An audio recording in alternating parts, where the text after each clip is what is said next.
Hello everyone, I'm Alex, and you might know me as the Language Bro on YouTube. If there is anything that my channel is known for, is the language grammar guide for Spanish that I did a long time ago at the end of 2023.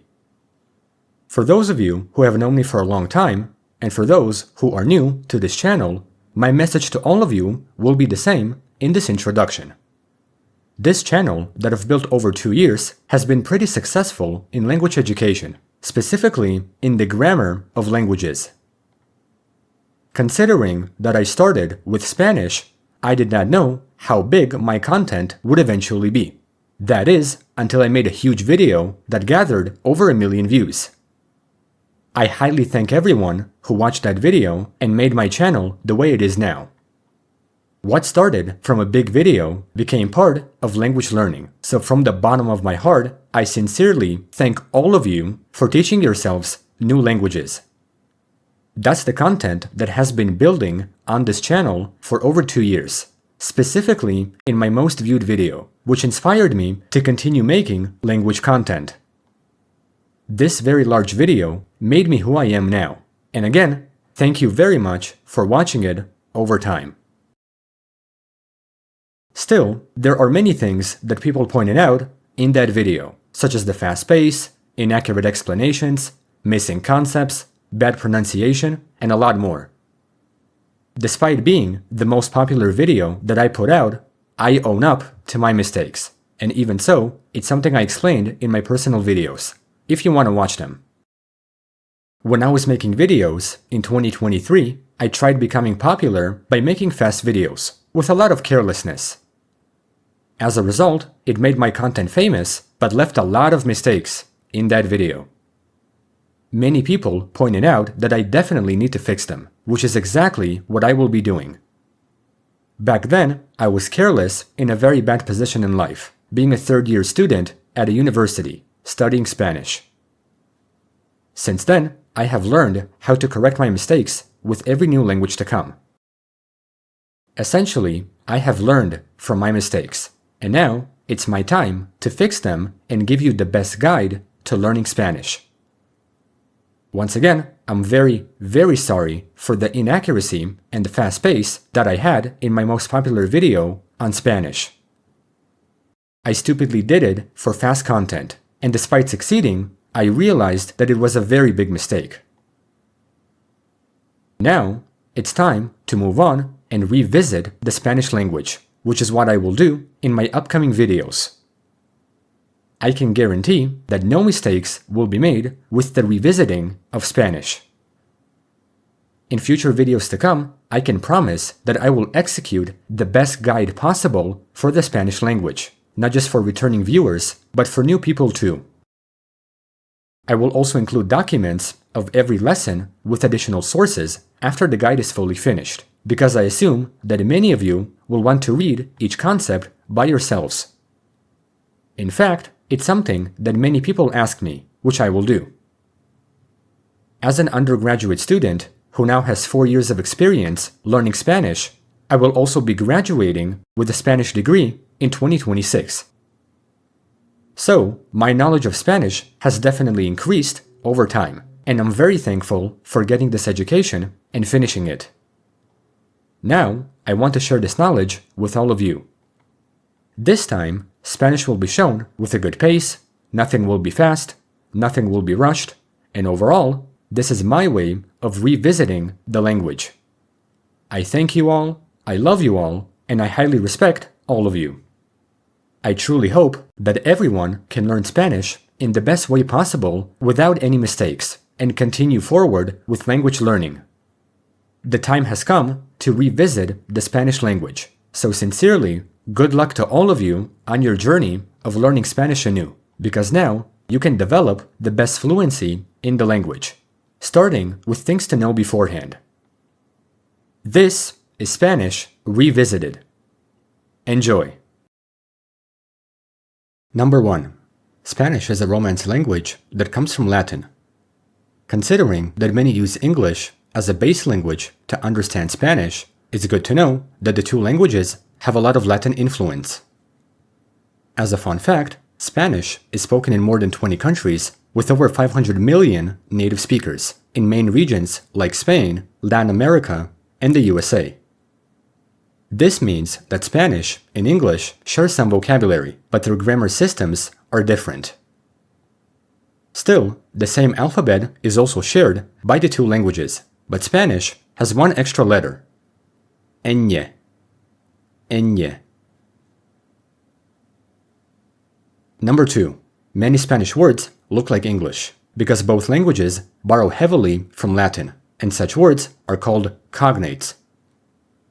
This concept is very simple to use and understand, especially for beginners. Number 3. Spanish has written vowel accents that can change the meaning of a word. They're called tildes, and they indicate which syllable is stressed in a word. For instance, papá means dad, but papa means potato. Papá, papa. Papá, papa. Considering this concept, the meaning of many words can change, so some words are identical except for the accent. Number 4. Sentence structure and word order are basic, like in English, consisting of a subject, verb, and object, but Spanish is more flexible. This creates key differences, like putting pronouns before verbs or attaching them to verbs. Number 5. Spanish is much more inflected than English, so it has grammatical gender, masculine or feminine, that affects articles and adjective agreement. This means that every Spanish noun has a gender, and adjectives change to match the gender and number of nouns, along with being placed after nouns. English does not have this concept, so it's something to get used to. Number 6. Conjugation is central in Spanish because verbs change for person and number, depending on the subject, tense, and mood. Still, the language has similar functions to English, consisting of the present, past, future, conditional, and imperative. When it comes to verb systems, infinitives are categorized by verb endings. Ar, ir.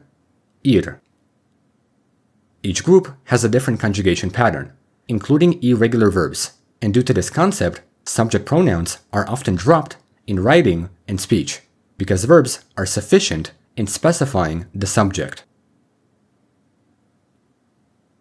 Number 7. Spanish pronouns function differently, especially those that are object, indirect, and double pronouns. While a pronoun is placed after a conjugated verb in English, such tiny words can move before the verb, attach to the verb, or merge with other forms in Spanish. This is a fairly complex concept, but it will become logical. Number 8. Spanish has a formal you, consisting of tú and usted. Tú is the informal you, which is used with friends, family, and peers. Usted, or ustedes, is the formal you that is used with respect, strangers, and professionals, and it follows third-person grammatical rules. Number 9. Spanish pronunciation is far simpler than English, and is more consistent and phonetic. Every letter corresponds to one sound, unlike English, so what you read is what you say. Here, it's good to consider some things in mind, such as Spanish vowels that have pure sounds. Even though the alphabet and Spanish letters are for the next video, it's beneficial to show some sounds in this part. Unlike English, Spanish vowels do not change unpredictably. Spanish also has key differences in consonants, like a rolled R, a strong trill, and the letter H, which is always silent. Likewise, Spanish has stress rules, and generally, 80% of Spanish words are stressed on the second to last syllable if there is no accent, and if a word ends in a vowel, N or S. Otherwise, stress will be placed elsewhere. Number 10. Spanish has two main verbs that express to be: ser and estar. Ser is mainly used for identity, origin, time, and characteristics, so it explains what something is factually. On the other hand, estar is used for location and emotions, so it expresses temporary conditions. This topic should be thoroughly explained in a separate video, but the concept creates a distinction between something permanent and temporary. Number 11. Spanish has the aspect of progression, using estar plus a gerund to show ongoing actions. This concept emphasizes progressive actions that are happening right now. In English, this is equivalent to using to be plus ing for continuous actions, but in Spanish, the formation is slightly different. While English uses the progressive a lot, Spanish often prefers the simple present, so it's used a bit less. Number 12. Spanish has two main types of past tenses: the preterite for completed past actions, and the imperfect for ongoing and repeated actions. While English and Spanish share past tenses like the preterite, imperfect, present perfect, and past perfect, the most essential forms are the preterite and imperfect. These tenses add a lot of nuance that English sometimes doesn't have, but the key point is that the preterite is used for specific past actions, while the imperfect describes ongoing, habitual, or descriptive actions in the past. Number 13. Spanish has a lot of variations in the subjunctive mood, expressing unreal things, using emotion, doubt, desire, and necessity, which all lead to the idea of possibility and uncertainty. In general, many learners know what it's used for, but don't understand the purpose of the mood. The generic definition is that it's used for emotion, doubt, desire, and necessity, and it's best to learn it using an acronym like weirdo. In reality, however, all of these ideas express possibility and uncertainty, which is why the subjunctive is a mood and not a tense, because a mood is a temporary state of mind. I indicate this in the beginning so that you can understand what the subjunctive actually means, and in Spanish, there are 4 variations, which will be shown at the end of the grammar. Number 14. Spanish has a lot of dialects that vary by region in the Spanish-speaking world. While there's a lot to learn about different dialects in different countries, this focus on Spanish grammar will primarily be based on Mexican Spanish. Of course, many differences exist in vocabulary, pronunciation, the use of pronouns, and more, but all dialects are mutually understandable. I've decided to concentrate on Mexican Spanish because it's simple to learn, it has slow-paced pronunciation, and it eliminates many complex verb conjugations. Additionally, it has widespread usage of English loanwords, it's highly accessible for many learners, and it's the dominant standard for Spanish instruction in the USA.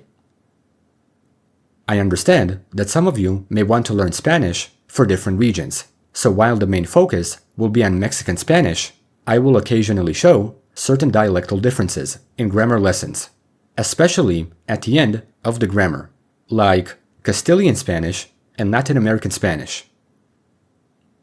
In any case, think of it as British versus American English. In conclusion, these are things to know before learning Spanish, so it's a more structured and explicit system than English. It's important to have a strong conceptual foundation that will make everything else feel more logical. By focusing on the comprehension of Spanish, you'll be able to understand the concepts, speak Spanish out loud, and write sentences to see how things fit together. In the next videos, Spanish grammar can begin, and grammatical concepts can be learned. The Spanish alphabet has the same 26 letters as English, plus 1 extra letter. Because the alphabet is more phonetic and consistent, the pronunciation will be different due to Spanish being a Romance language.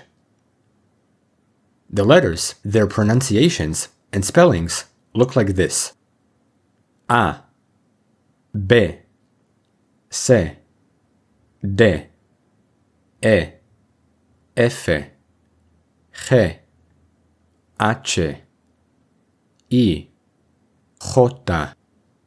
K, L, M, N, Ñ, O, P, Q, R, S, T, U, V, W, X, Y, or Y, Z. For the most part, all vowels and many consonants have the same sound as in English, but some letters deviate in pronunciation, such as G, J, and Y, which literally means Greek eye. Even so, Spanish vowels are simple and consistent, and they almost always sound the same. A, E, I, O, U. Unlike English, vowels do not change much, and this is why Spanish pronunciation is very predictable. Still, the sounds of the letters stay the same, because almost every letter corresponds to one sound, so this concept will be very simple to use. Now that we know the alphabet, we can continue with sound rules. The first rule to know is that some sounds may sound the same, like B and UB. Most of the time, the two are pronounced like a soft B, like in the words barco, vaca, barco, vaca. Because they're pronounced in the same way, they represent a voiced bilabial sound that varies between a hard, closed-lipped sound and a soft, airy sound, depending on their position in a word. The second rule is that the letters C and G can have hardness and softness. When the two letters are placed before A, O, or U, they have a hard sound, like in the words casa, gato, casa, gato. The sounds are K and G. However, when placed before E or I, they become soft, like in the words cena, gente, cena, gente. The sounds are S and H. The third rule is that H is always silent, so it will never be pronounced, like in the words hola, hablar, hola, hablar. The fourth rule is that J closely sounds to a strong H in English, which makes it a throaty sound, like in the words jamón, jugar, jamón, jugar. The fifth rule is a combination of letters, ch and y. When se and h combine, they produce the sound ch, ch, like in the word chico, chico. On the other hand, in most modern Spanish, double L makes the sound y, y, like in the word calle, calle. This combination acts like a single letter. Moreover, if we consider the letter y, it can function as a consonant or a vowel. In the word yo, y is a consonant, but in the word rey, y is a vowel, sounding like I. Rey, rey. This sound mainly happens when ye is alone at the end of words or in the word I. What makes this letter special is that it can mean and, which is a conjunction. When used as the conjunction and, it's pronounced like the vowel I, like saying padre y madre, padre y madre. However, it will change to e before words starting with an E sound, and it's done to avoid repetition, like in the phrase padre e hijo, padre e hijo. The sixth rule is the extra letter we saw before, ñ, ñ. The sound of this letter is a voiced palatal nasal sound, similar to ñ in Kenyan, Kenyan. This letter is very common in many Spanish words, like niño, España, niño, España. The seventh rule is the difference of sounds in the letter R. This is an important rule because one can sound like a single soft tap, r, r, while the other is strongly rolled, r, r. As a result, the pronunciation can change the meaning of words like pero, perro, pero, perro. The eighth rule is mainly based in Latin America, where the letter Z is pronounced as a strong S sound, like in the word zapato, zapato. However, this is frequent in Latin America, and in dialectal regions, the sound is different, which is something I'll show at the end of the lesson. The ninth rule is that Q always appears with U, and it can be followed by E or I. However, the U will always be silent, like in the words queso, quién, queso, quién. The 10th rule is the combination of G and U. When such letters are combined with A, O, or U, they will make a hard sound, and the U will be pronounced, like in the word agua, agua. However, with E or I, the U is silent, like in the words guerra, guitarra, guerra, guitarra. In addition to this rule, Spanish has a way to force the pronunciation of the U in some words, and it's done by putting two dots over the letter U. This is known as diaeresis, which forces the letter to be pronounced, like in the words ambigüedad, pingüino, ambigüedad, pingüino.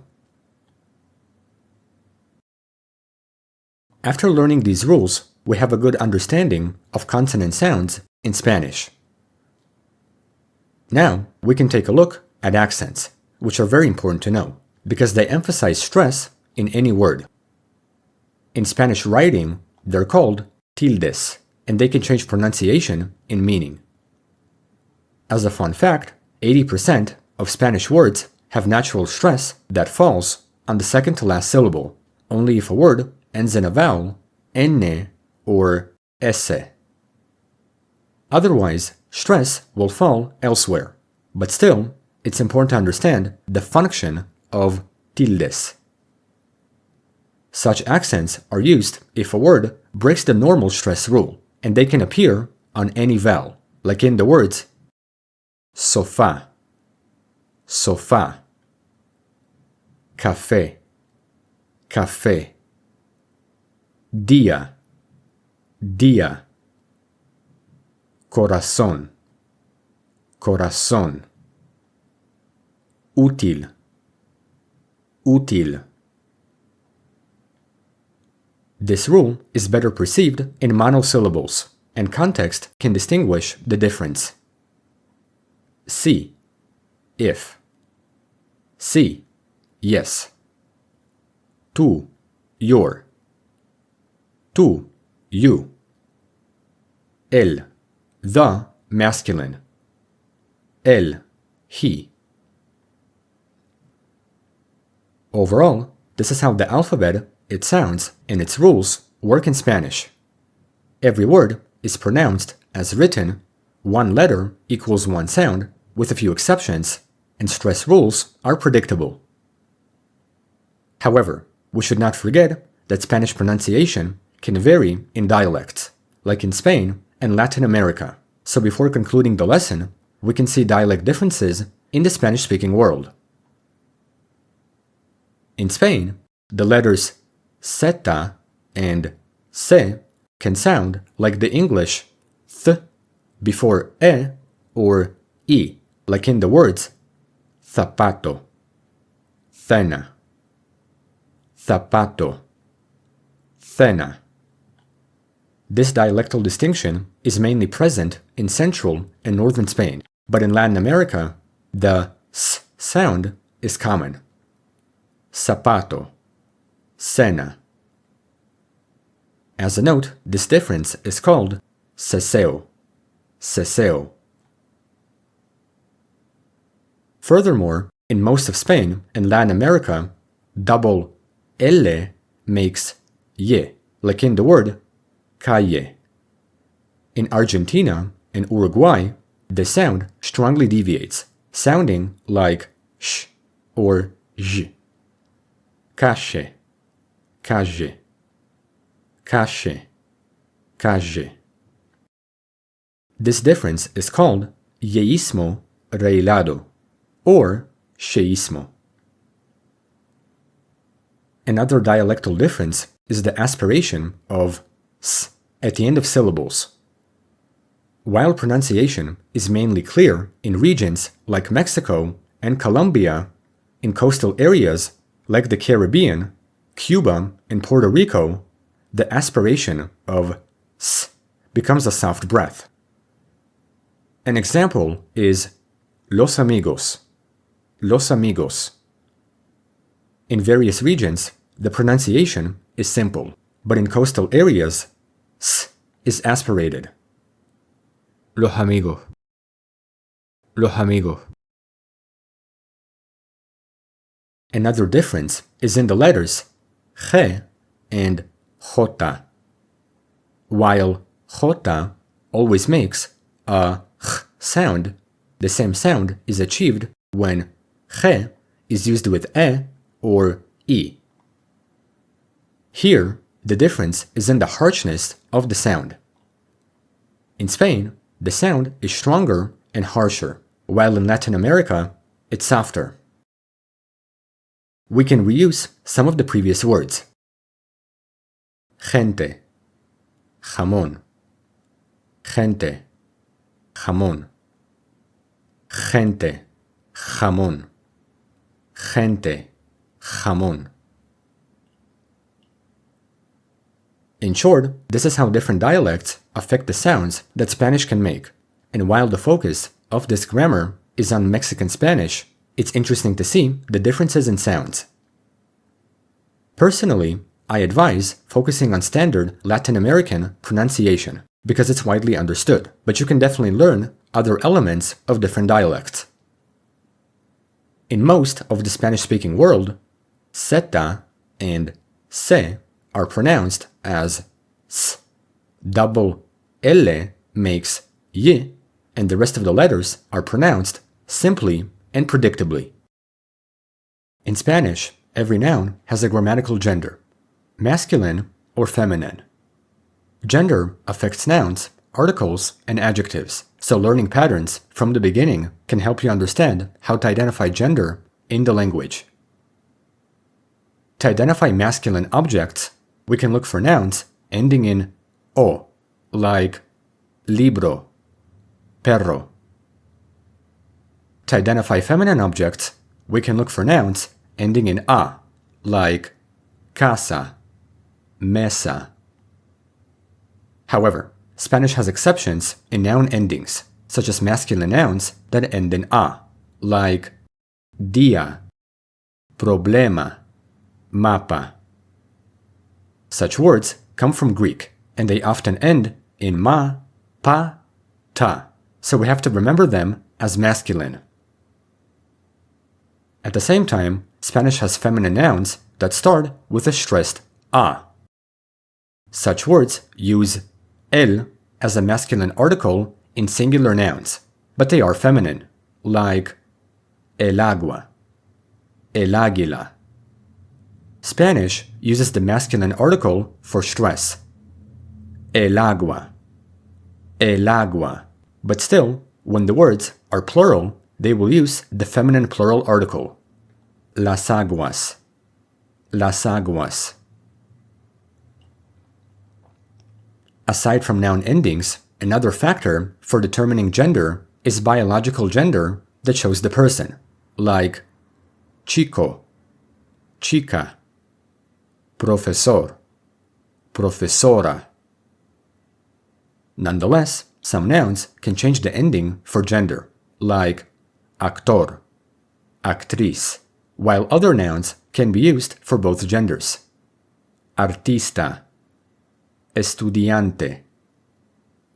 Articles and adjectives can help us identify the gender of such nouns in context. After learning gender, we can see Spanish articles that must match the noun in gender and number. Just like English, Spanish has definite and indefinite articles.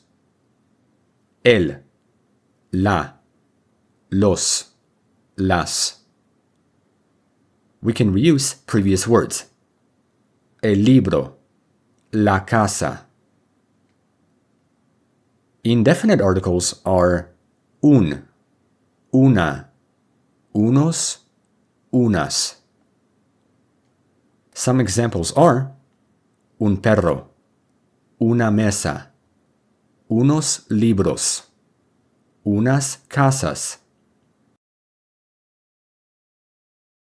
After articles, we can see how to pluralize words in Spanish, which is consistent.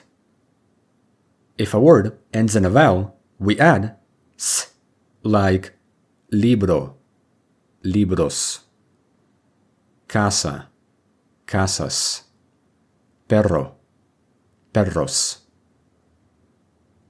If a word ends in a consonant, add s, like papel, papeles, profesor, profesores. If a word ends in zeta, change it to se and add s, like lápiz, lápices, pez, peces. If a word ends in ion, add s and remove the accent, like canción, canciones. Let's not forget that articles also must change to match the gender and number. El libro, los libros. La casa, las casas.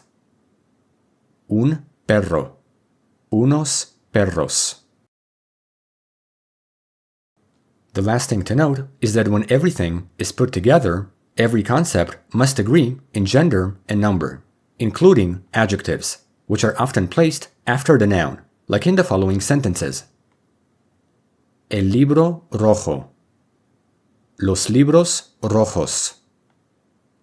La casa blanca. Las casas blancas. However, Spanish adjectives can have two positions in context: after the noun and before the noun. In this video, we're covering how adjectives change for gender and number, so this concept will be explained separately when we get to descriptive adjectives in Spanish. Anywho, we can see a quick summary of the concepts that I mentioned, but it's important to see one more idea with articles. In Spanish, it's possible to combine or contract two words, al and del. Al means to or at, and el means the masculine, and together they make al. Spanish contracts the words to avoid repetition of sounds. An example is voy al parque. Voy al parque. Similarly, the contraction del is made using de, meaning of or from, and el. Together, they make del, del. And again, it's done to avoid repetition. An example is el libro del profesor. As a note, these contractions only happen with the masculine article el and not with feminine nouns. A plus la is a la. De plus la is de la. So, this is how gender, articles, and pluralization fully work in Spanish.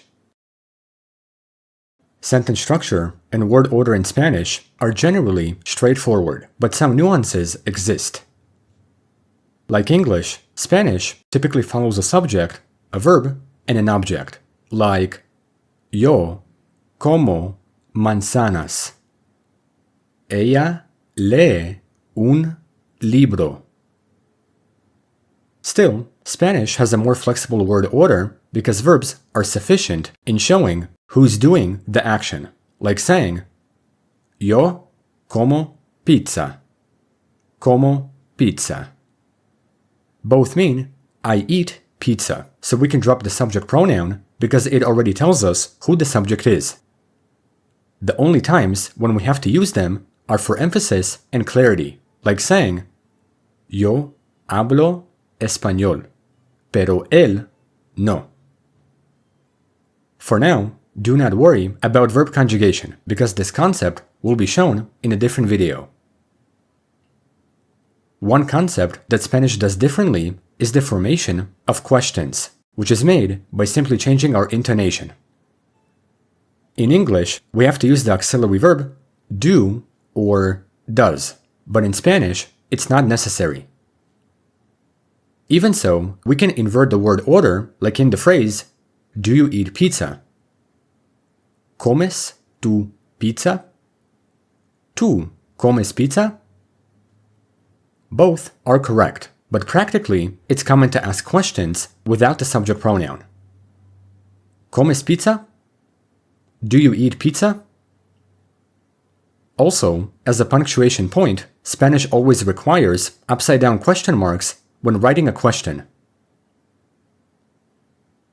When it comes to adjective placement, Spanish adjectives typically come after the noun, unlike English, like saying, un coche rojo, una casa grande.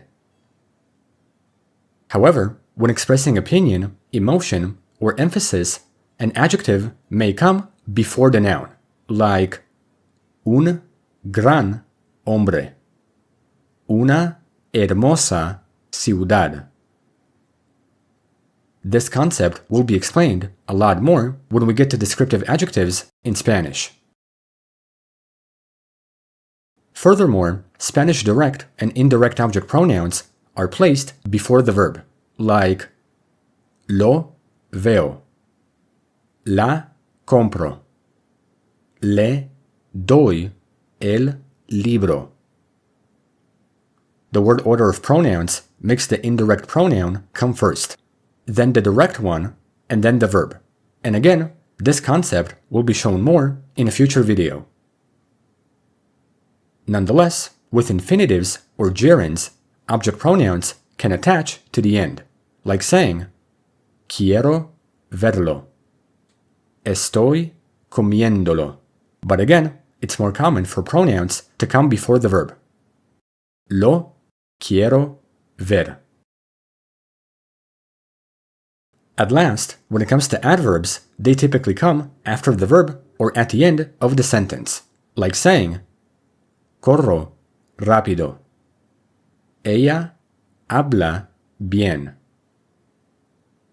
Sometimes they come before the verb for emphasis.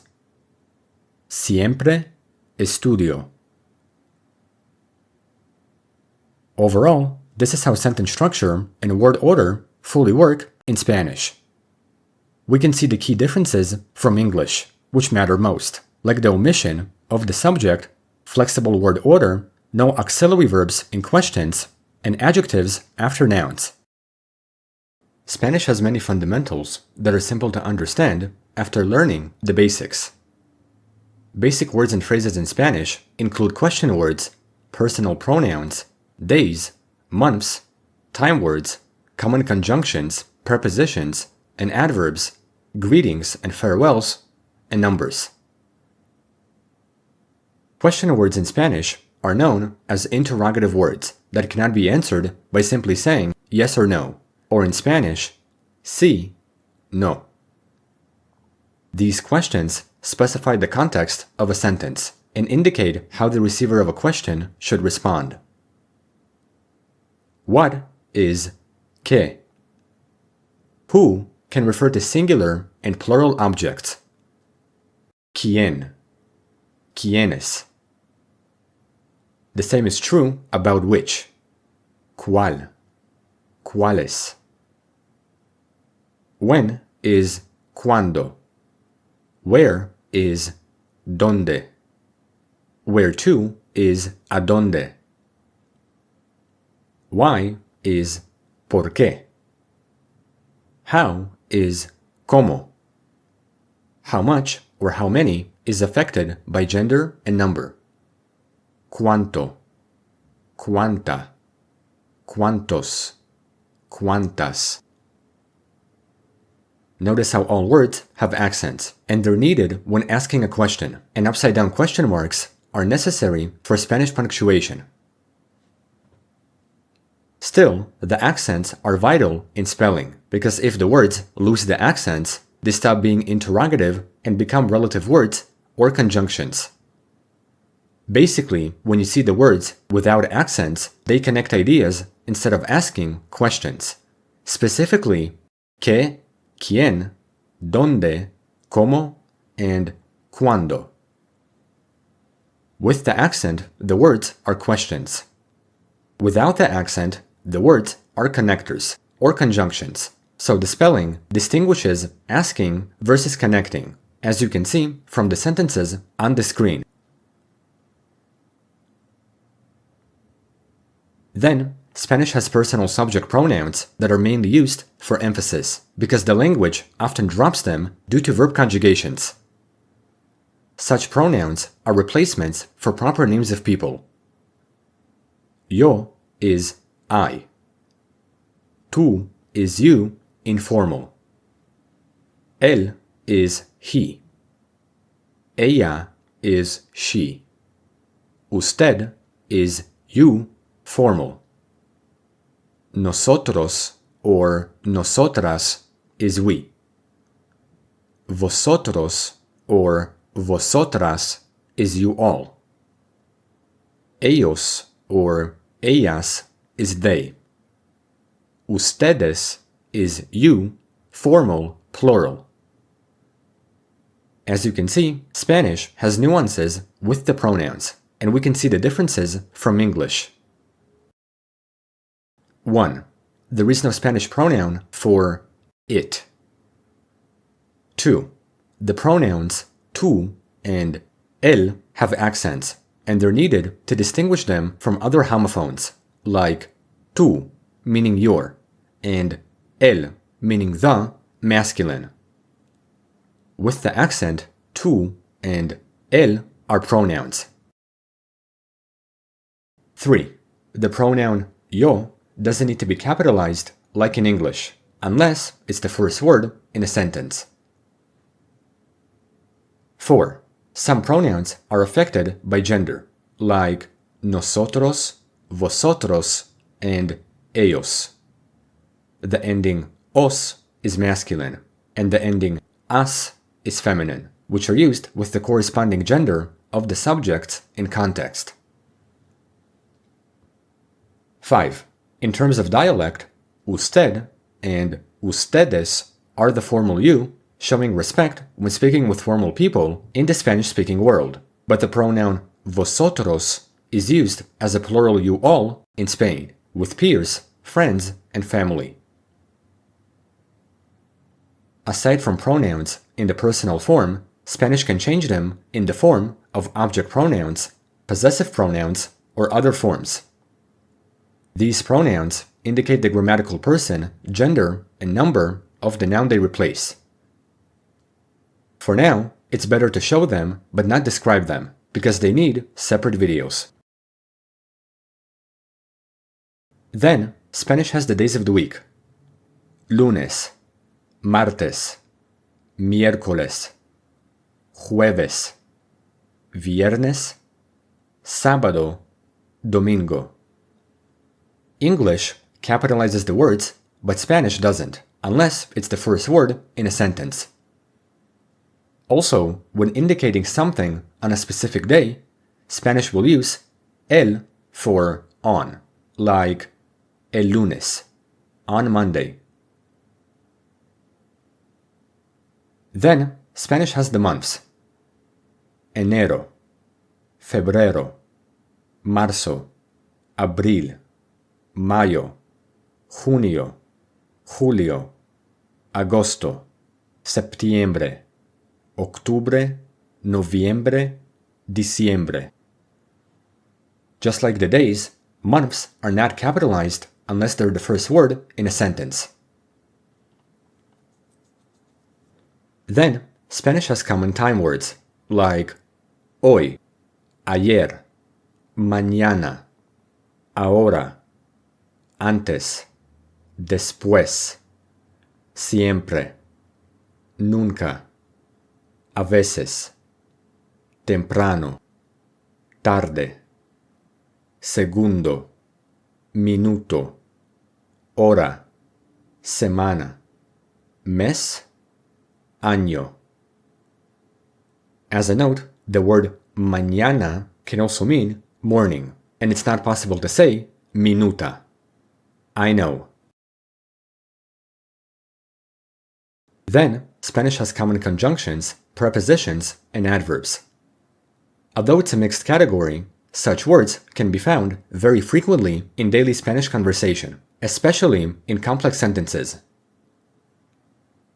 Conjunctions are words that connect ideas, and common ones are y, o, pero, porque, aunque, mientras, sí. The word porque, because, is stressed on the first syllable, but with an accent it would separate into por qué, why. Porque is because. Por qué is why. Additionally, the word sí means if, without an accent.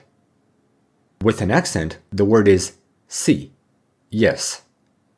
The two are homophones, and the accent distinguishes them. Moreover, prepositions show relationships between words, and common ones are a, de, en, con, sin, encima de, debajo de, al lado de, por, para. Some of the prepositions often need de in context, and the words por and para are quite complex, requiring a separate video for their use. Adverbs modify verbs, and common ones are muy, bien, mal, aquí, ahí, ya, todavía, sin embargo. At the same time, you can find Spanish adverbs ending in mente, and those are adverbs of manner, showing how something is done. For instance, adverbs like rápidamente, lentamente, claramente, fácilmente modify verbs, but they often sound more formal than other adverbs.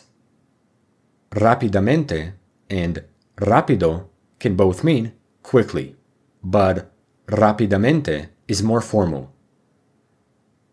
Such adverbs are typically formed from adjectives, and they take the feminine form of the adjective and receive mente in the end, like rápido, rápida, lento, lenta, claro, clara. If an adjective already ends in e or a consonant, it doesn't change, like feliz, felizmente, fuerte, fuertemente. Think of the ending mente as ly in English, most of the time. Then, Spanish has a lot of useful greetings and farewells. These phrases can be very useful when speaking the language and meeting new people. Common greetings are bienvenido, hola, buenos días, buenas tardes, buenas noches, ¿cómo estás? ¿Cómo está? ¿Qué pasa? ¿Qué tal? Some greetings often take idiomatic translations to meet new people. ¿Cómo estás means how are you informally, but when speaking to formal people, we have to use ¿Cómo está? Even so, ¿Qué pasa? Directly translates to what happens or what's happening, but as a greeting, it means what's up. Common farewells are adiós, chao, hasta luego, hasta mañana, hasta la vista, hasta pronto, nos vemos. Just like greetings, Spanish farewells also often have idiomatic translations, because they can mean other things if translated directly, like the word hasta, which means until later, until tomorrow, until the view, until soon. While the meaning somewhat works, it's better to use a saying like see you. The same is true about nos vemos, which is a reflexive phrase, meaning we'll see each other. But again, it's better to use see you. Other expressions that fall into similar categories are gracias, de nada, por favor, lo siento, perdón. Finally, Spanish has cardinal numbers that are spelled and pronounced like this: 0, 1, 2, 3, 4, 5, 6, 7, 8, 9, 10. Numbers past 10 are 11, 12, 13, 14, 15, 16, 17, 18, 19, 20. The numbers 11, 12, 13, 14, and 15 all end in se, but later the tense numbers become dieci, receiving the ones numbers as is. The spelling will simply join the two, but when it comes to 20, those numbers will change e to i, and the ones numbers will join. 21, 22, 23, 24, 25, 26, 27, 28, 29. Numbers past 29 are 30, 40, 50, 60, 70, 80, 90, 100. When expressing a number, Spanish uses a conjunction, like 67, 67. When saying a number in the hundreds, 100 becomes ciento, like 101, 101. At last, Spanish has ordinal numbers that function like adjectives, so they agree in gender and number with the noun they describe. Primero, primera. Segundo, segunda. Tercero, tercera. Cuarto, cuarta. Quinto, quinta. Sexto, sexta. Séptimo, séptima. Octavo, octava. Noveno, novena. Décimo, décima. Listing numbers past that is unnecessary because practically Spanish ordinal numbers are used for 1 to 10, and after that the language uses cardinal numbers instead, like el capítulo 11. As a note, the numbers primero and tercero are shortened before a masculine singular noun, like el primer día, el tercer piso. Overall, these are basic words, phrases, and fundamentals in Spanish. Verb conjugation in Spanish is the modification of a verb's form that expresses facts, repeated actions, and a list of actions. The present tense is one of the easiest tenses in Spanish because it has a simple conjugation pattern, but the language has a progressive tense with gerunds, similar to ing in English. This concept needs to be shown a bit later, after understanding basic verb conjugation. To conjugate verbs in the present, we first have to understand how to identify Spanish verbs, such as who is doing the action and when the action happens. For now, we'll focus on the conjugation of regular verbs in the present. Although Spanish has irregular verbs too, those will be shown separately in the next video. So, Spanish verbs always have an infinitive ending that falls into 3 categories: ar, ir. Common verbs that fall into each category are hablar, trabajar, estudiar, caminar, escuchar,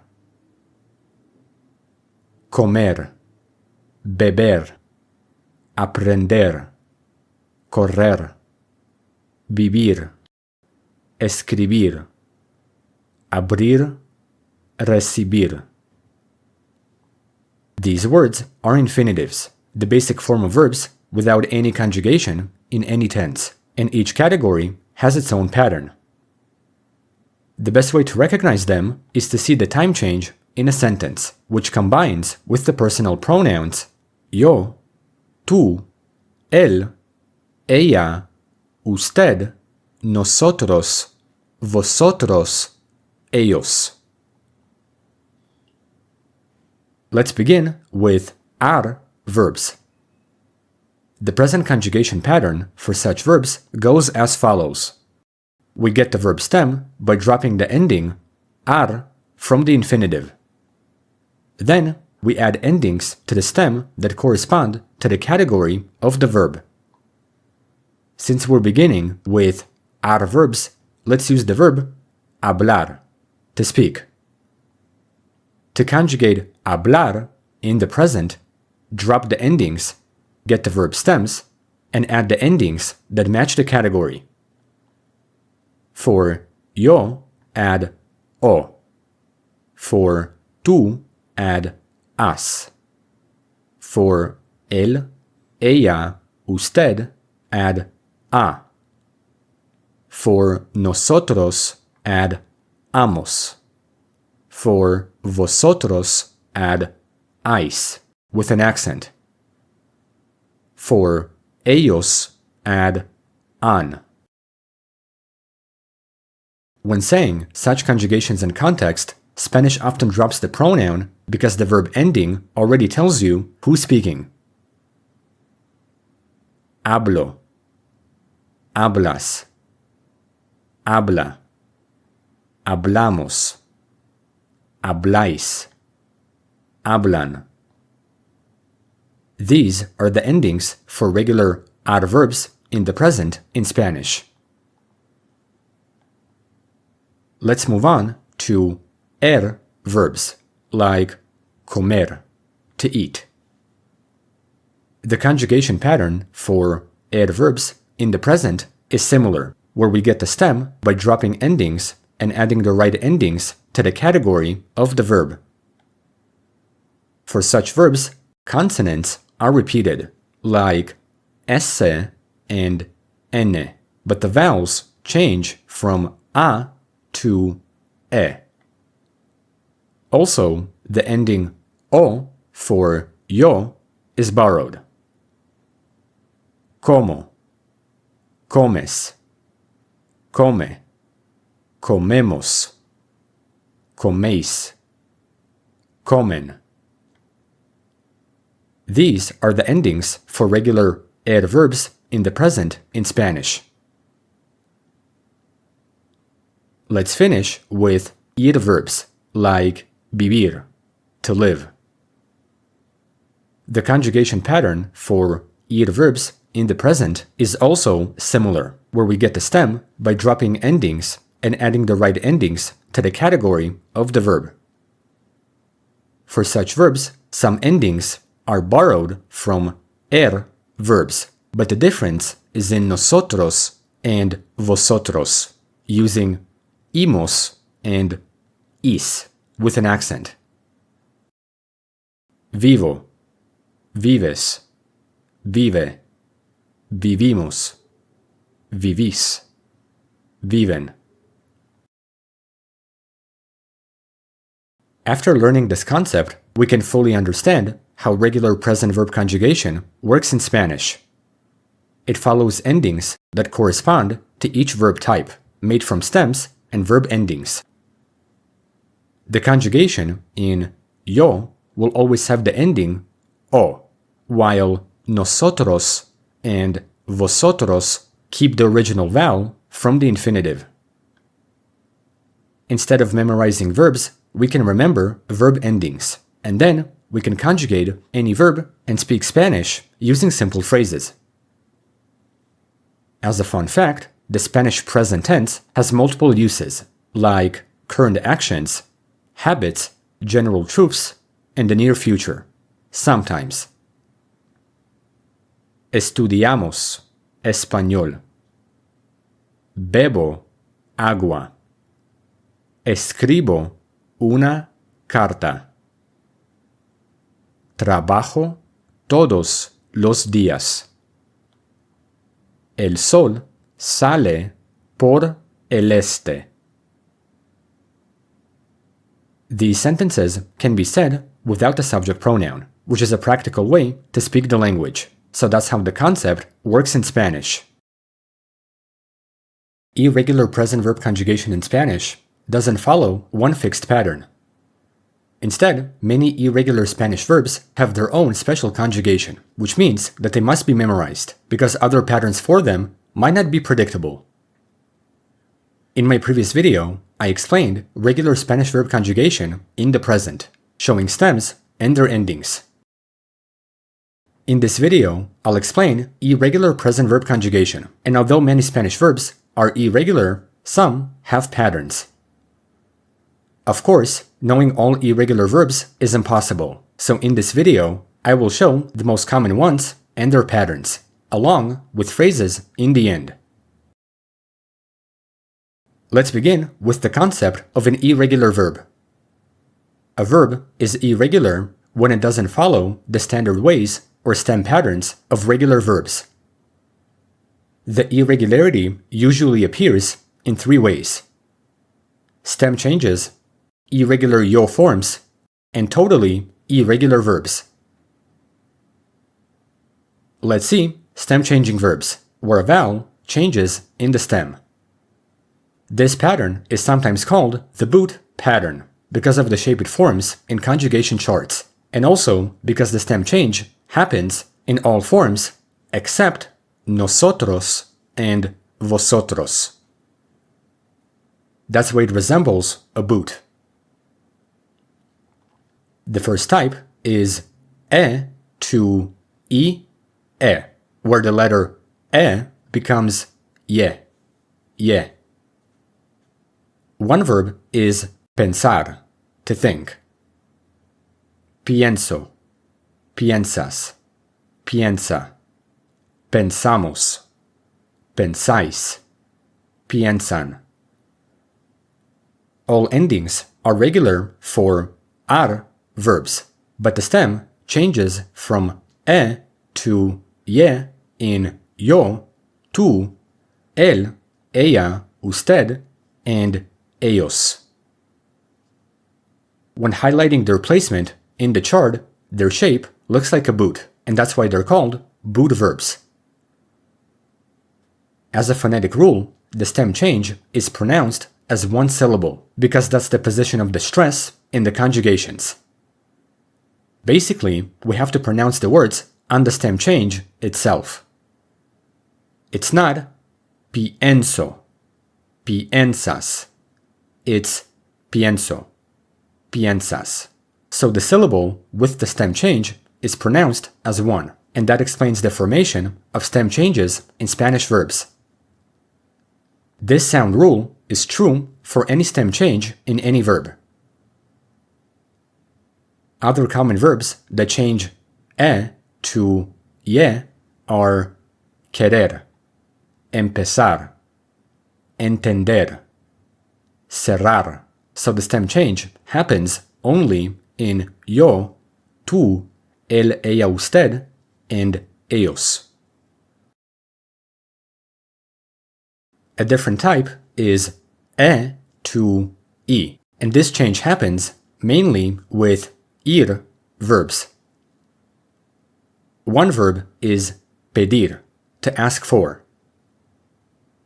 Pido, pides, pide, pedimos, pedís, piden.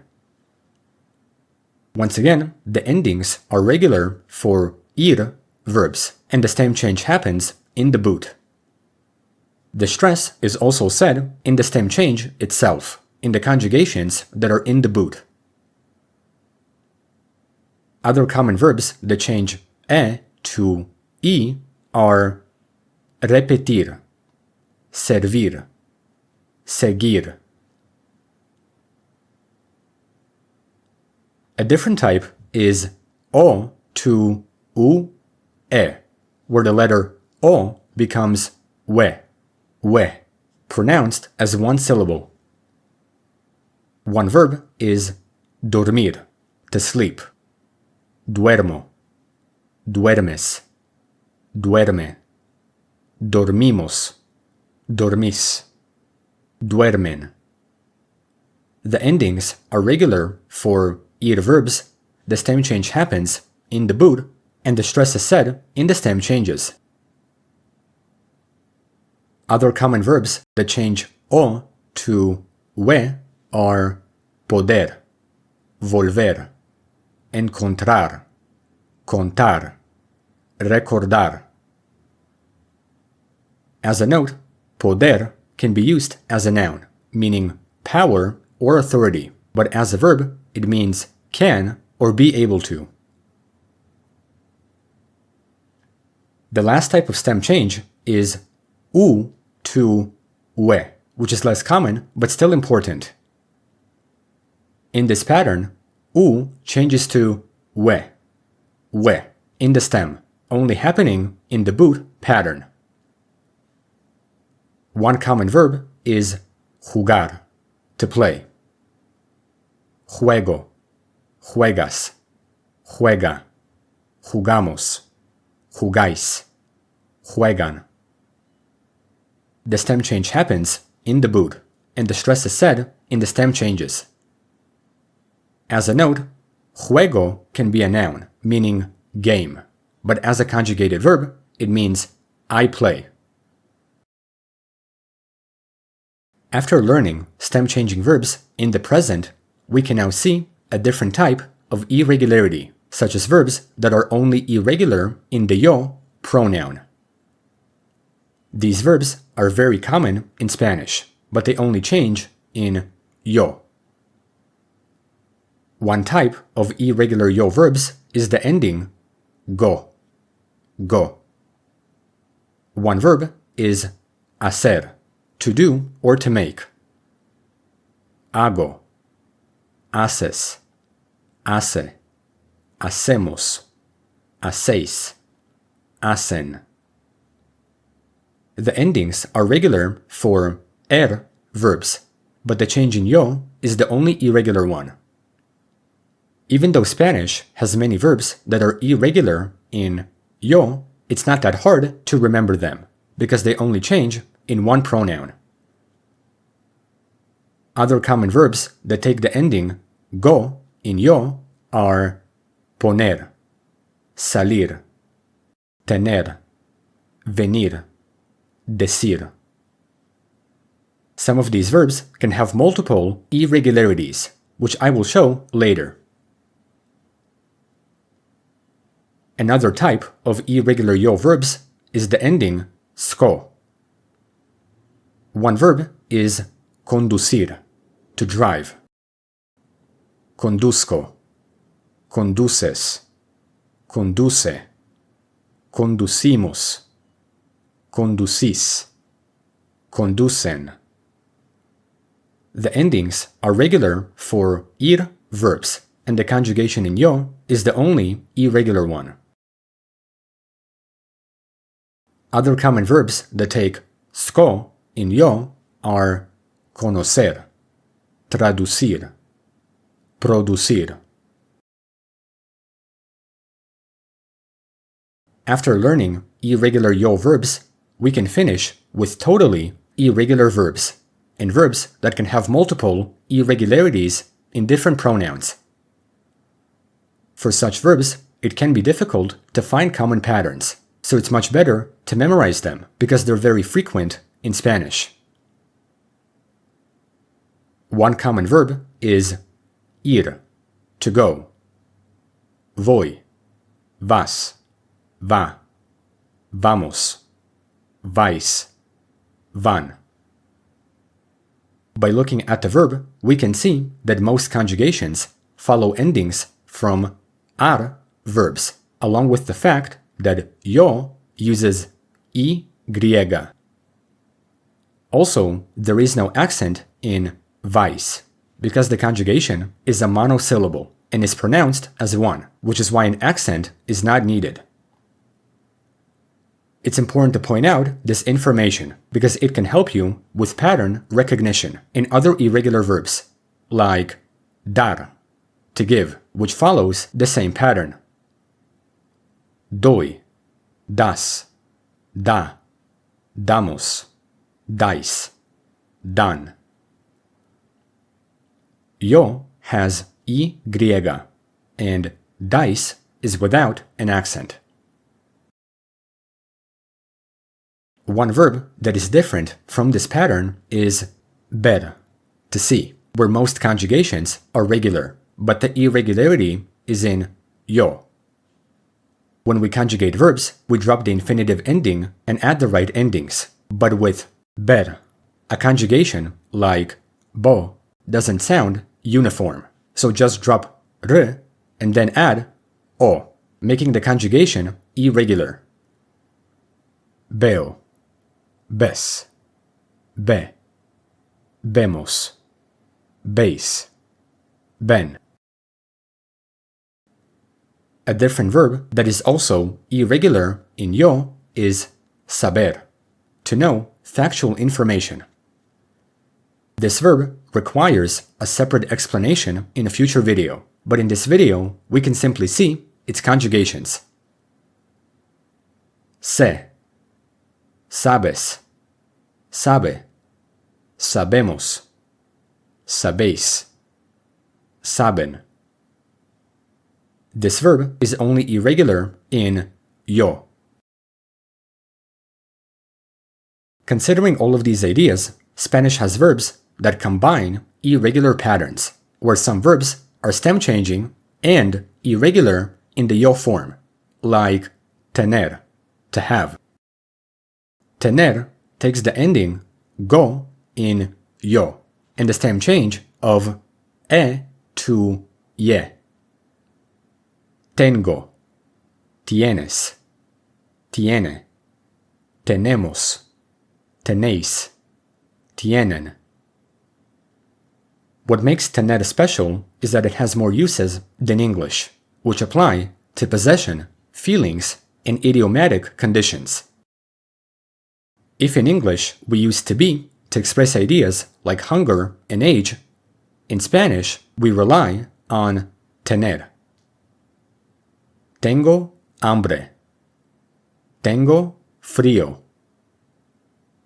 Tengo 22 años. Tengo un perro. A similar verb that takes the same pattern is venir, to come. Vengo, vienes, viene, venimos, venís, vienen.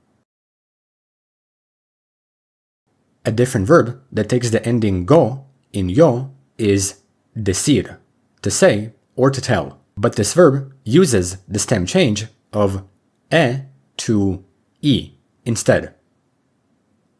Digo, dices, dice, decimos, decís, dicen. In conclusion, these are the general patterns for irregular present verb conjugation in Spanish. Instead of memorizing entire verbs, you can remember their categories, like stem changing, irregular yo, and totally irregular ones. As I said in the beginning, knowing all irregular verbs is not necessary because you will not use them all, so instead, focus on the commonly used ones. Nonetheless, two important verbs remain in the language that I did not show, which are irregular, and they both mean to be.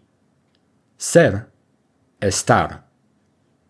The reason I didn't show these verbs is that they require specific explanations in their own topic, which I will do in the next video. To finish this video, we can see some useful sentences using different irregular verbs. Quiero aprender español. Pido café. Puedo ayudarte. Juego al fútbol. Tengo 2 hermanos. Hago mi tarea. Salgo con mis amigos. Conozco a tu profesor. Voy a la universidad. Overall, this is how irregular verbs fully work in the present in Spanish. In Spanish, the verb to be is not one verb but two, ser and estar. The difference between them is conceptual and grammatical, and in this video, we'll see how they work in Spanish in the present tense. In general, while ser establishes permanent traits, identity, and what something is, factually, estar describes a temporary condition or state. This distinction is fundamental, creating a difference between something permanent and temporary. We can begin with ser, the primary verb for to be. In the present, the verb has irregular conjugations, and they must be memorized. Soy, eres, es, somos, sois, son. As always, Spanish often drops the pronoun because the verb conjugations already tell you who the subject is. Now that we know the conjugations, we can focus on the core uses of ser, starting with description. Ser defines physical or personal traits about something or someone, like saying, El carro es rojo. Mi profesor es inteligente. Because the verb explains something permanent, it also defines occupation, jobs, and roles, like soy estudiante. Mi madre es doctora. As a note, no article is needed when expressing a profession. At the same time, ser is used for time, origin, relationships, and characteristics, like son las tres. Hoy es lunes. Soy de México. Ella es de España. Él es mi hermano. Ana es mi amiga. El perro es grande. In general, this is how ser works in Spanish, listing things as factual traits about something or someone. Now, we can see estar, which also means to be, but in a temporary way. Its conjugations in the present are predictable, but there are some irregularities, like y in yo, and the use of accents in some conjugations. Estoy, estás, está, estamos, estáis, están. The accents are necessary because some words without them would result in demonstrative adjectives. This topic will be shown later in the grammar, but the point here is to remember the accents. Unlike ser, estar is mainly emphatic in showing temporary states or conditions. This means that the verb can describe emotional states that can change over time, and it emphasizes something that a person may feel in the moment. The core uses of estar are emotions, conditions, location, and position. Some examples are estoy feliz. Ellos están nerviosos. Estoy cansado. El café está caliente. Estoy en casa. El libro está abierto. To further understand the use of estar, we can compare it with ser, especially with adjectives that can change meaning depending on the verb. Es listo. Está listo. Es aburrido.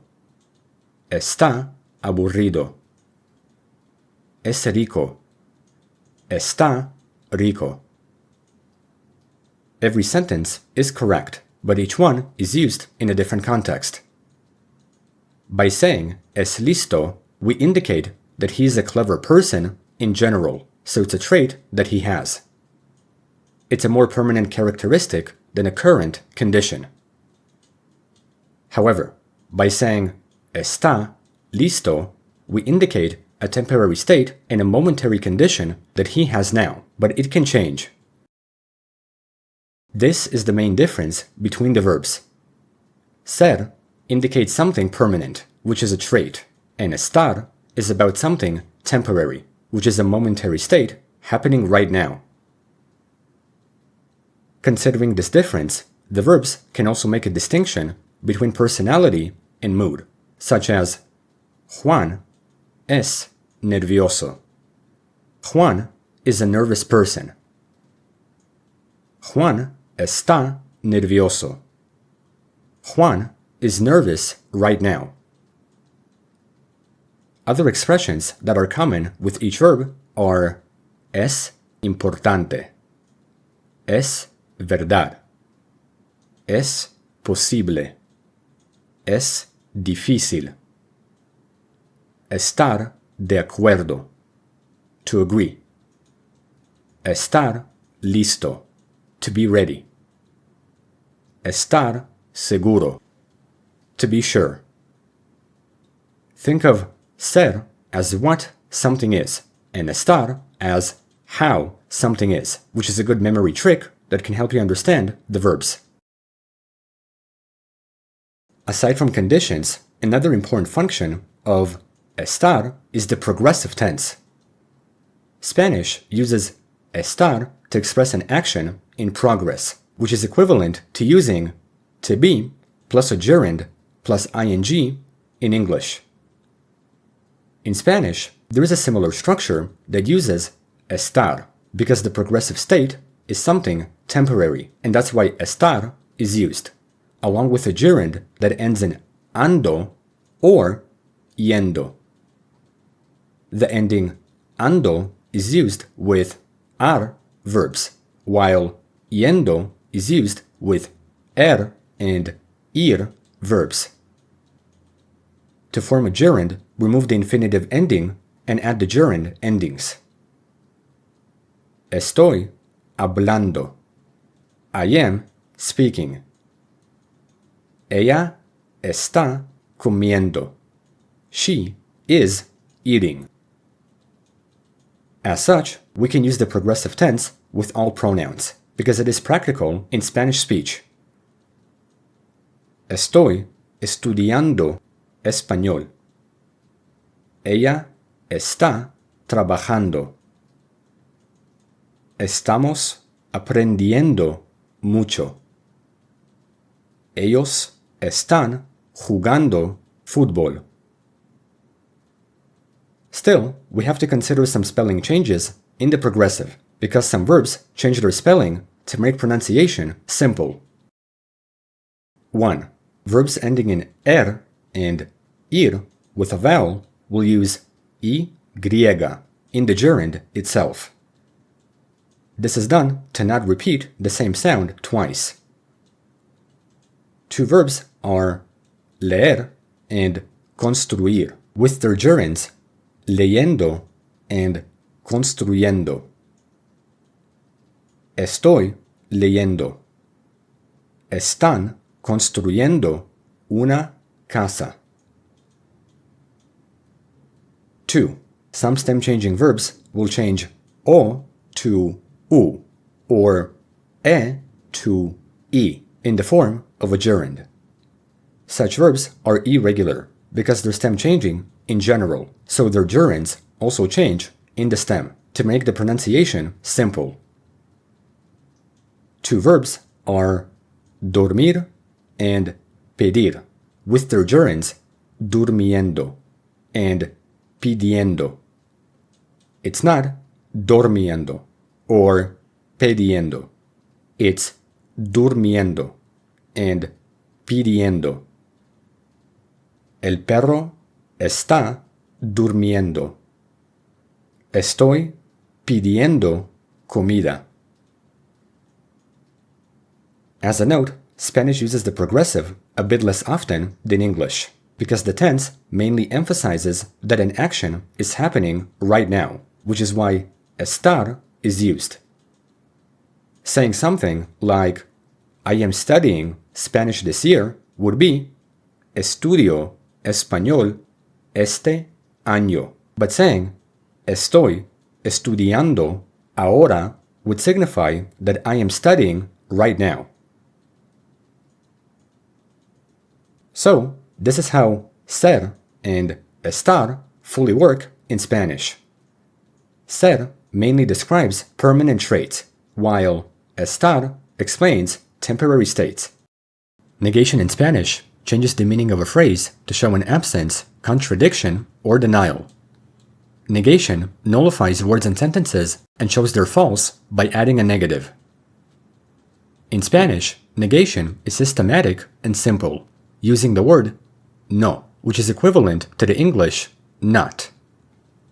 The basic rule is that no always goes directly before conjugated verbs, which applies to all tenses, all moods, and regular and irregular verbs, like in the following phrases.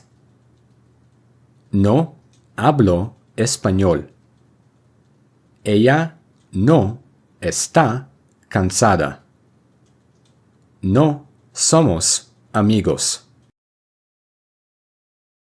When it comes to negative words in Spanish, the language has specific words that can be used multiple times, like nada, nadie, nunca, jamás, ninguno, ninguna, ni, tampoco. Some examples are: no veo nada. No conozco a nadie. Nunca estudio los domingos. Unlike English, Spanish allows and often requires double negatives. If in English we say, I see nothing, Spanish will use a double negative. No veo nada, literally meaning to not see nothing. It's also true for the sentence, no conozco a nadie. I don't know nobody, which is correct in Spanish. As a note, if the negative word comes after the verb, we keep no. However, if a negative word appears before the verb, no is removed, like nadie viene. Nunca estudio por la noche.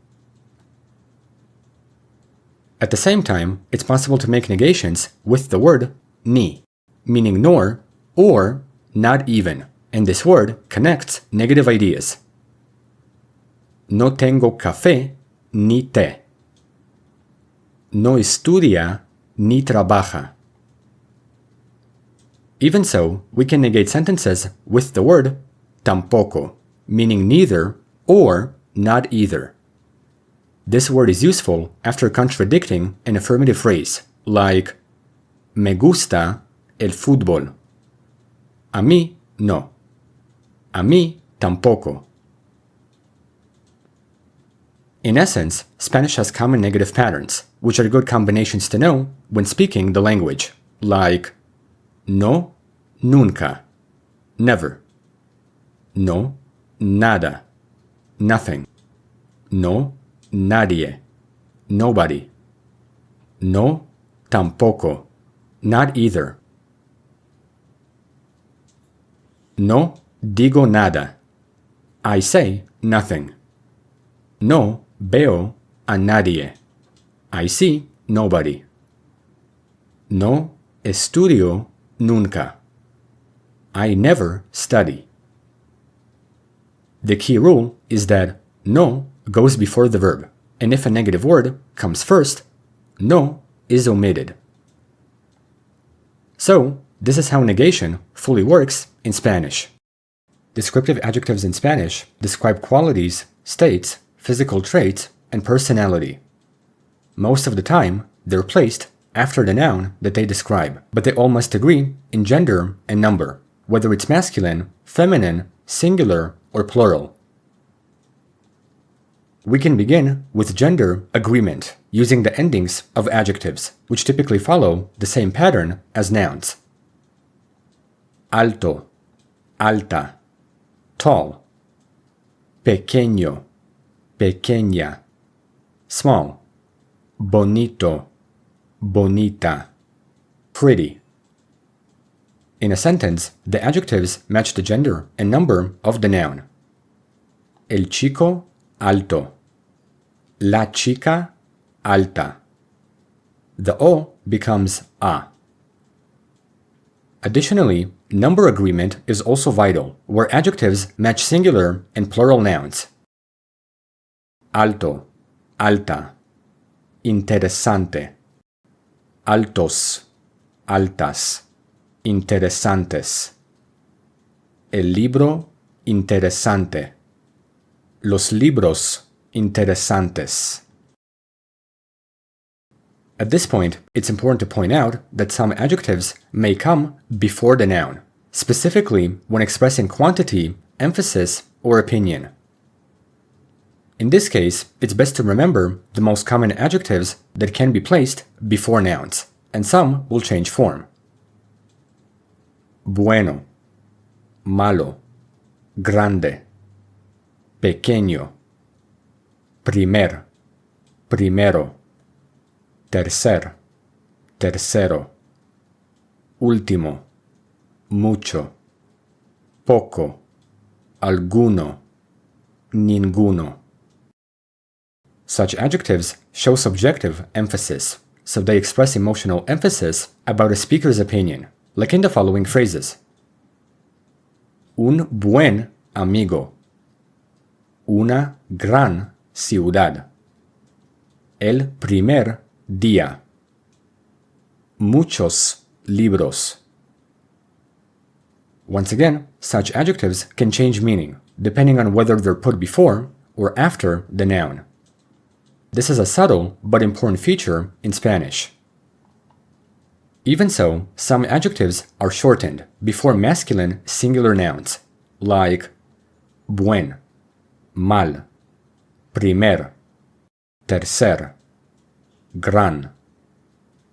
Buen amigo, mal día, primer día, tercer piso, gran ciudad. At the same time, such adjectives appear before the noun because the quality is already expected, like la blanca nieve, las altas montañas. Snow is already white, and mountains are usually high, so placing the adjective first adds a poetic tone, which is very common in literature. In the end, what distinguishes the adjectives is the meaning that they generate. Some adjectives change meaning depending on position. Mi antiguo profesor. Un edificio antiguo. Un pobre hombre. Un hombre pobre. Una gran ciudad. Una ciudad grande. In these sentences, the adjectives before the noun express evaluation and not physical description. Moreover, some adjectives will not change gender because their form works for masculine and feminine nouns. These adjectives often end in e, ista, and elle. Inteligente, interesante, ideal, optimista. El estudiante inteligente. La estudiante inteligente. When it comes to adjectives that are colors, these typically go after the noun. La camisa roja. El coche azul.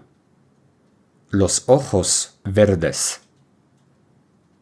Some colors do not change gender, like rosa, naranja, violeta. La camisa rosa. El coche rosa. So, this is how descriptive adjectives fully work in Spanish. A simple rule to know is the position of adjectives. After the noun results in a literal description, but before the noun creates emotion, evaluation, and emphasis.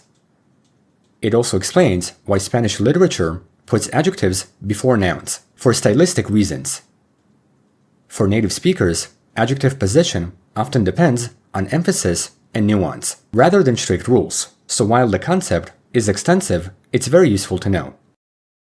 Possessive adjectives in Spanish describe who or what something belongs to, and they go before the noun.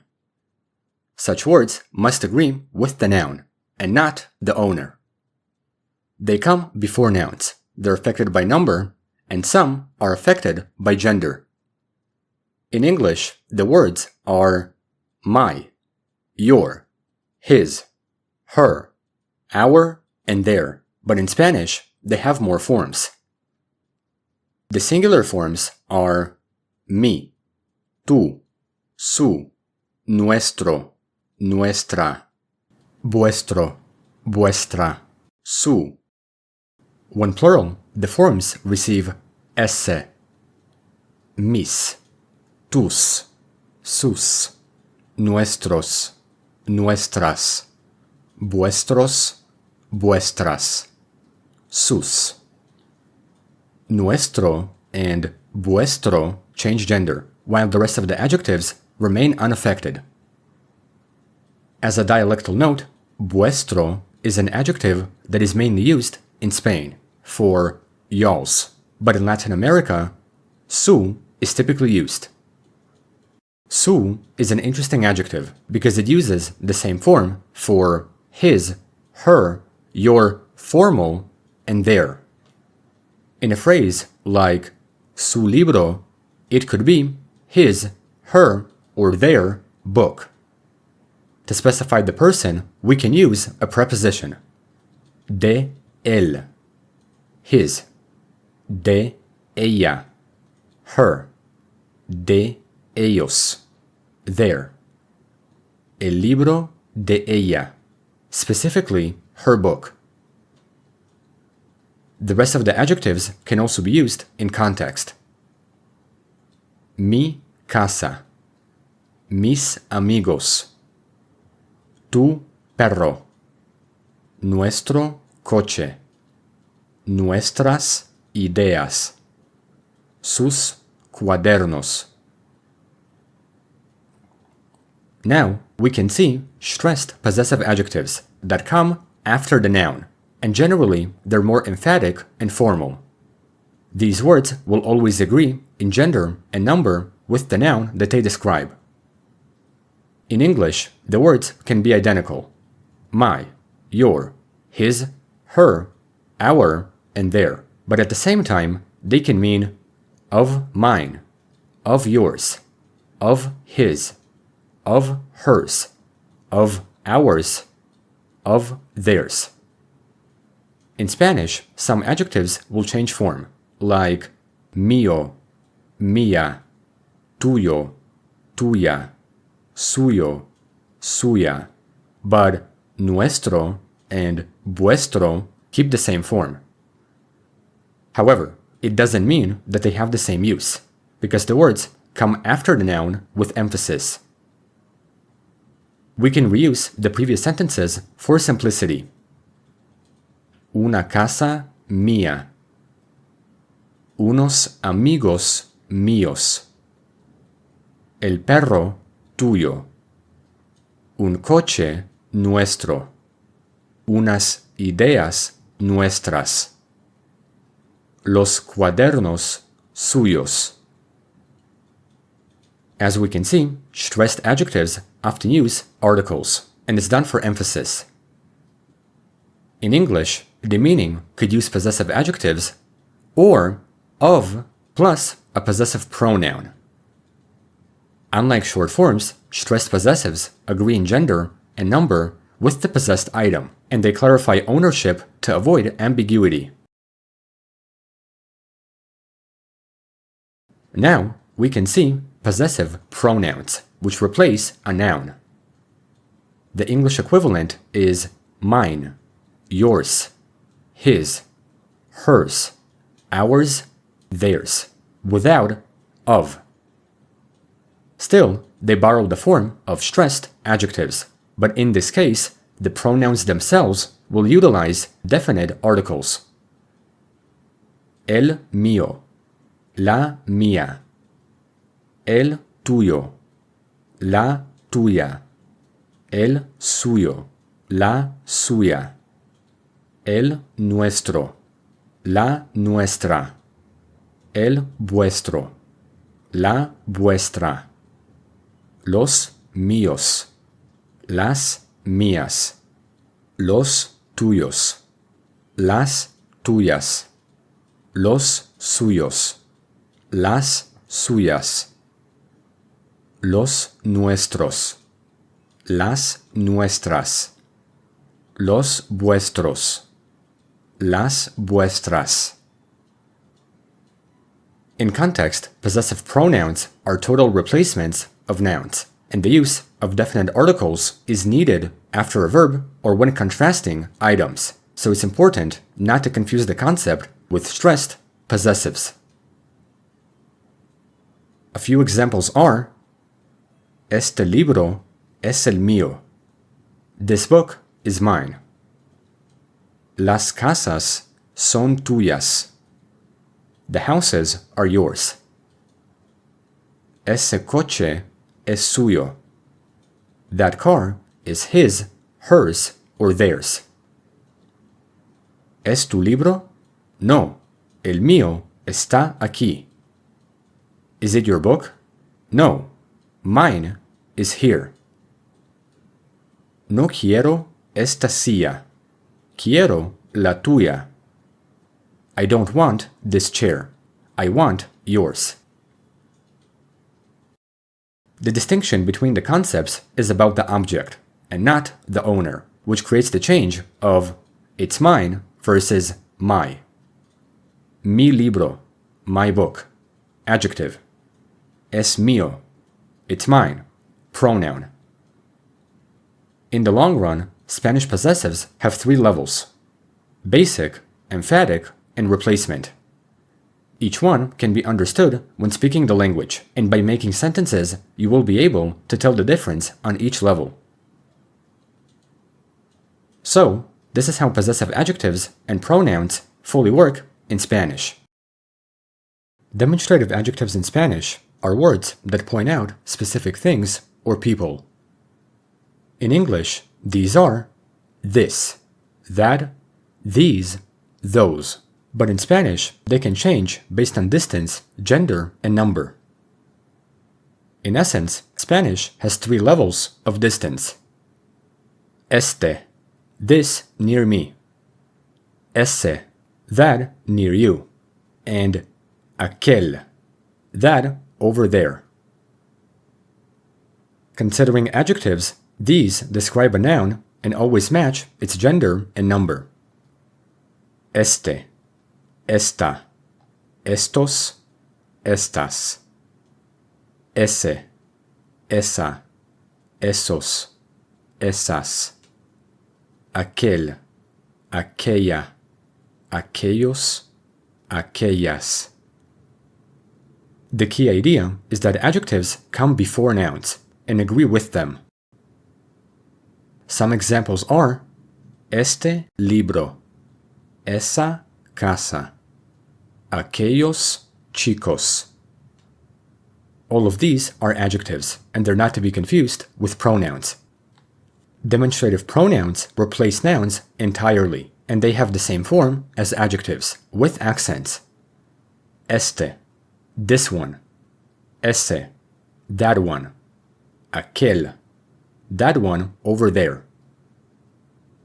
As a grammatical rule, the accent marks on este, ese, and aquel distinguish pronouns from adjectives. However, in modern Spanish, this rule is no longer necessary in most of the Spanish-speaking world. Often, a word like este is sufficient in saying this or this one, depending on context. In other words, demonstrative pronouns take the same form as adjectives, but they replace nouns without the need for accents. Some examples are quiero este, prefiero esos, aquella es bonita. At the same time, Spanish also has neuter demonstratives. Esto, eso, aquello. Such words are used for unknown or abstract things. They can never be plural, they're not used with nouns, and they have no gender. They simply point to unknown ideas, like ¿Qué es esto? Eso no me gusta. Aquello es difícil. The key differences between adjectives and pronouns are that adjectives come before nouns, but pronouns replace them. In practical speech, esse is used much more often, while Aquel is more formal and is needed for emphasis. Additionally, demonstratives can be used with time ideas, like saying este año, ese día, aquellos tiempos. Esto significa. Eso es verdad. When speaking Spanish, it's important to consider the natural use of demonstratives, because each one has its own function, such as distance, gender, number, pronouns, and accents. So, this is how demonstrative adjectives and pronouns fully work in Spanish. Spanish comparatives are used to compare two people, things, or actions. And Spanish has three main types of comparatives: equality, inequality, and verb forms. In English, the formation of comparatives has an intensifier and a conjunction for long adjectives, but short adjectives receive more letters. In Spanish, this structure is similar, but with no additional letters, so the pattern will always use an intensifier. Let's see the first type, equality. This type has two patterns for a comparative: tan plus an adjective plus como, which makes as, and tanto, tanta, tantos, tantas, plus a noun plus como, making as much or as many as. The key idea is that tan is needed for adjectives and adverbs, and that tanto is used with nouns, agreeing in gender and number. A few examples are: María es tan alta como Ana. Tengo tantos libros como tú. Now, let's see the second type, inequality. This type also has two patterns: más plus an adjective plus que, which makes more than, and menos plus an adjective plus que, making less than. This structure is very similar to English and is used a lot in spoken Spanish. Some examples are: este libro es más interesante que ese. Juan es menos alto que Pedro. As a note, when comparing numbers, use de instead of que, as in tengo más de $20. Now, let's see the third type, which uses verb forms, having only one pattern: a verb plus más or menos plus que. Some examples are: estudio más que antes. Ella trabaja menos que su hermano. After comparatives, it's important to see superlatives, which express the highest or lowest degree in a comparison. In Spanish, there is a distinction between two types: a relative superlative, meaning the most or the least, and an absolute superlative, meaning very or extremely. While English adds letters to short adjectives and uses an intensifier for long adjectives, Spanish has a different pattern. A relative superlative is used when comparing something within a group, which is equivalent to the English most or least. The formation has definite articles plus más or menos plus an adjective plus de. This pattern is important because agreement matters in the articles. Although it's a long formation, it's quite simple to understand because intensifiers will always be used. A few examples are: María es la más inteligente de la clase. Este es el menos caro de todos. Moreover, an absolute superlative is used without comparison to others, and there are two ways to make it. The first is to use muy plus an adjective, as in el libro es muy interesante. The second is to use the suffix ísimo, ísima, ísimos, ísimas, affected by gender and number, but this method is more expressive. The formation will remove the final vowel from an adjective which will agree in gender and number, adding ísimo in the end, like in alto, altísimo, fácil, facilísimo, caro, carrísimo. Some superlatives will change in spelling, such as rico, riquísimo, largo, larguísimo, feliz, felicísimo. This is done to preserve the hard sounds of the consonants. After knowing how to form Spanish comparatives and superlatives, the last thing to know is that some common adjectives have irregular forms that do not use más or menos. This is similar to English, where some words completely change form to sound better, like good, better, best, bad, worse, worst. Spanish has more irregularities, but they are predictable. On the left, the adjectives are in their basic form: bueno, malo, grande, pequeño. In the middle, we can see their irregular forms: mejor, peor, mayor, menor. As a note, mayor and menor are often used with age, and this nuance matters because it is possible to use an intensifier with grande and pequeño, but this would emphasize the size of something. Some examples are: este restaurante es mejor que aquel. Su situación es peor que antes. Mi hermano es mayor que yo.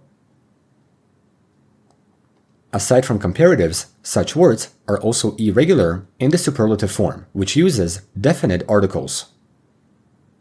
El mejor, el peor, el mayor, el menor. A few examples are: ella es la mejor estudiante. Este es el peor día. Overall, this is how comparatives and superlatives fully work in Spanish.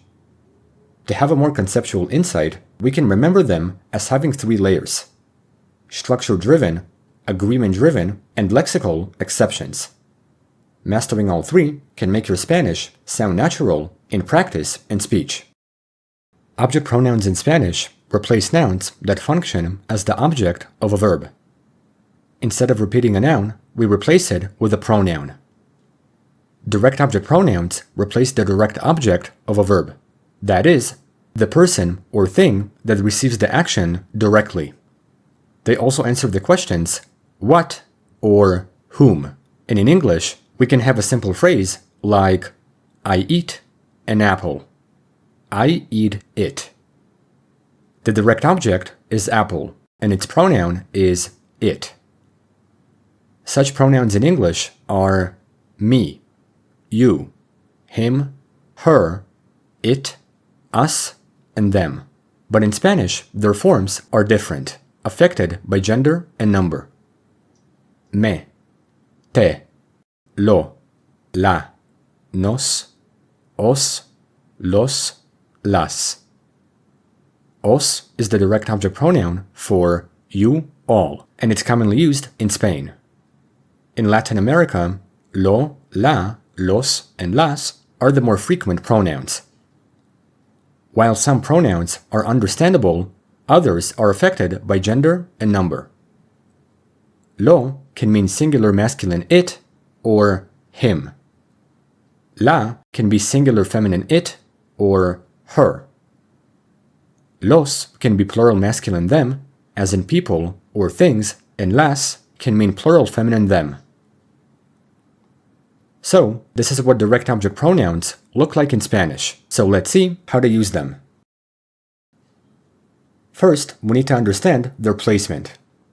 The most common placement for them is before a conjugated verb, and we can see them in order in basic phrases.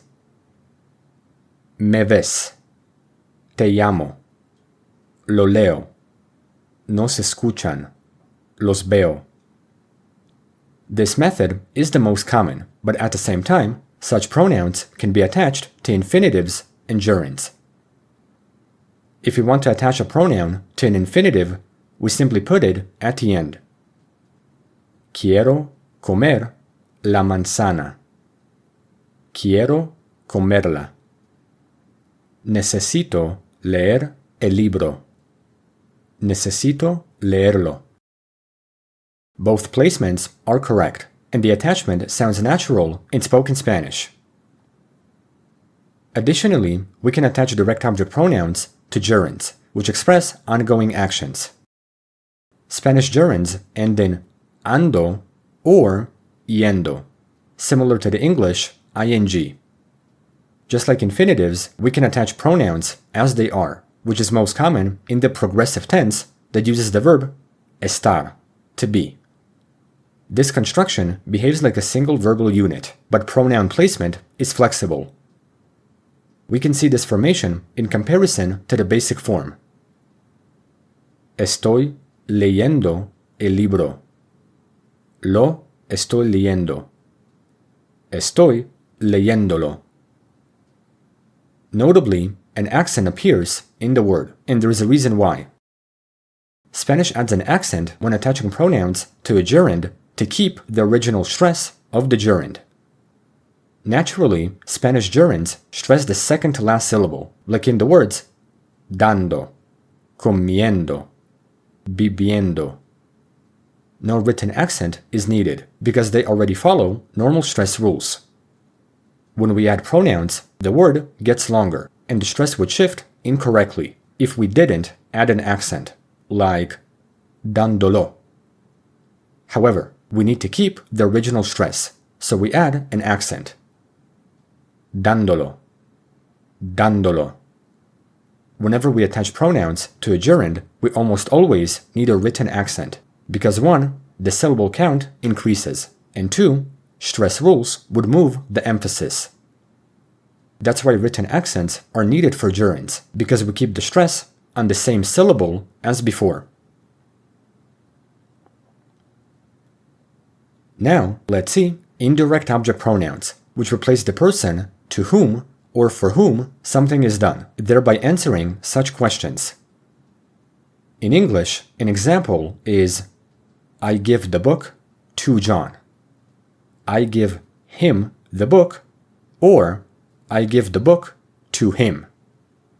In this case, there's a direct object with an indirect object, so him is the indirect object pronoun. Such pronouns in English borrow the same form, but most of the time they're specified in context with the preposition to or for. In Spanish, the forms are also borrowed, but some change. Me, te, le, nos, os, les. Such pronouns don't just mean me, you, him.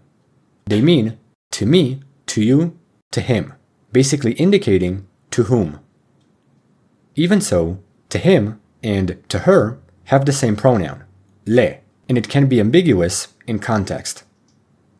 To specify the person of le, Spanish clarifies it with a plus a person, which I will show in a moment. So, this is what indirect object pronouns look like in Spanish, so let's see how to use them. The good thing is that placement rules are the same as before. The most common placement is before a conjugated verb, and we can see them in order in basic phrases. Me escribes. Te doy dinero. Le compro comida a María. Les das un regalo. Notice how some examples also have direct objects, because typically the two types of pronouns work together in context. Even so, a sentence like le compro comida can be ambiguous, because le can indicate to him to her, and even to you formal. To specify the person, we add a plus a person, and in this case, it's a Maria, to Maria. So, the sentence literally translates to her, I buy food for Maria, but without the specification, le would mean to him or to her. That's why it's important to clarify the person. Placing such pronouns before verbs is the most common method, but at the same time, they work with infinitives and gerunds the same way. To attach an indirect object pronoun to an infinitive, simply place it as is. We can see an example with a pronoun before and after. Le voy a dar un regalo a María. Voy a darle un regalo a María. To attach an indirect object pronoun to a gerund, we follow the same rules as before, especially in comparison to a basic form. Le estoy escribiendo a Juan. Estoy escribiéndole a Juan. The last thing to consider is double object pronouns that combine indirect pronouns with direct pronouns. At this point, the concept can be hard to understand because Spanish changes the form of some pronouns when combined. It's important to understand that when combining pronouns, indirect ones will come first, and then direct ones. This combination will cause some indirect object pronouns to change form. Specifically, le and les will change form to se, when followed by lo, la, los, las. This is done on purpose to avoid repeating the same consonant, because le, les, lo, la, los, and las all start with elle. To avoid this repetition, le and les change to se. So, in a sentence like le doy el libro a María, the direct object is el libro, and the indirect object is a María. El libro becomes lo, and a María becomes le, but together they do not make le lo doy. According to the rule, le and les change to se, so the sentence will be se lo doy, se lo doy.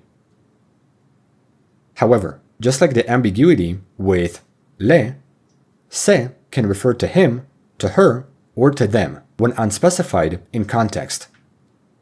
To clarify the person, add a plus a person, like before. This construction is better understood in comparison. Le doy la carta a Juan.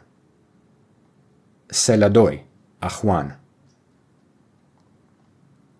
Just like previous concepts, placing combined pronouns before verbs is again the most common way, and as always, it's possible to attach them to infinitives and gerunds. With infinitives, the indirect pronoun will go first, and then the direct pronoun.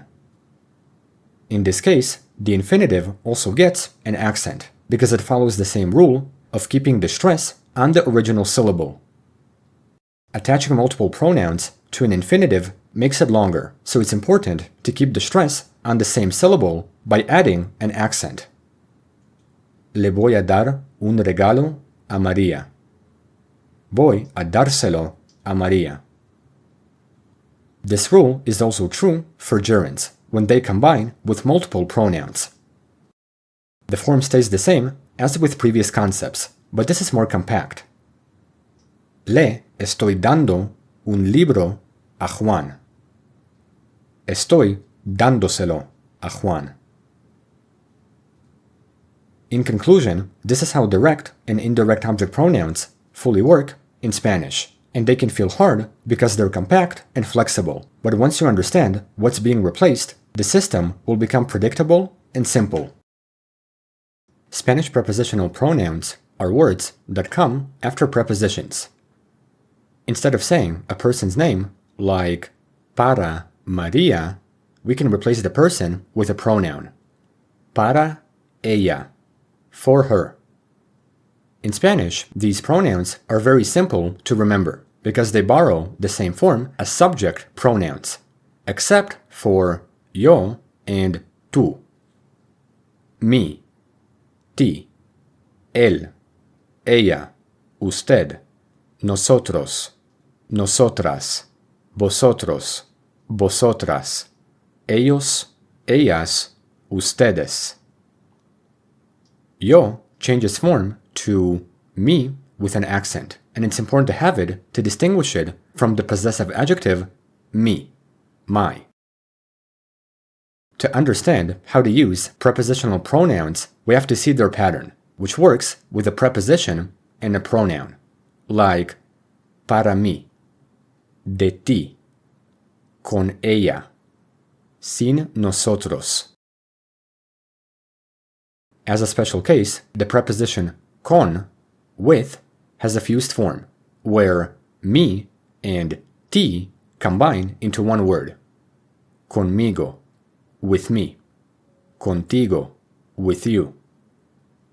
An example of that is puedes venir conmigo. Quiero hablar contigo. These forms are mandatory, so it's not possible to say con mi or con ti. At the same time, Spanish has a reflexive prepositional pronoun that talks about oneself, specifically himself, herself, or themselves. The topic of reflexive verbs is for the next video, but here we can just see an example. Él habla de sí mismo. He speaks about himself. The word mismo is affected by gender and number, so it can be used for emphasis. After learning the system, it's possible to practice with common prepositions that are seen with prepositional pronouns. A, de, en, con, para, por, sin, sobre. Some phrases are a mí, de ella, en nosotros, conmigo, para ti, por ellos, sin usted, sobre mí. When seeing the pronouns in context, they come after a preposition, indicating that they are not subject pronouns, but prepositional pronouns. Moreover, Spanish has a contrast between prepositional pronouns and object pronouns, which I showed in the previous video.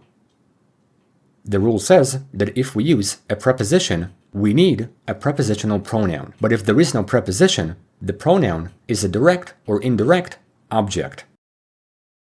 For instance, ella me habla means she speaks to me, but ella habla de mí means she speaks about me. In English, the case has a preposition in both sentences, but Spanish often doesn't need it because the indirect pronoun is specific enough.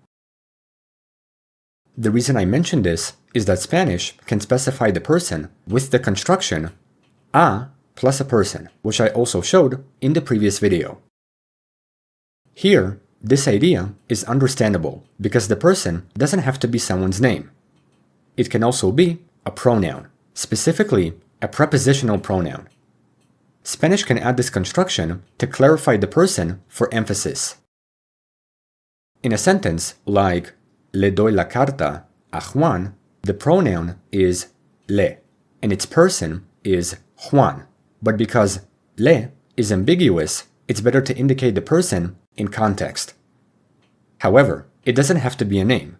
It can also be a pronoun, like le doy la carta a él. I give the letter to him. In this case, we know that the person receiving the object is masculine because of the prepositional pronoun él. This is especially important because le can mean to him, to her, or to you formal, so a él removes ambiguity. Even so, this construction can be used with any subject for emphasis and can go at the beginning or at the end of a phrase because Spanish word order is flexible. Let's reuse a previous example. A mí, ella me habla. Ella me habla a mí. Both mean she speaks to me, because the first phrase is the common saying for emphasis, but the second is more neutral. Even previously, we can put a él at the beginning. A él le doy la carta.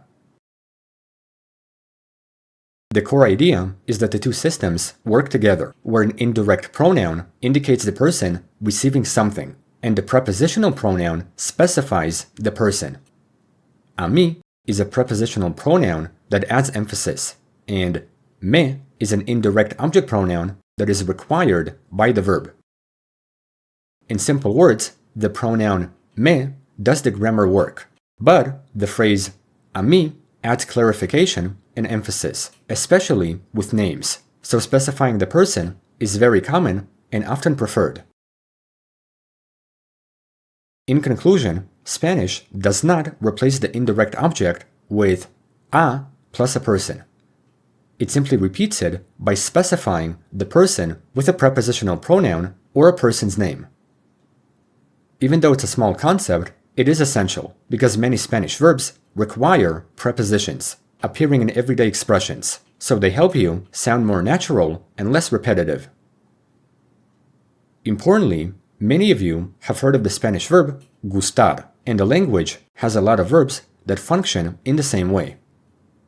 The reason why it's important to know prepositional pronouns is that verbs like gustar almost always repeat the person for emphasis. This concept will be shown in a separate video, but first, it's better to see pronouns here and later understand how it applies to verbs like gustar. Reflexive verbs in Spanish are used when the subject performs an action on itself, like saying, I wash myself, or she gets dressed. The key idea is that the subject is the object in a phrase, and in Spanish, such verbs are essential because they have to match the subject. While English can have the presence of multiple words, the verb's function is the same, because the person doing the action is the same person receiving it. For instance, there is a big difference between dress and get dressed. To get dressed means to put on your clothes, as in getting dressed yourself, while to dress often implies formality, or is used when helping someone else. This is the difference between regular verbs and reflexive ones. To conjugate reflexive verbs in Spanish, we have to see reflexive pronouns, which borrow the form of object pronouns. In essence, the subject is the object in a sentence, so the reflexive pronouns indicate that a subject acts on itself. Me, te, se, nos, os, se.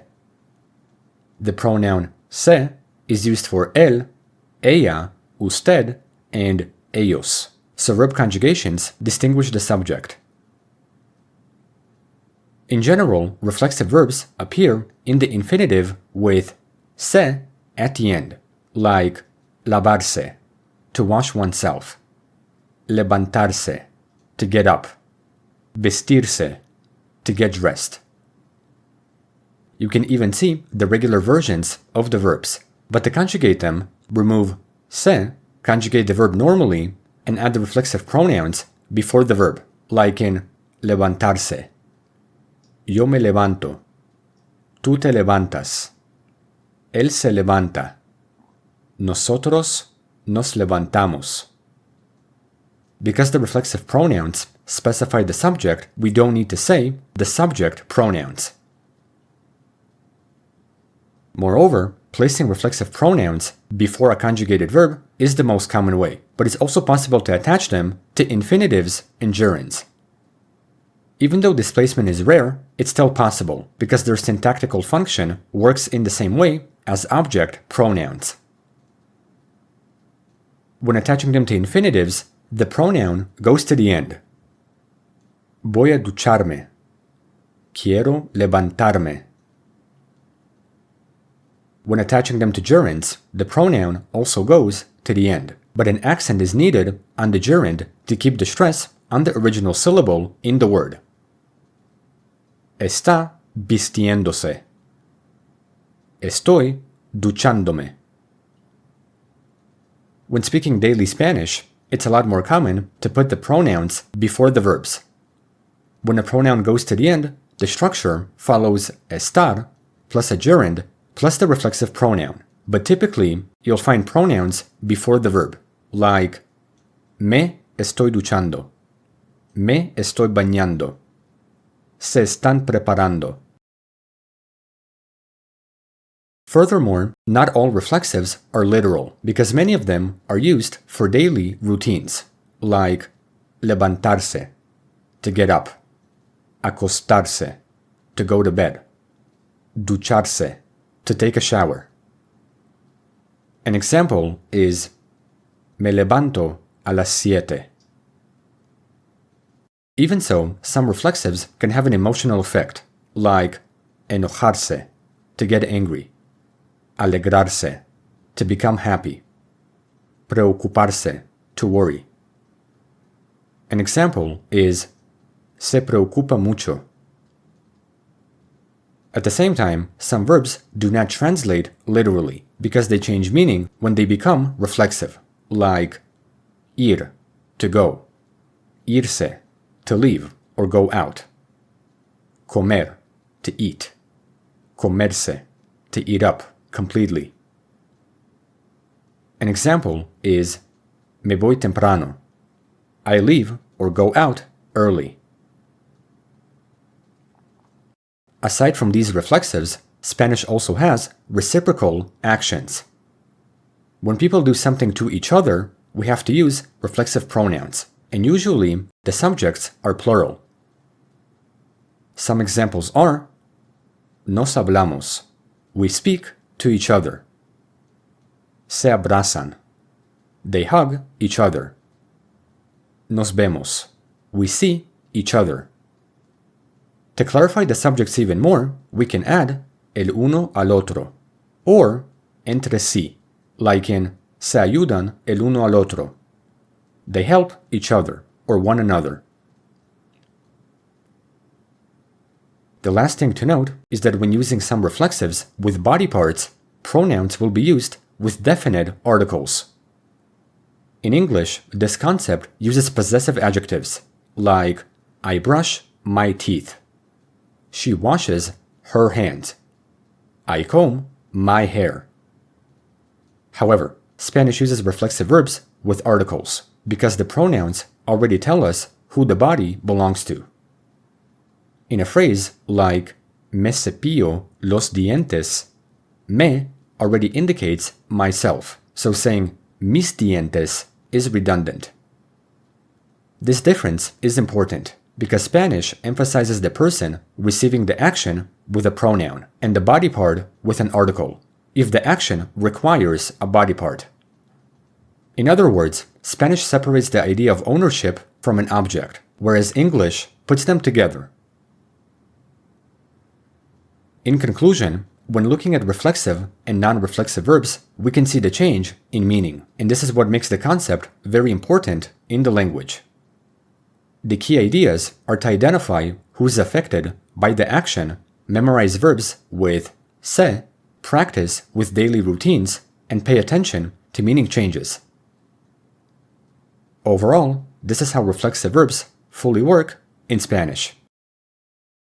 In Spanish, the verb gustar means to like, as in me gusta la pizza, I like pizza. However, it's important to understand the true meaning and structure of what defines the verb, along with other verbs like gustar. In a sentence like me gusta la pizza, the structure follows an indirect object pronoun plus gustar plus the subject. As a reminder, Spanish indirect pronouns are me, te, le, nos, os, les, but they do not mean me, you, him. They mean to me, to you, to him, because they receive something in context, like saying, me gusta el libro, te gustan los deportes. You might have noticed that gustar is conjugated differently, and there is a reason why. Gustar and verbs like gustar must agree with what's being said, not the person. The verb changes from gusta to gustan because the action turns from singular to plural subjects. This is also true with infinitives, like me gusta correr, me gusta estudiar. In these phrases, the verbs are the subjects themselves, so gusta will always stay singular.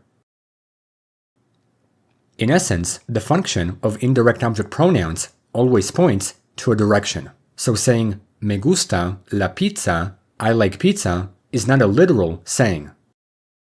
Because me means to me, the true pattern of the saying is to me, pizza is pleasing. So gustar doesn't really mean to like.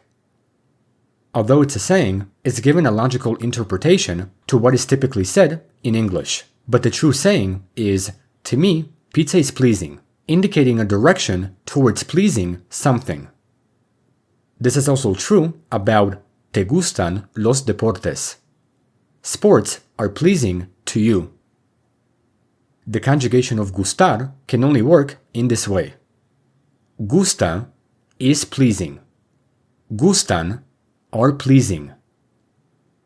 So, it's not possible to say yo gusto, tu gustas, etc.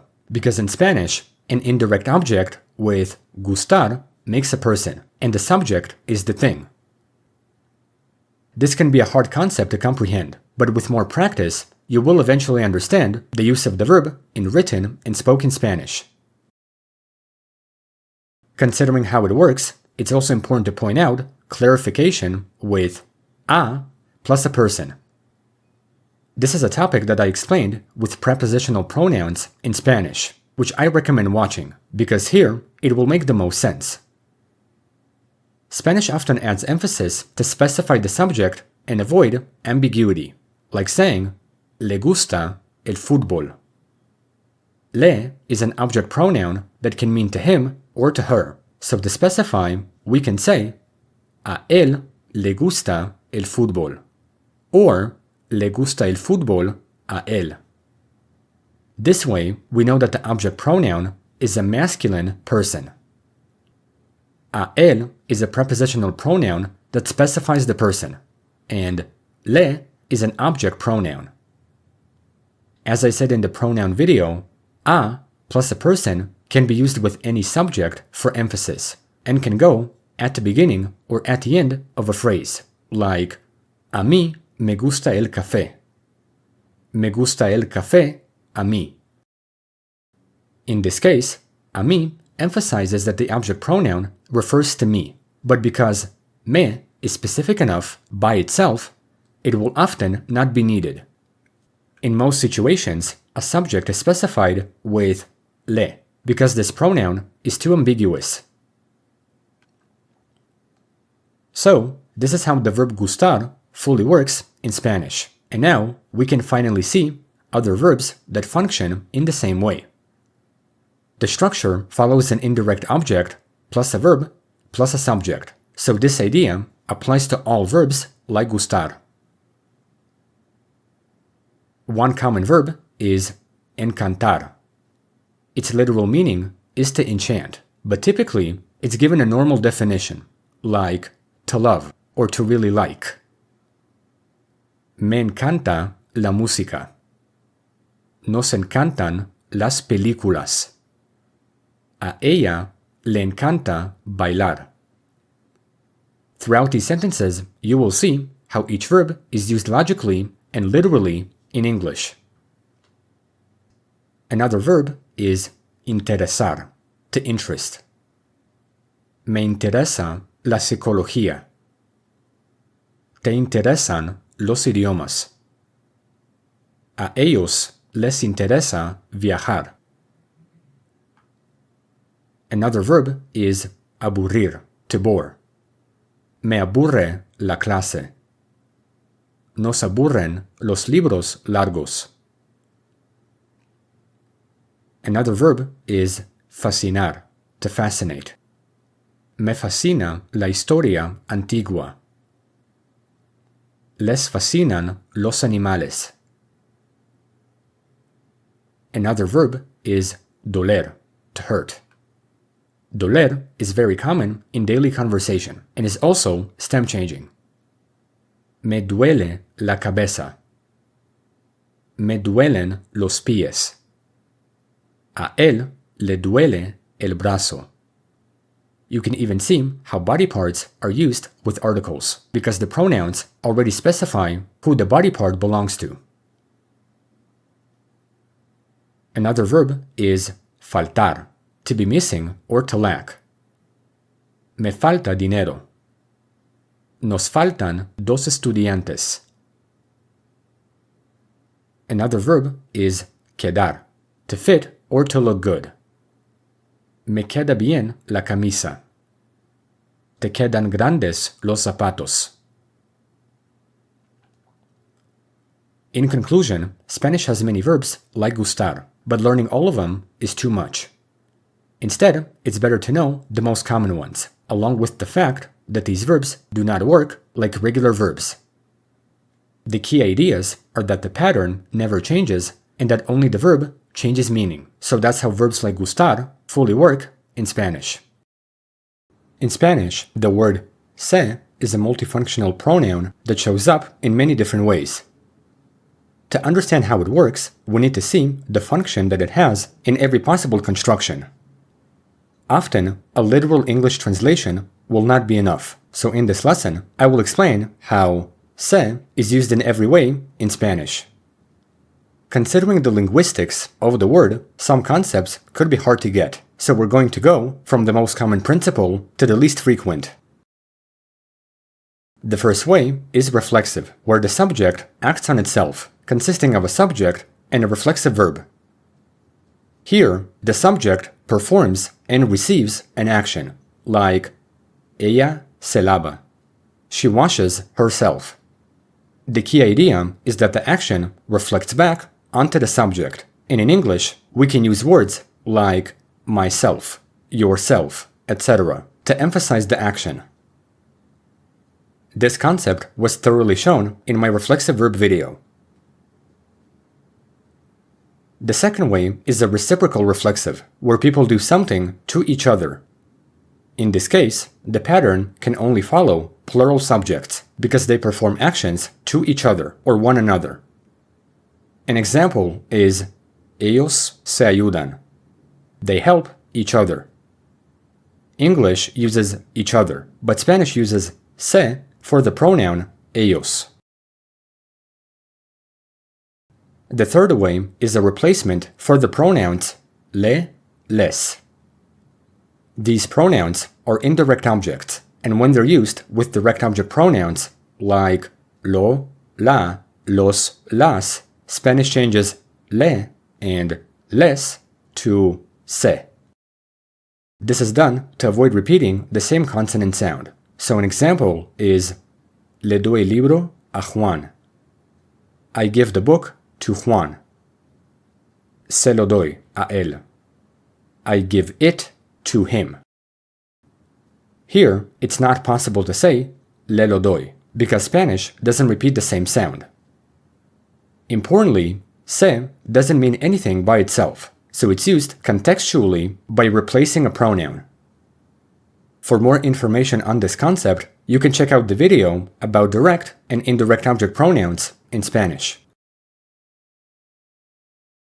The fourth way is an impersonal construction with se that gives general statements with no specific subject that is doing the action. The pattern follows se with a third person singular verb, like se vive bien aquí. People live well here.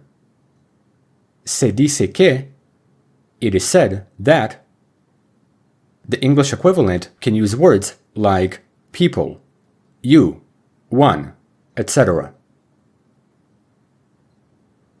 The fifth way is a passive se, where the focus is on the action or the result, but not who did it. The pattern follows se plus a verb plus a noun or a subject, and the English equivalent is the use of the passive voice with the verb to be plus a past participle. An example is se venden casas.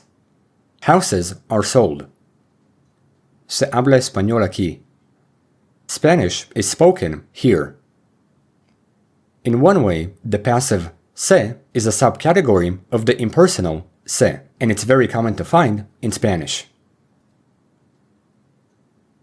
The sixth way is an accidental se that removes blame from the person.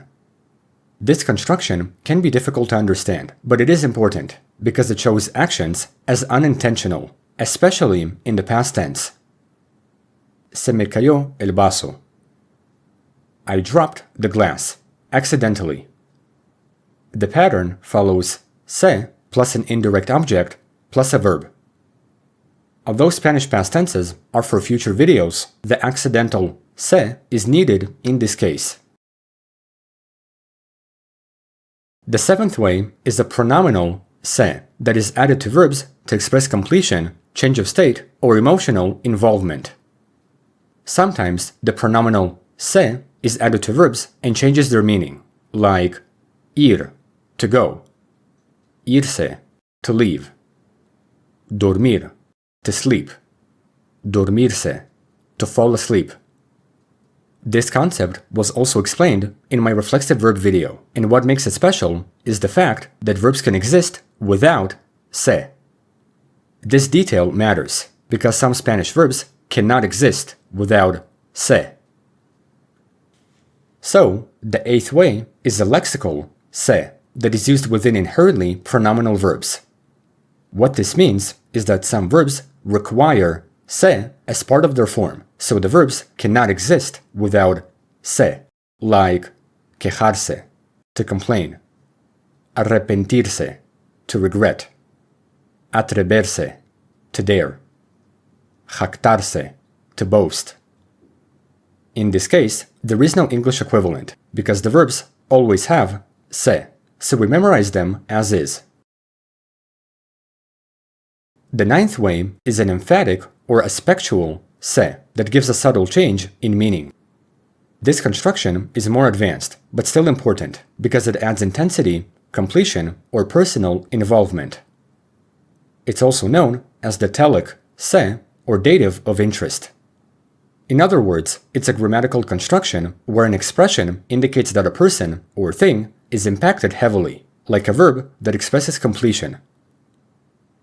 An example is comerse, to eat up, completely. Ella se come la pizza. She eats the pizza entirely. What makes this construction special is that it emphasizes a total act of eating something. It's also often perceived as more informal when referring to finishing an entire dish. At last, the 10th way of se is a middle se with a middle voice, where the subject undergoes a change without an external agent. In English, this construction happens when something happens by itself, or when the focus is on the result rather than the cause. An example is la puerta se abre. The door opens itself. El vidrio se rompe. The glass breaks itself. In English, we often say opens or breaks without anything else, but linguistically, the word itself is what the middle se refers to. Sometimes the word itself is added, but Spanish often prefers using se to specifically mark the action.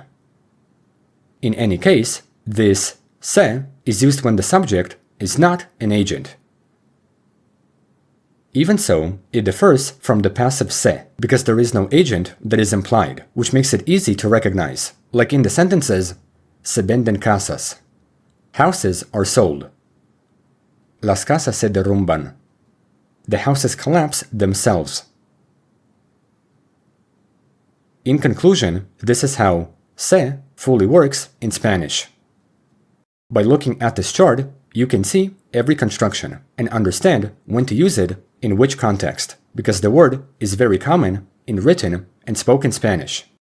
The word que in Spanish is used when asking a question for definition, explanation, or general identification. We can think of it as asking, what is it? Even though we don't know what the thing is. ¿Qué is very useful in Spanish because it has an accent, and this way we know that it's a question. It can be used in questions like ¿Qué es eso? ¿Qué quieres? ¿Qué estudias? ¿Qué pasó? Even so, it can be used with nouns like ¿Qué libro estás leyendo? Although English might say which, Spanish uses ¿qué when the category is open-ended or undefined.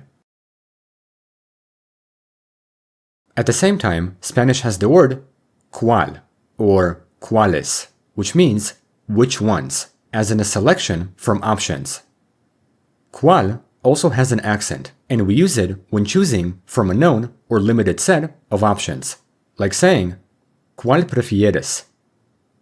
¿Cuáles son tus colores favoritos? ¿Cuál quieres? ¿Té o café?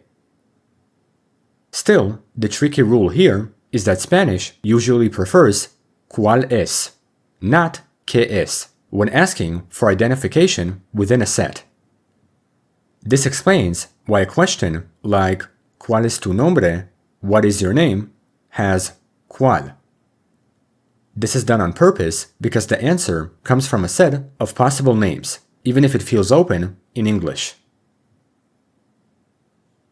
Additionally, Spanish has another special word, lo que, meaning what, that which, or the thing that.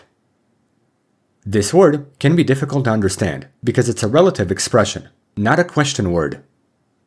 It mainly appears within a structure and turns an idea into a thing with no accent, like saying, no entiendo lo que dices. I don't understand what you say. Lo que necesito es tiempo. What I need is time. More often than not, this expression describes the thing that is embedded in a statement, especially when compared with que. In conclusion, we can compare all concepts and fully understand how they work and when to use them in Spanish. Que asks for a definition, but cuál is needed for an answer that comes from options. On the other hand, when looking at que and lo que, the situation of the words changes, because one is needed for a direct question while the other expresses the thing in a sentence. Overall, this is how que, cuál, and lo que fully work in Spanish. Spanish has two special words that are used very commonly, por and para.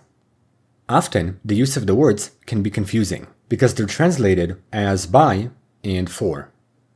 While this explanation is true, it often takes away from the multiple functions of each word, so in this video, I will show the true difference between the two.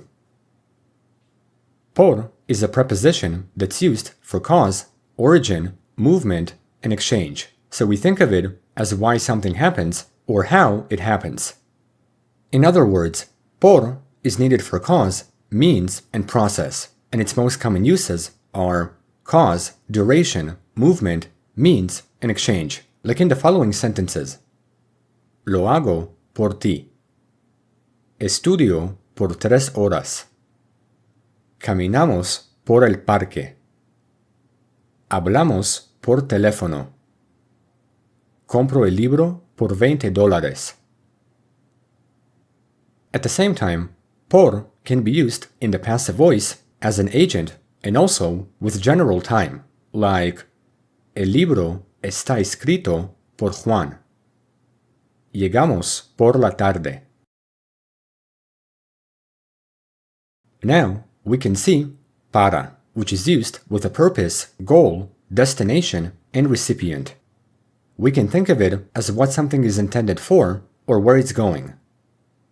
Its most common uses are purpose, recipient, destination, deadline, as in a specific time, opinion, and function, like in the following sentences. Estudio para aprender español. Salimos para Madrid mañana. La tarea es para el lunes.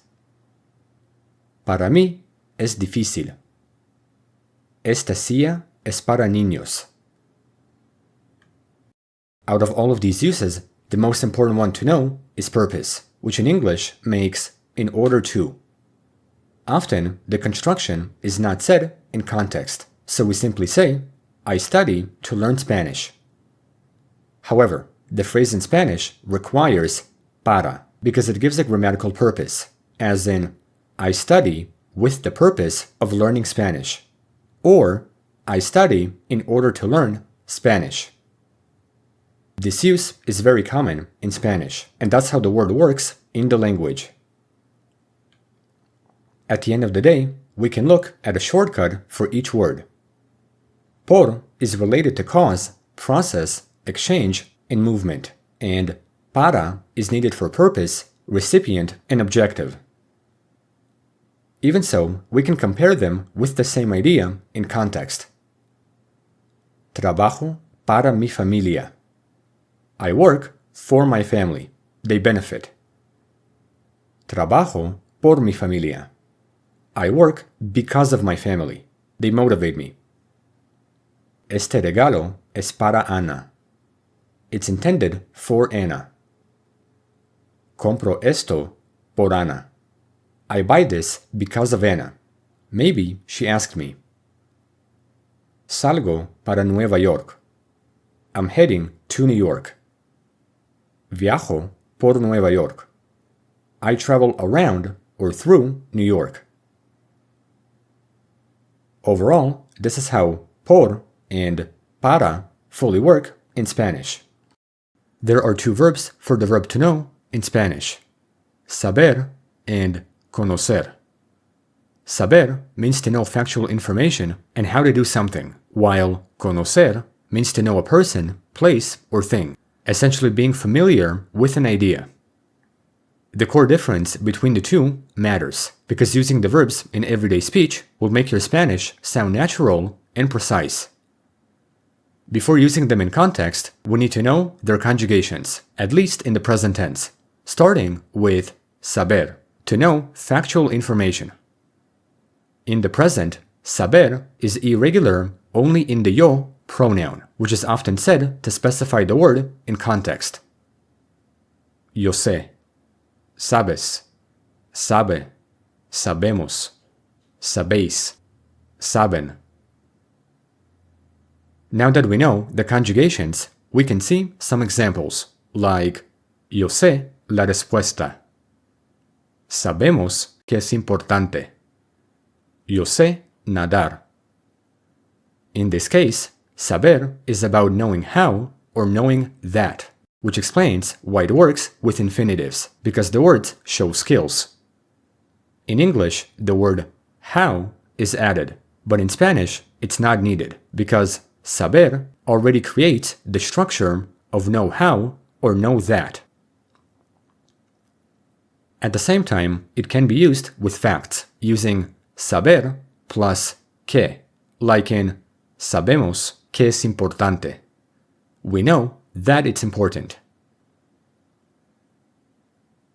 Now, let's see conocer, which means being familiar with people, places, things, and ideas.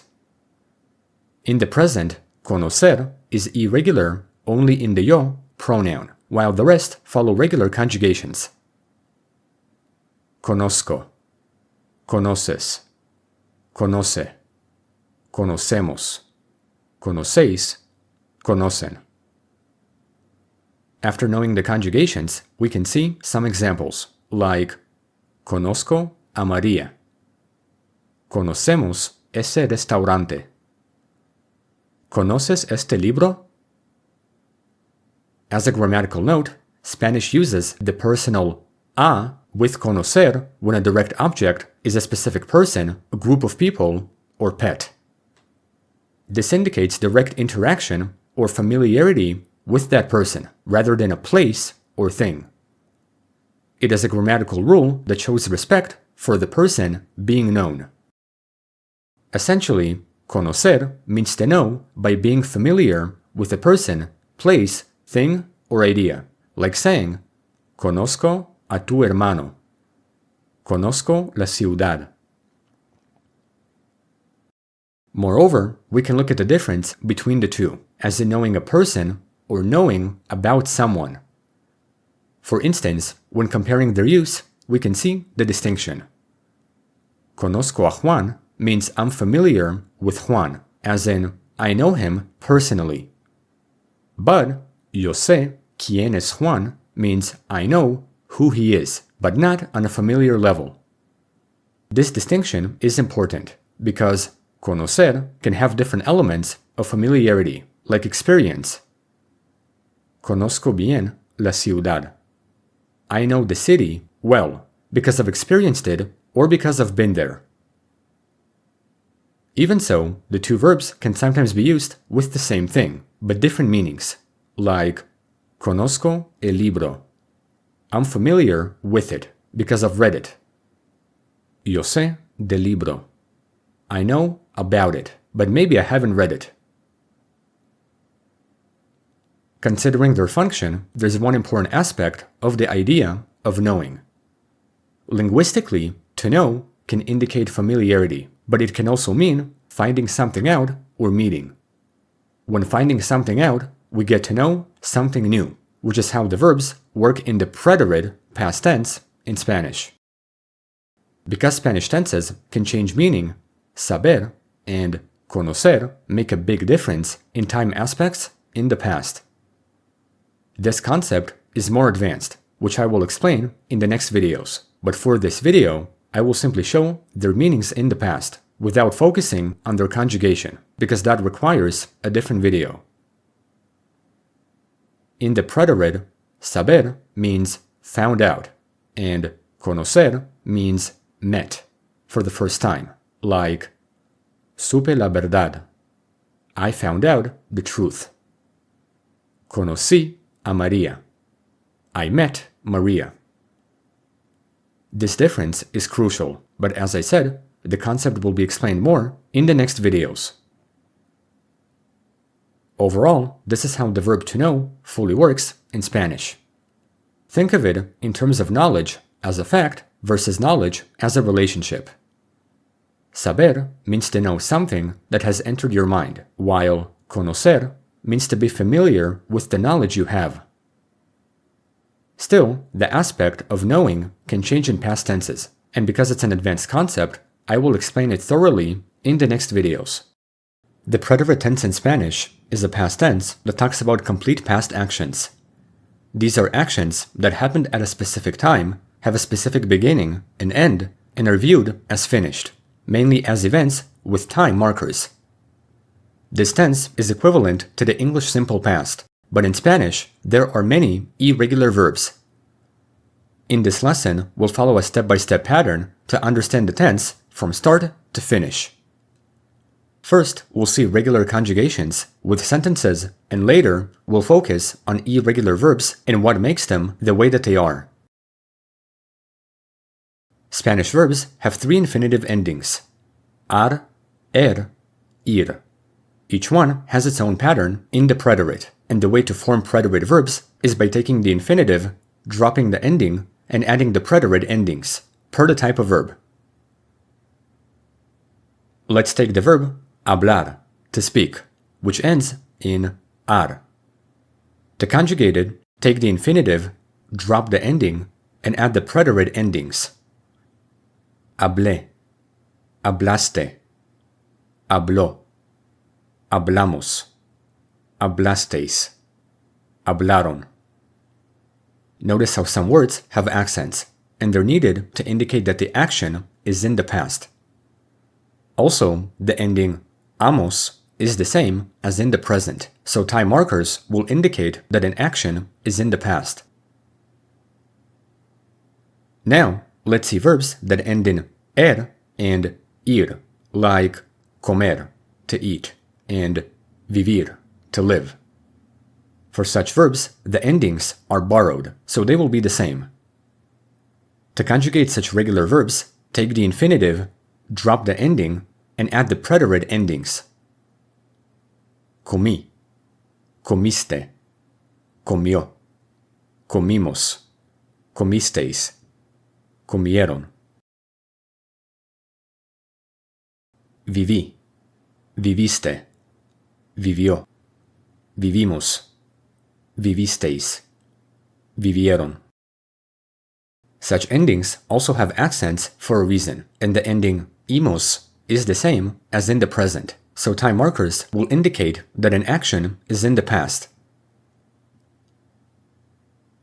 Now we can see some examples, like ayer estudié, hablé con mi profesor, estudiaron mucho, comí pizza ayer, vivimos en España por un año.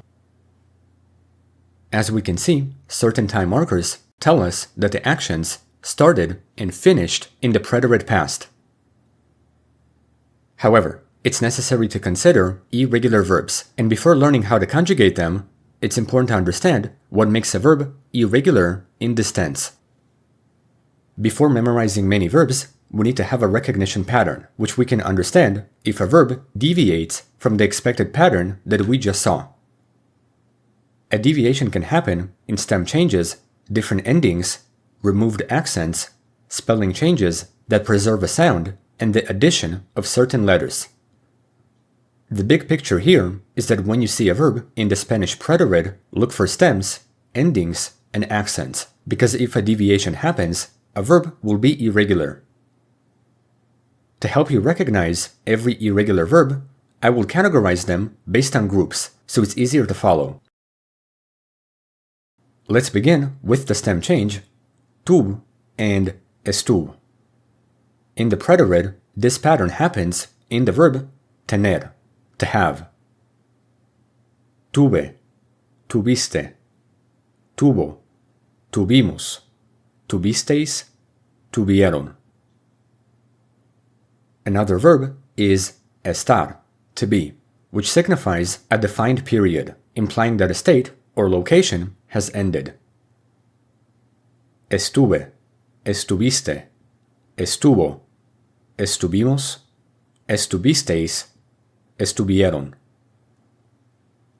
Another verb with this change is andar, to walk. Anduve, anduviste, anduvo, anduvimos, anduvisteis, anduvieron. The stem change of tuve also happens in other verbs that have tener with a prefix, like detener, retener, contener, obtener. A different stem change is pus, which happens in the verb poner, to put. Puse, pusiste, puso, pusimos, pusisteis, pusieron. This change also happens in other verbs that have poner with a prefix, like suponer, proponer, disponer, componer. Another stem change is the letter J in verbs that end in cir, like conducir, to drive, conduje, condujiste, condujo, condujimos, condujisteis, condujeron. Here, the letter E is also dropped from the pronoun ellos. This change also happens in the verbs traducir and producir. Another stem change is dich, which happens in the verb decir, to say or tell. Dije, dijiste, dijo, dijimos, dijisteis, dijeron. Here, the letter E is also dropped from ellos, and this change also happens in other verbs that have decir with a prefix, like predecir, contradecir. Another stem change is is in the verb hacer, to do or make. Hice, hiciste, hizo, hicimos, hicisteis, hicieron. Here, the conjugation in el ella has the letter Z, and it's used to keep the sound of the consonant. This change also happens in other verbs that have hacer with a prefix, like deshacer, rehacer. Another stem change is bin, in the verb venir, to come. Vine, viniste, vino, vinimos, vinisteis, vinieron. This change also happens in other verbs that have venir with a prefix, like prevenir, convenir. Now, we're getting into a different category where stem changes happen only in one verb, but endings will all be the same. One stem change is traj, in only one verb, traer, to bring. Traje, trajiste, trajo, trajimos, trajisteis, trajeron. A different stem change is cup, in only one verb, caber, to fit. Cupe, cupiste, cupo, cupimos, cupisteis, cupieron. A different stem change is pud, in only one verb, poder, can or be able to. Pude, pudiste, pudo, pudimos, pudisteis, pudieron.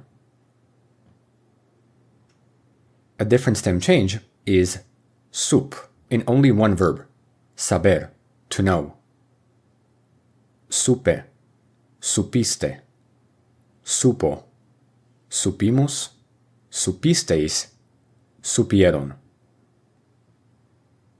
A different stem change is quis, in only one verb, querer, to want. Quise, quisiste, quiso, quisimos, quisisteis, quisieron. In this category, the verbs ver and dar also exist because they follow the same endings. Vi, viste, vio, vimos, visteis, vieron. Di, diste, dio, dimos, disteis, dieron. As a quick note, I'd like to indicate a meaning shift in the verb saber, to know. Its conjugations in the preterite are irregular, but the key idea is that they mean coming to know something, as in a complete moment of realization. A sentence like supe la verdad ayer means I found out the truth yesterday, not I knew the truth. At the same time, the verb conocer, to know by being familiar with something, also changes in meaning. Conocer follows regular conjugations in the preterite, but it means meeting someone for the first time, like conocí a María en la fiesta. I met Maria at the party. The key idea is the beginning of knowing, so the meaning shift of the verbs turns a transition into a state, but not the state itself. That's why saber and conocer feel different from regular completed actions. Now, we can see a different category of irregular verbs, like ones that have stem changes only in third-person pronouns. One stem change is e to i, in the verbs sugerir, to suggest, servir, to serve, and pedir, to ask for. These verbs follow regular endings but change their stems only in él, ella, usted, and ellos, ellas, ustedes. Sugerí, sugeriste, sugirió, sugerimos, sugeristeis, sugirieron. Serví, serviste, sirvió, servimos, servisteis, sirvieron. pedí, pediste, pidió, pedimos, pedisteis, pidieron.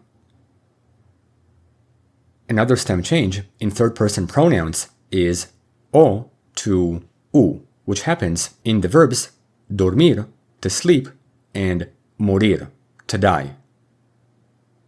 Dormí, dormiste, durmió, dormimos, dormisteis, durmieron. Morí, moriste, murió, morimos, moristeis, murieron. Another stem change is when e becomes y, and it happens in verbs that end in er and ir with a vowel before, like creer, to believe, leer, to read, oír, to hear. In third-person pronouns, this stem change happens to avoid repeating two vowel sounds, but the rest of the conjugations will have accents to separate the vowel sounds.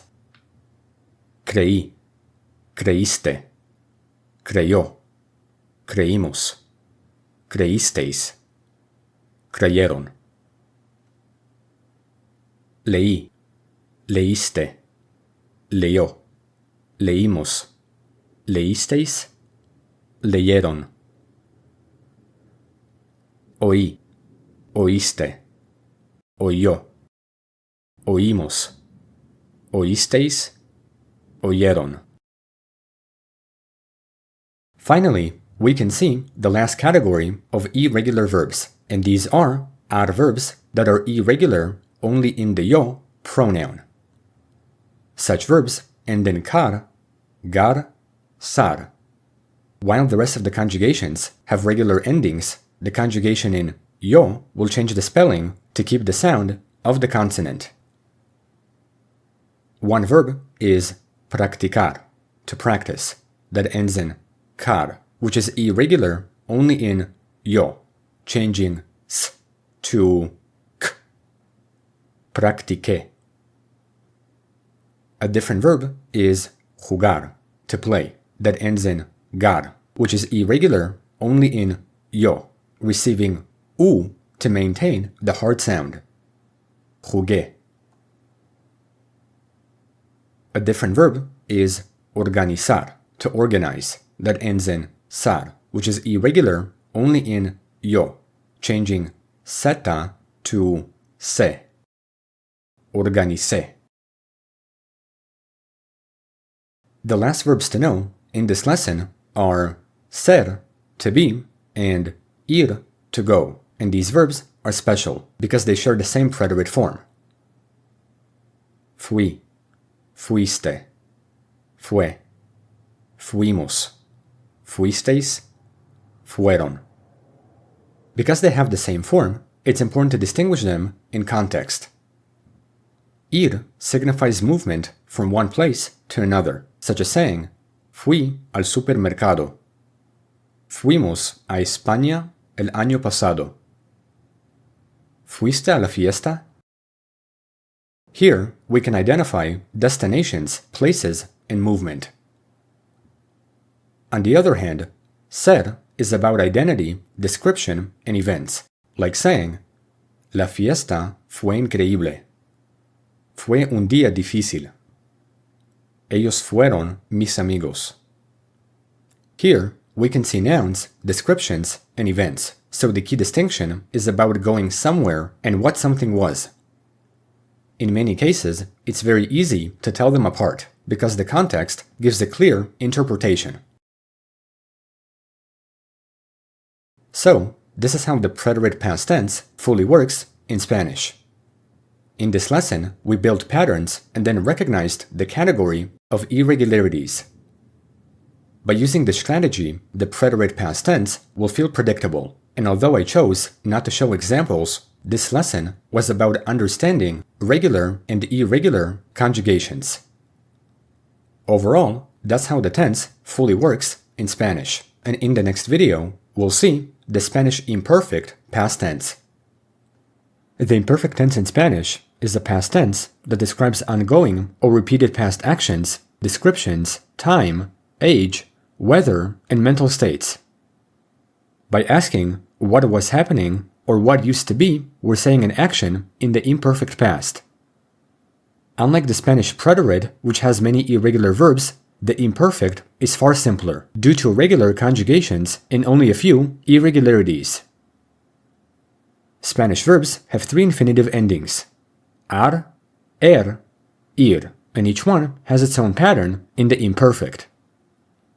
To form imperfect verbs, take the infinitive, drop the ending, and add imperfect endings per the type of verb. Let's take the verb hablar, to speak, which ends in ar. To conjugate it, take the infinitive, drop the ending, and add the imperfect endings. Hablaba, hablabas, hablaba, hablábamos, hablabais, hablaban. In this case, one conjugation is borrowed twice, hablaba, so context and subject meaning will show the difference. Also, the conjugation for nosotros has an accent to keep the stress on the original syllable, as it is in every other conjugation. In the imperfect, the words mean was or were speaking, because the tense is about continuous actions in the past. In English, the tense is formed with to be plus a gerund, but in Spanish, the imperfect is sufficient in showing the same meaning. Now, let's see verbs that end in er and ir, like comer, to eat, and vivir, to live. For such verbs, the endings are borrowed, so they will be the same. To conjugate them, take the infinitive, drop the ending, and add the imperfect endings. Comía, comías, comía, comíamos, comíais, comían. Vivía, vivías, vivía, vivíamos, vivíais, vivían. In this case, the conjugations have accents, and one conjugation is also borrowed twice. After learning regular conjugations, we can see irregular verbs, and in this tense, there are only 3: ser, ir, and ver. None of them have stem changes, so we simply memorize them. Era, eras, era, éramos, erais, eran. Iba, ibas, iba, íbamos, ibais, iban. Veía, veías, veía, veíamos, veíais, veían. Now, we can see some sentences, which in the imperfect show habitual and ongoing actions, description, time, age, mental states, and weather. Cuando era niño, jugaba fútbol. Yo estudiaba cuando llamaste. La casa era grande y vieja. Eran las 3 de la tarde. Tenía 10 años. Quería ir, pero no podía. Hacía frío y llovía. As we can see, every action is seen as ongoing in the background, so the imperfect doesn't say when an action ended. In comparison, the preterite is about complete events, but the imperfect is about ongoing actions that were happening during something else. This difference is important because Spanish uses verbs that are often said many times in the imperfect, so we need to understand them. In my previous video, I talked about the Spanish preterite, and 2 verbs that I specified were ser and ir, which take the same form and show completed beings and movement in the preterite. However, in the imperfect, they have different forms and functions. Ser is used for descriptions, background, and identity, expressing actions as being, like in era alto y simpático.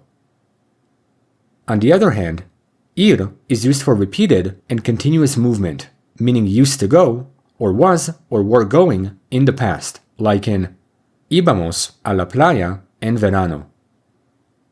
The key idea is that ser expresses a state of being, while ir is about a habit or action that was happening in the past. By understanding this difference, it allows us to see the function of other verbs, like tener, to have. In the imperfect, tener means had or used to have, showing possession, age, and conditions. So it's about ongoing possession or state, like in tenía un coche. I had or used to have a car. Tenía 10 años. I was or used to be 10 years old. Tenía mucho dinero. I had or used to have a lot of money.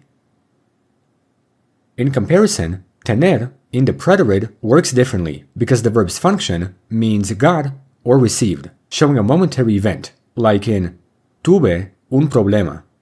I had or encountered a problem. Tuve una idea. I got an idea. When looking at ser, ir, and tener, the use of the verbs can let us differentiate the two past tenses, and this way, our Spanish speech will sound natural. An example of that is cuando era niño tenía un perro e iba al parque todos los días. Un día fui al parque y fue muy especial porque tuve una experiencia increíble. The last thing to note in the imperfect is saber and conocer, which I also showed in the preterite video. Saber means to know facts, and conocer means to be familiar with ideas. While the preterite changes the meaning of the verbs, the imperfect keeps the meaning. So, saber describes ongoing knowledge, and conocer explains ongoing familiarity in the past. In essence, the two verbs have no change, so they describe existing knowledge. Sabía la respuesta. Sabía nadar. No sabía nada. Conocía a María. Conocía bien la ciudad. No conocía ese lugar. In general, the imperfect makes the verbs describe states as they do in the present, but the preterite changes them with the beginning of knowledge, change, or event. So, this is how the imperfect past tense fully works in Spanish. The present perfect in Spanish describes actions that have happened, are connected to the present, or occurred within a time period that has not ended. In English, we say, I have eaten, using the auxiliary verb have and the past participle, eaten. In Spanish, we follow the same pattern because the tense is compound, consisting of haber in the present tense and a past participle. Haber is an auxiliary verb that helps the main verb, which has a participle form. In other words, haber carries the tense, and the participle carries the meaning. However, before saying conjugations, we need to understand how to make past participles, which in Spanish have two forms. For adverbs, take an infinitive, drop the ending ar, and add the ending ado. For and ir verbs, take the infinitive, drop the endings and ir, and add the ending ido. In perfect tenses, the words are paired with haber.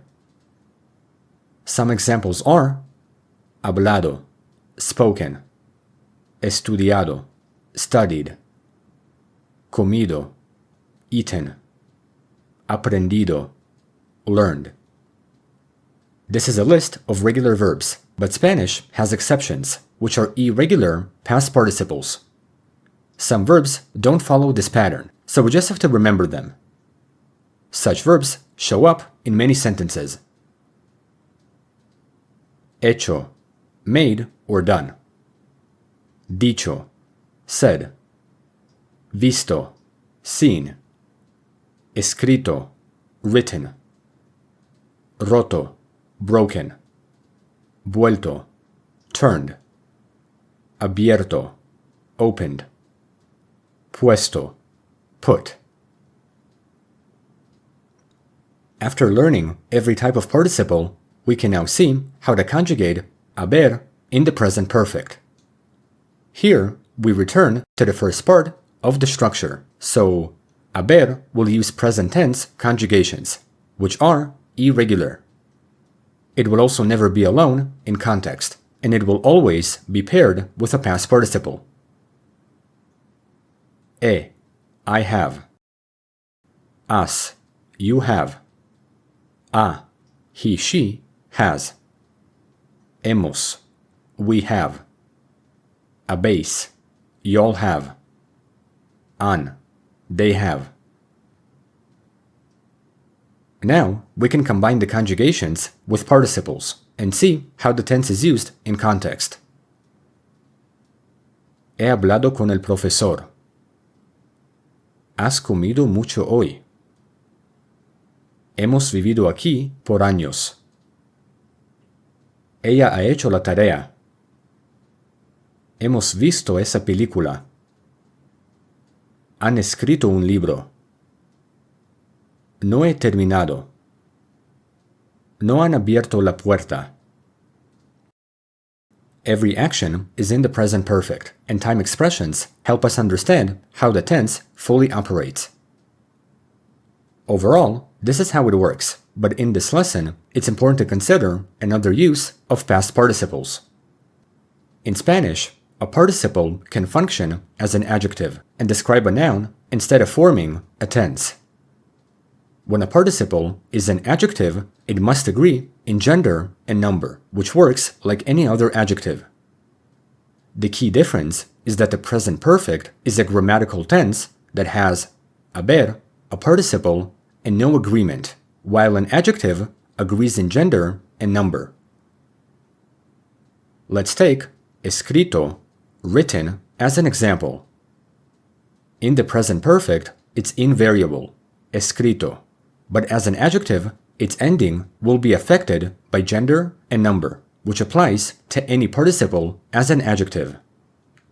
By using escrito in context, we can make sentences like el libro escrito, la carta escrita, los libros escritos, las cartas escritas.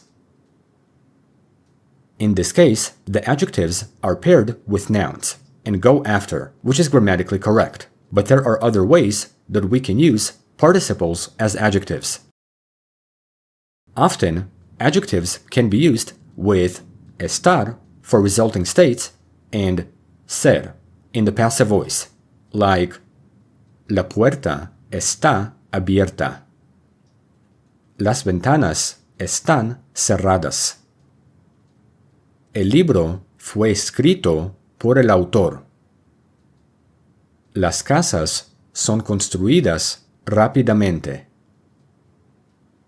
Ultimately, if we're describing the result or state of something, we need agreement in adjectives. But if we say what happened, we use a tense. So, this is how the present perfect and past participles fully work in Spanish. The past perfect in Spanish describes an action that happened before another past action.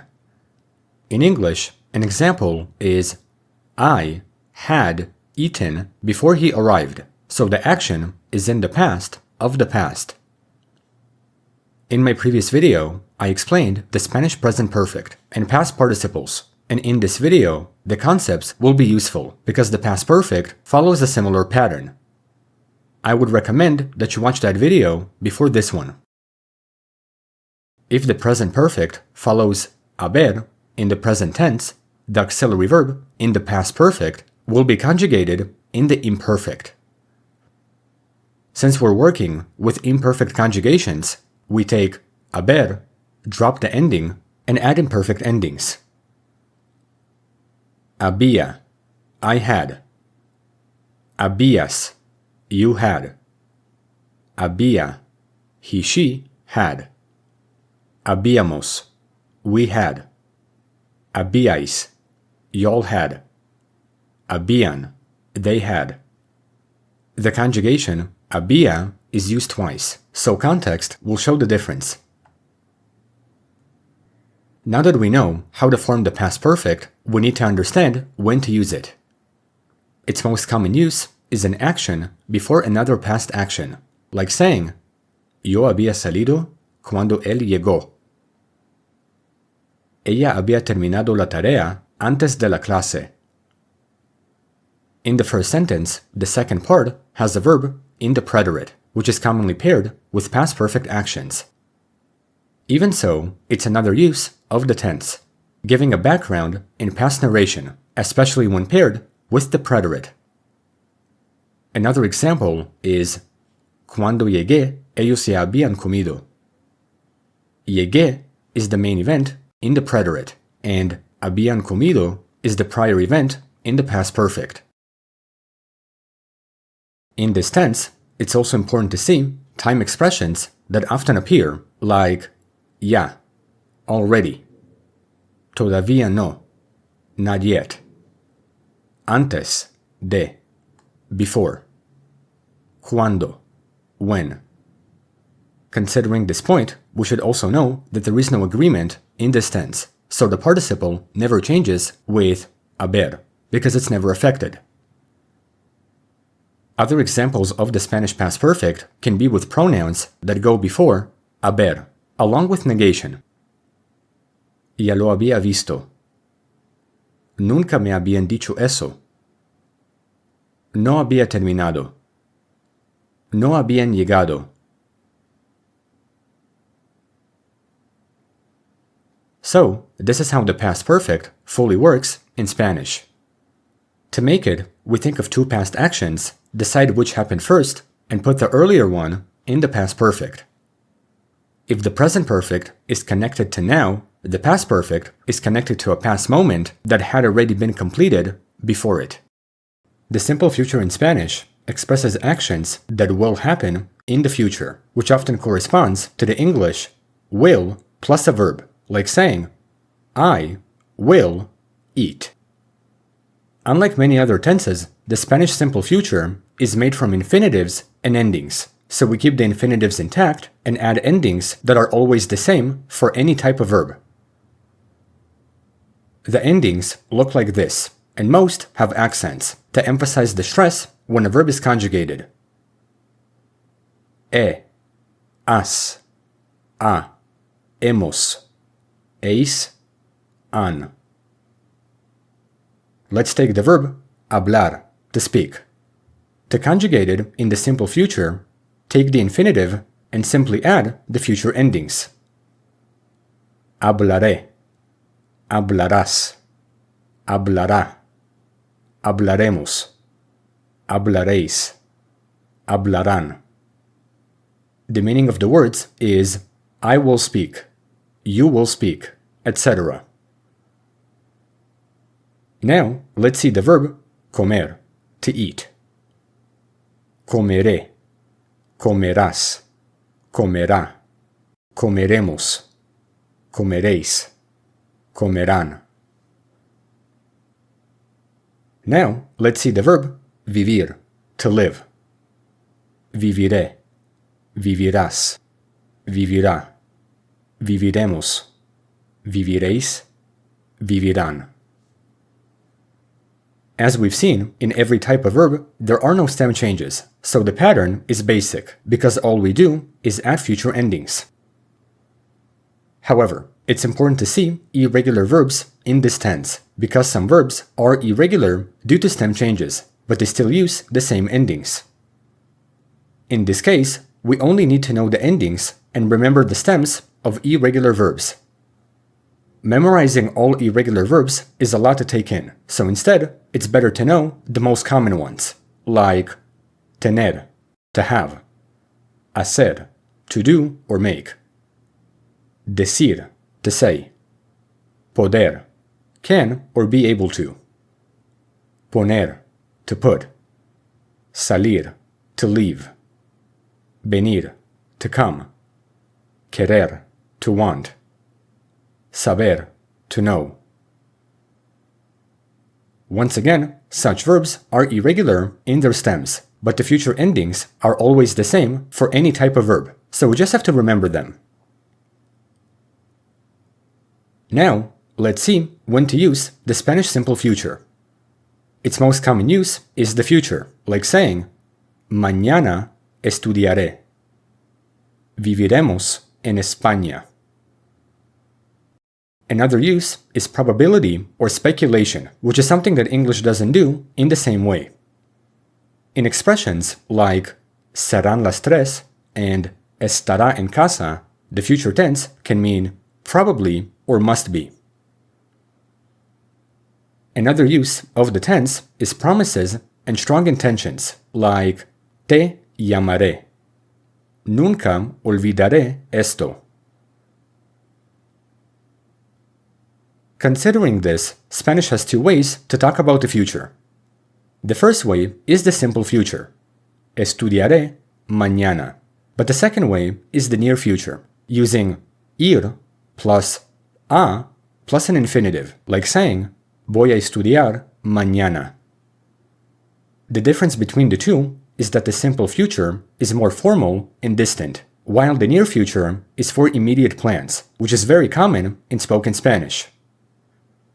It's good to know that the future can be expressed in two ways, because if you forget one way, you can always use the other. Additionally, time expressions are often used in this tense, like mañana, luego, pronto, algún día, la próxima semana.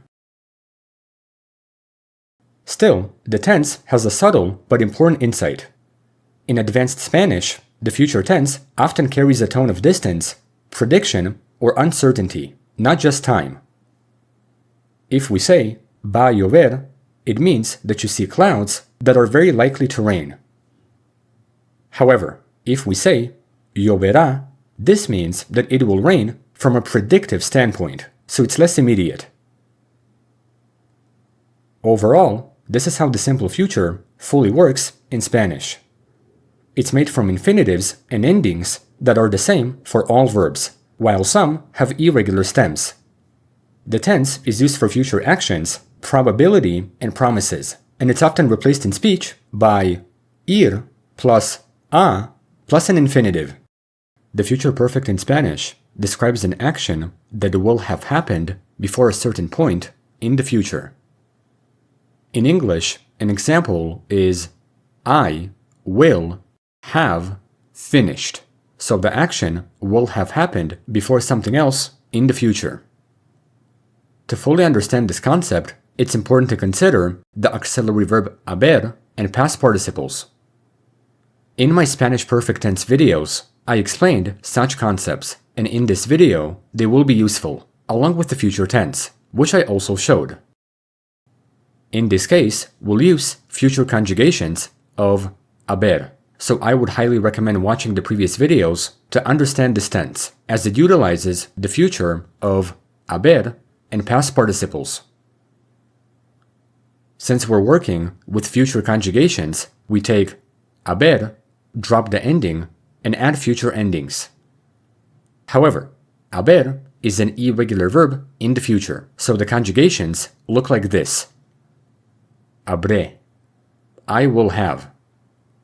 Habrás, you will have. Habrá, he, she will have. Habremos, we will have. Habréis, y'all will have. Habrán, they will have. Now that we know how to form the future perfect, let's see when to use it. Its main use is completion before a future moment, indicating that something will have finished before a specific time. Para mañana habré terminado el trabajo. A las 8 ellos habrán salido. Still, the future perfect in Spanish can differ from English, because it can speculate about the past while guessing something that already happened. This is similar to the English must have, or probably has, or have. Like saying, ¿Dónde está Ana? No sé. Habrá salido.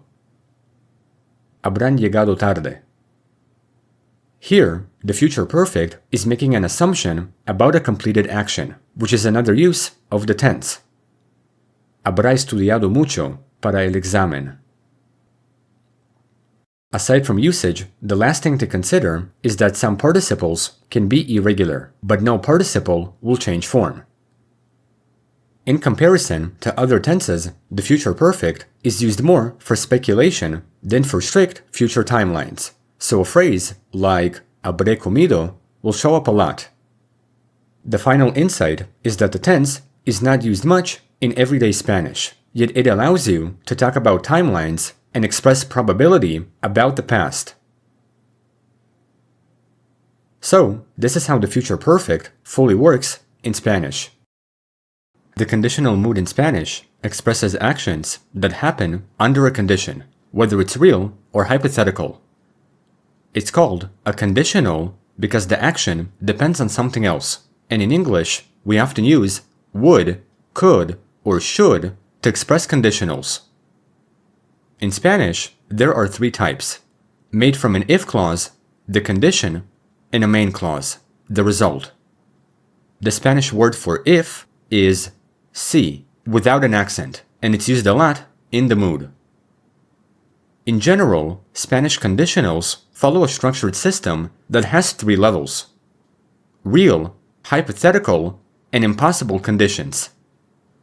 In this video, we'll see every type, along with how to form verbs in each conditional. Let's begin with conditional type 1, which is used for real conditions. This type talks about real possibilities, general truths, and future situations that can happen.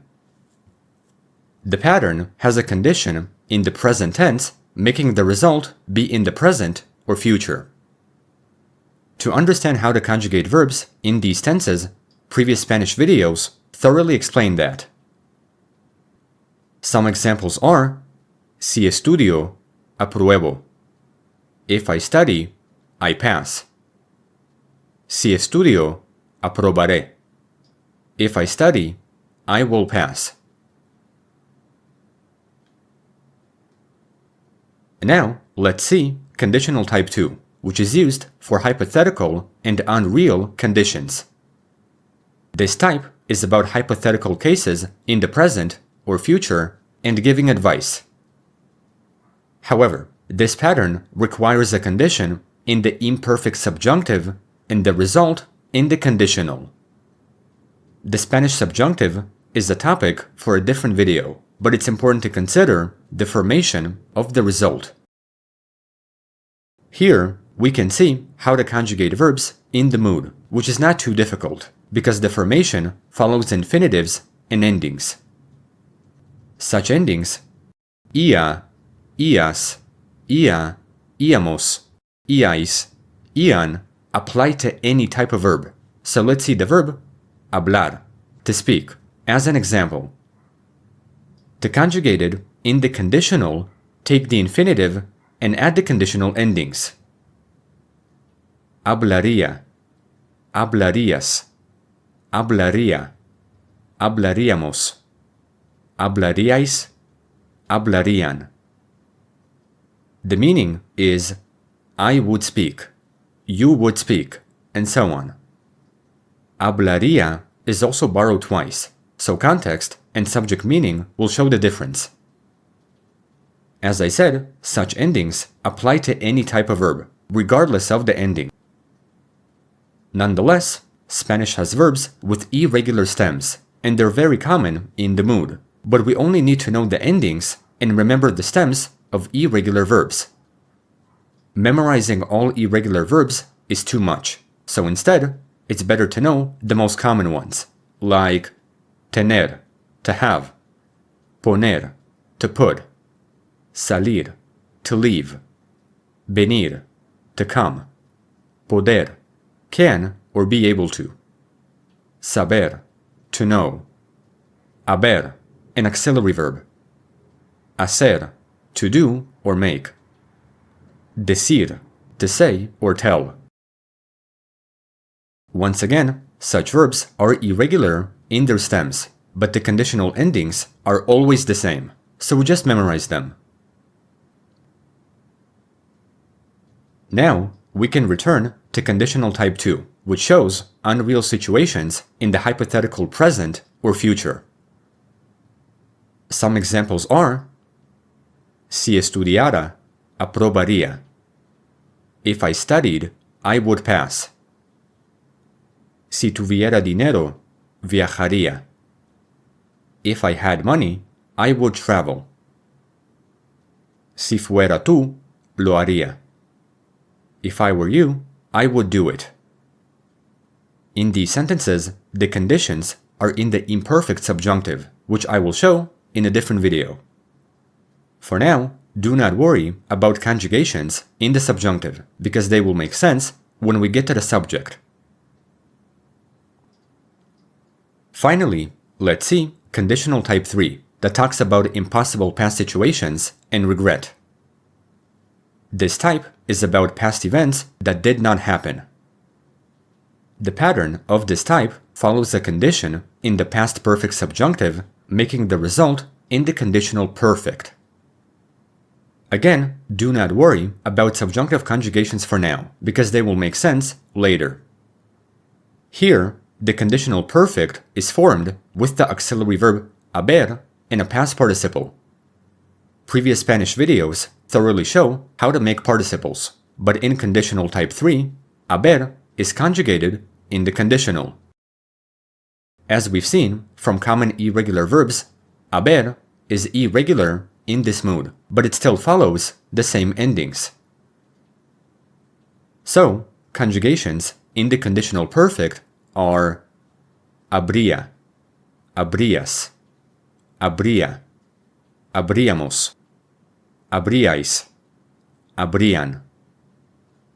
The meaning of the words is I would have, you would have, and so on, followed by a past participle. Now, let's see some examples in conditional type 3, and once again, do not worry about the subjunctive. Si hubiera estudiado, habría aprobado. If I had studied, I would have passed.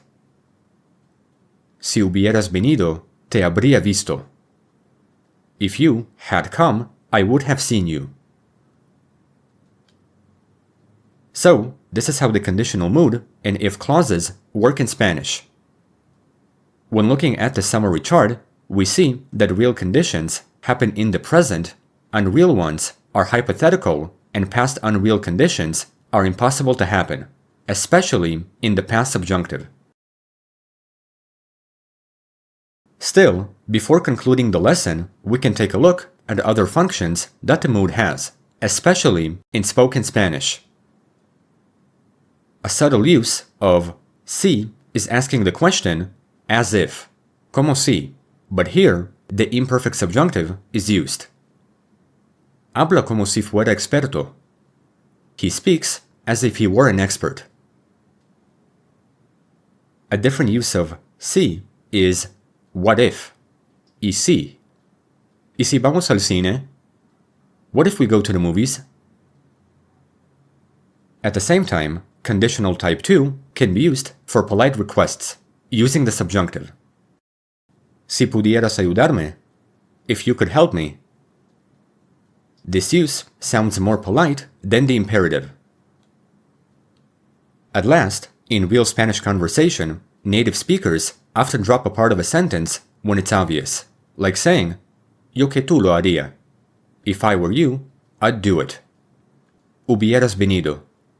You should have come. If only you had come. So, this is how the mood and its formation fully work in Spanish. The imperative mood in Spanish gives commands, advice, instructions, orders, and invitations by telling someone to do or not to do something. While English maintains a simple mood by using infinitive forms, Spanish has a different system. The imperative only applies to certain pronouns. Tú, usted, ustedes, and nosotros, and in this video, we'll see the forms of each one.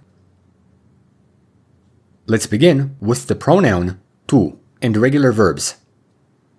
Here, we use the third person singular form of the present tense, so this formation is quite simple, as we can see with hablar, comer, and vivir.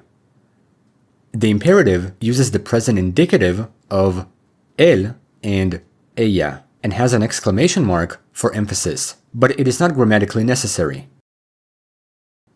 Habla, come, vive.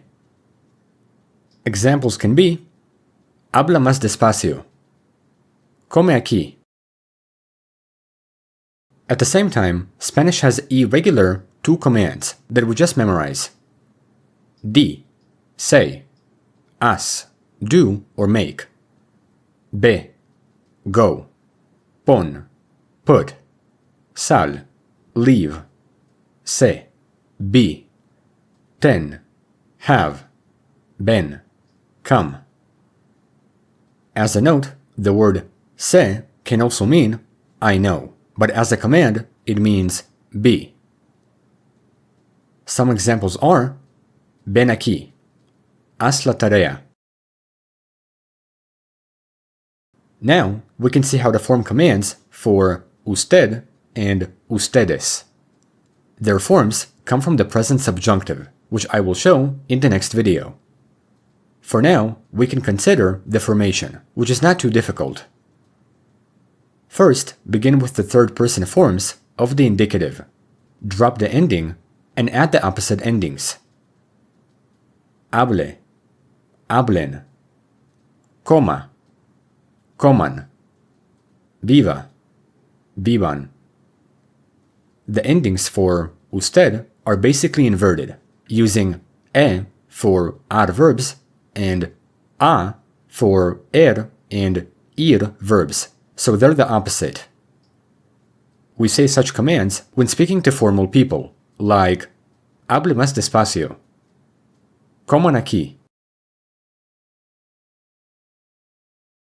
Now, let's see commands for nosotros, translating to the English let's.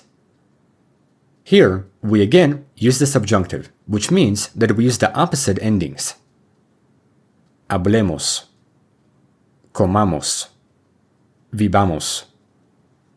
Some examples are: comamos ahora, hablemos después. As a special case, the verb ir, to go, in the nosotros command uses vamos and not vayamos, which is in the subjunctive form. This is done on purpose because the word replaced the subjunctive form in the mood, meaning let's go. Now, we need to understand what happens when commands are negative. For this pattern, negative commands use the present subjunctive, basically switching the endings. Negative tú commands are no hables, no comas, no vivas. Negative usted and nosotros commands have the same pattern. No hable, no hablen, no hablemos, no comamos ahora. Aside from negation, Spanish can also attach object pronouns to commands. With affirmative commands, direct and indirect pronouns attach directly to the word, like in dime, tell me, cómelo, eat it, escríbelo, write it. In some words, accents are needed to keep the stress on the original syllable. Additionally, it's possible to pair two pronouns in one word, like dámelo, explícaselo. When working with two pronouns, accents are again needed to maintain the stress. However, when negative commands have pronouns, they go before, and they do not attach, like in no me digas, no lo comas, no se lo des. In essence, attaching pronouns to commands is a useful way to speak Spanish, and even so, reflexive verbs follow the same pattern of attaching the pronouns when affirmative and putting them before when negative.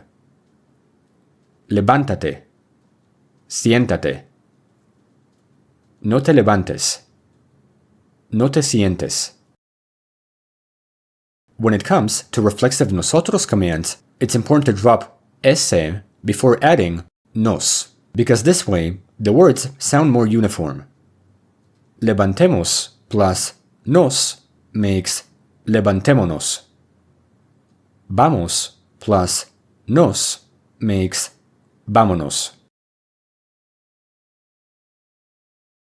At last, it's important to see some spelling rules for stem-changing verbs. For instance, some affirmative to commands keep a stem change, like duerme and piensa. The same is true about subjunctive-based forms for usted and nosotros, even when negative.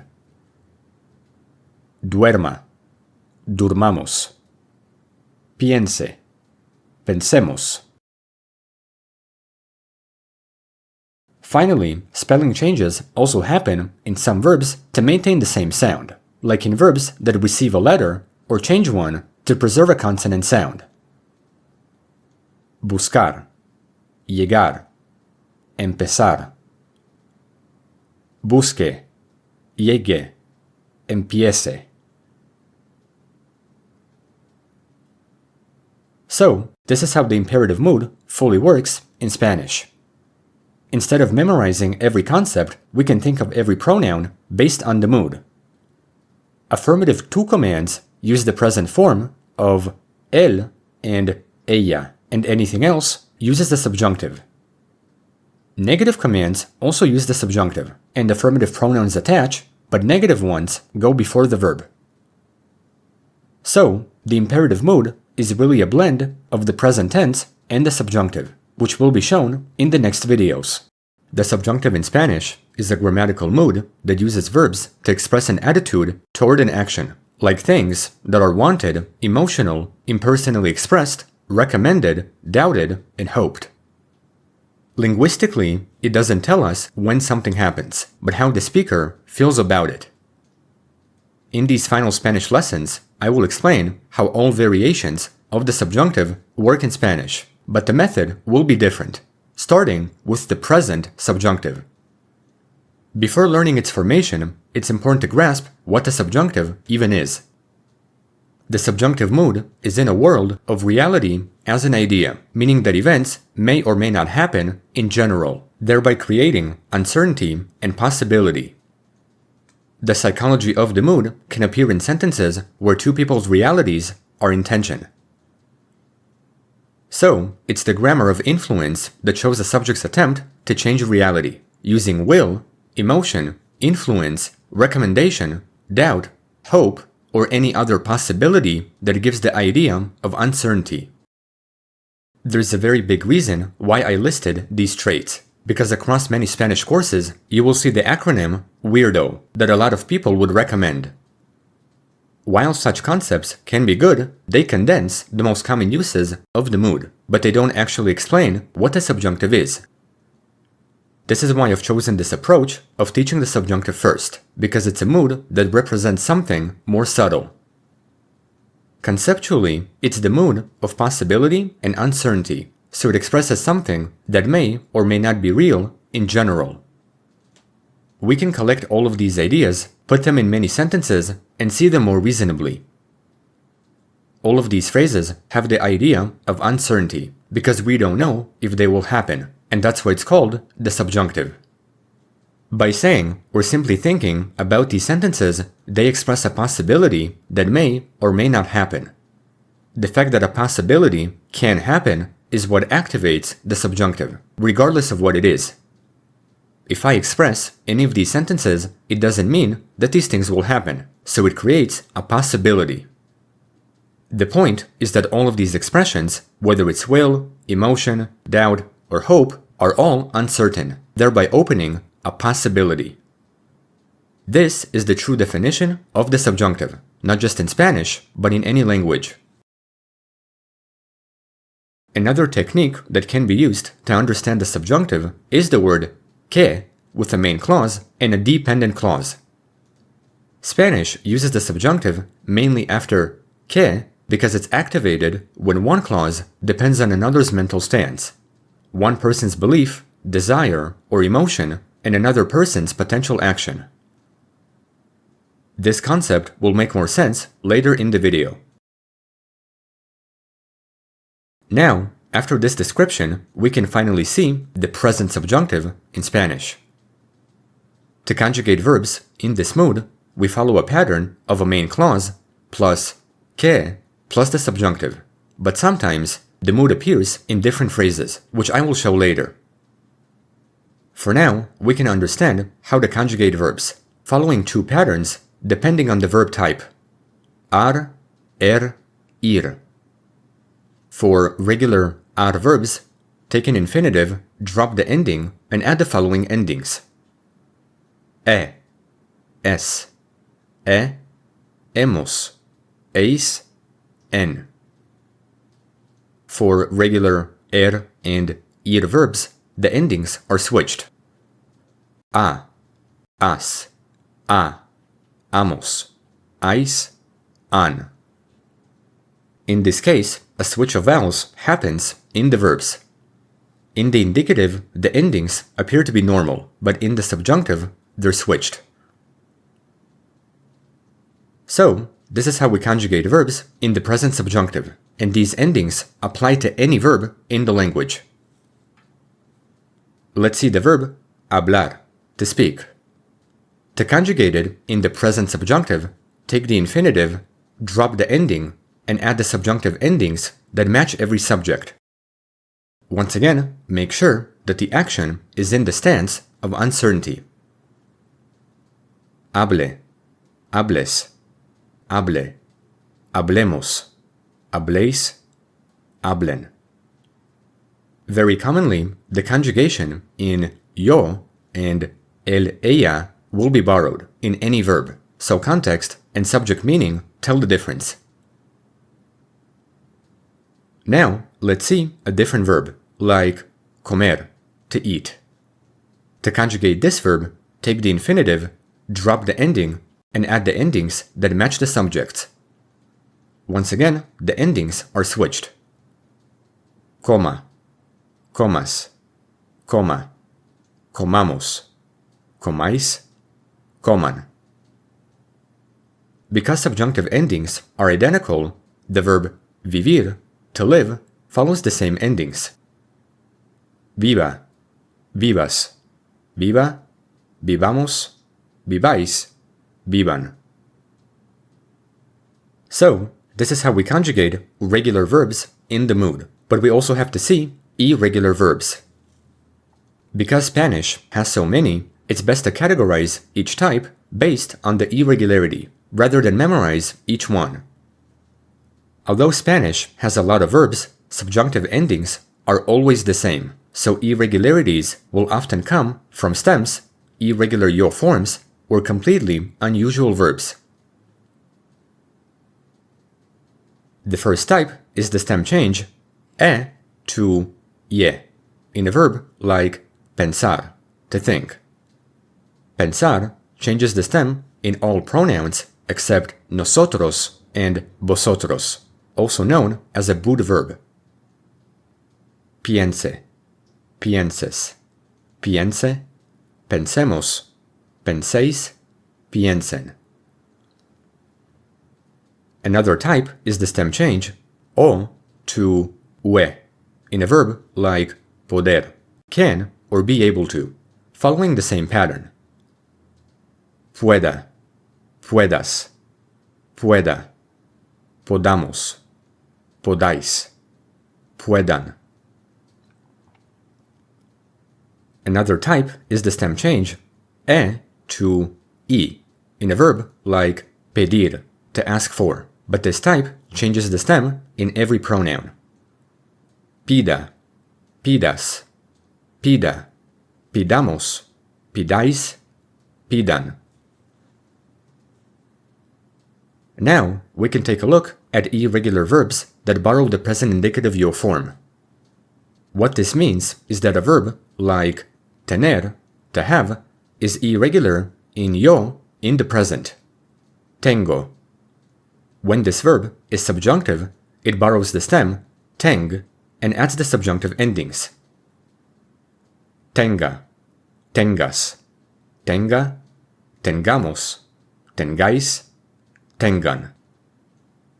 This pattern is also true for other verbs, like hacer, to do or make, decir, to say or tell, venir, to come, conducir, to drive, and traducir, to translate.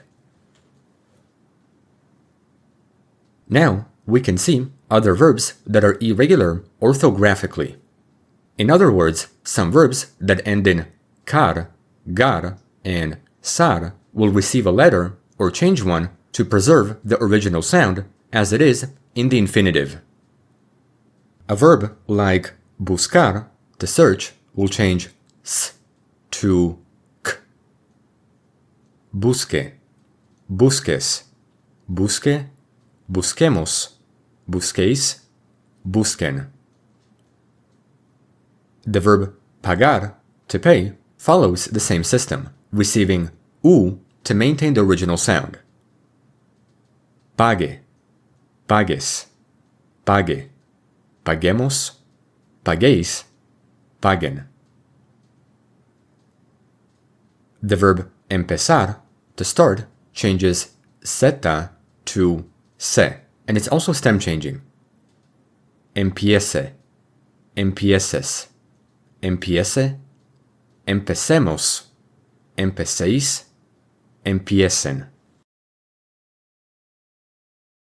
Finally, we can see verbs that are totally irregular, with no pattern to follow.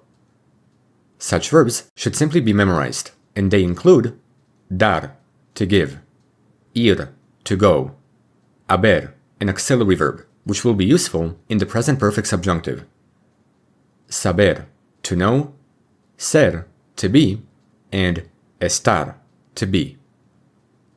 The use of ser and estar is the same in the indicative as it is in the subjunctive. Even the conjugations of estar have accents to distinguish the words from other words that may borrow the form in the language. So, this is the pattern of irregular verbs in the Spanish subjunctive, and now we can see some examples with the idea of uncertainty. Here, we can follow each subjunctive idea on its own, like desire and influence. Quiero que vengas. Sugiero que estudies. Another trigger is emotion. Me alegra que estés aquí. Temo que sea tarde. A different trigger is doubt and denial. Dudo que funcione. No creo que puedan venir. Considering these ideas, the triggers all lead to possibility and uncertainty. Es posible que llueva. Puede que tengan razón. Even so, impersonal expressions also trigger the mood.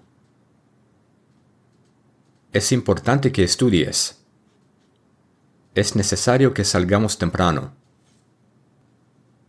Taking in what we just saw and what I mentioned at the beginning of the video, all of these ideas make the acronym WEIRDO, using the following concepts. While the acronym is useful, the true meaning of the mood is the fact that every concept triggers uncertainty and possibility, which leads to the subjunctive. The final letter, O, stands for ojalá, meaning hopefully, I hope, or if only, in Spanish. This word also activates the mood, because it expresses hope and emotion, often without que, like saying, ojalá llueva, ojalá puedas venir. As a fun fact, the word comes from Arabic, meaning may God will it, which further explains why it's used in the mood. The last thing to note is that the subjunctive can also appear in time expressions that lead to future uncertainty. Spanish uses the subjunctive after time words when the action has not happened yet, like cuando, hasta que, antes de que. and cuánto. The mood is triggered with these words because they often start dependent clauses, which is what I said at the beginning of the video. A sentence like te llamaré cuando llegue is subjunctive because the arrival has not happened yet, so it's uncertain if I will arrive. In comparison to the indicative, the mood shows reality and habitual past fact, so this distinction is very important. Overall, this is how the present subjunctive fully works in Spanish. The main rule to know is the difference between something presented as a fact or uncertainty, so in the final Spanish videos, we'll see how all subjunctives are formed in the language. The imperfect subjunctive in Spanish expresses wishes, doubts, emotions, and hypothetical situations from a past perspective. In essence, the mood is about actions that existed in the past in the subjunctive. If the present subjunctive is about the present or future, the imperfect subjunctive shows the past and even conditional phrases. In my previous video, I provided a comprehensive explanation of what makes the mood as a whole, later illustrating the Spanish present subjunctive. I highly recommend watching the previous video before continuing with this lesson, because it will help you understand all subjunctives in Spanish. Thus, it's not necessary to explain the mood in this video. We should already know what it is and what makes it, so we can immediately start with the formation of the imperfect subjunctive.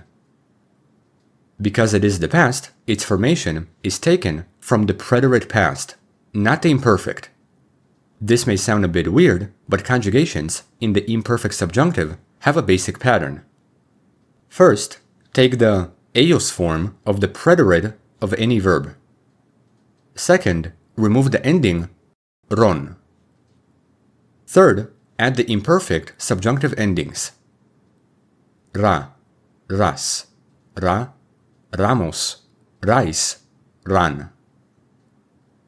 Considering how we need to use the preterite form of ellos, such endings will apply to any verb, as long as we use the proper conjugation. This means that a verb like hablar, to speak, is conjugated in the following way. Take the ellos form from the preterite hablaron, remove ron, and add the imperfect subjunctive endings.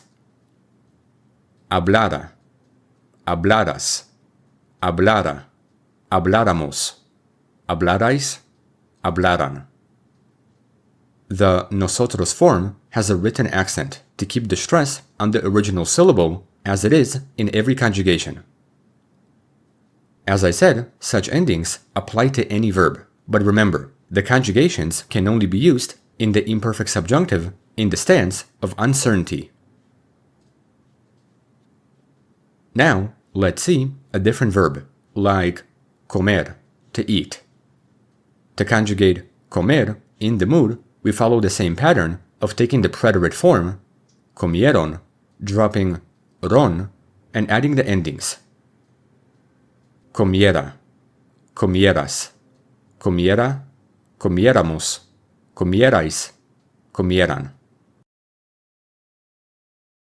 Now, let's see the verb vivir, to live, following the same pattern.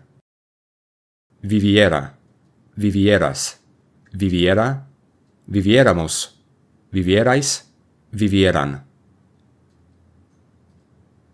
Overall, this is how we conjugate regular verbs in the Spanish imperfect subjunctive, but it's important to know that other endings also exist in this mood.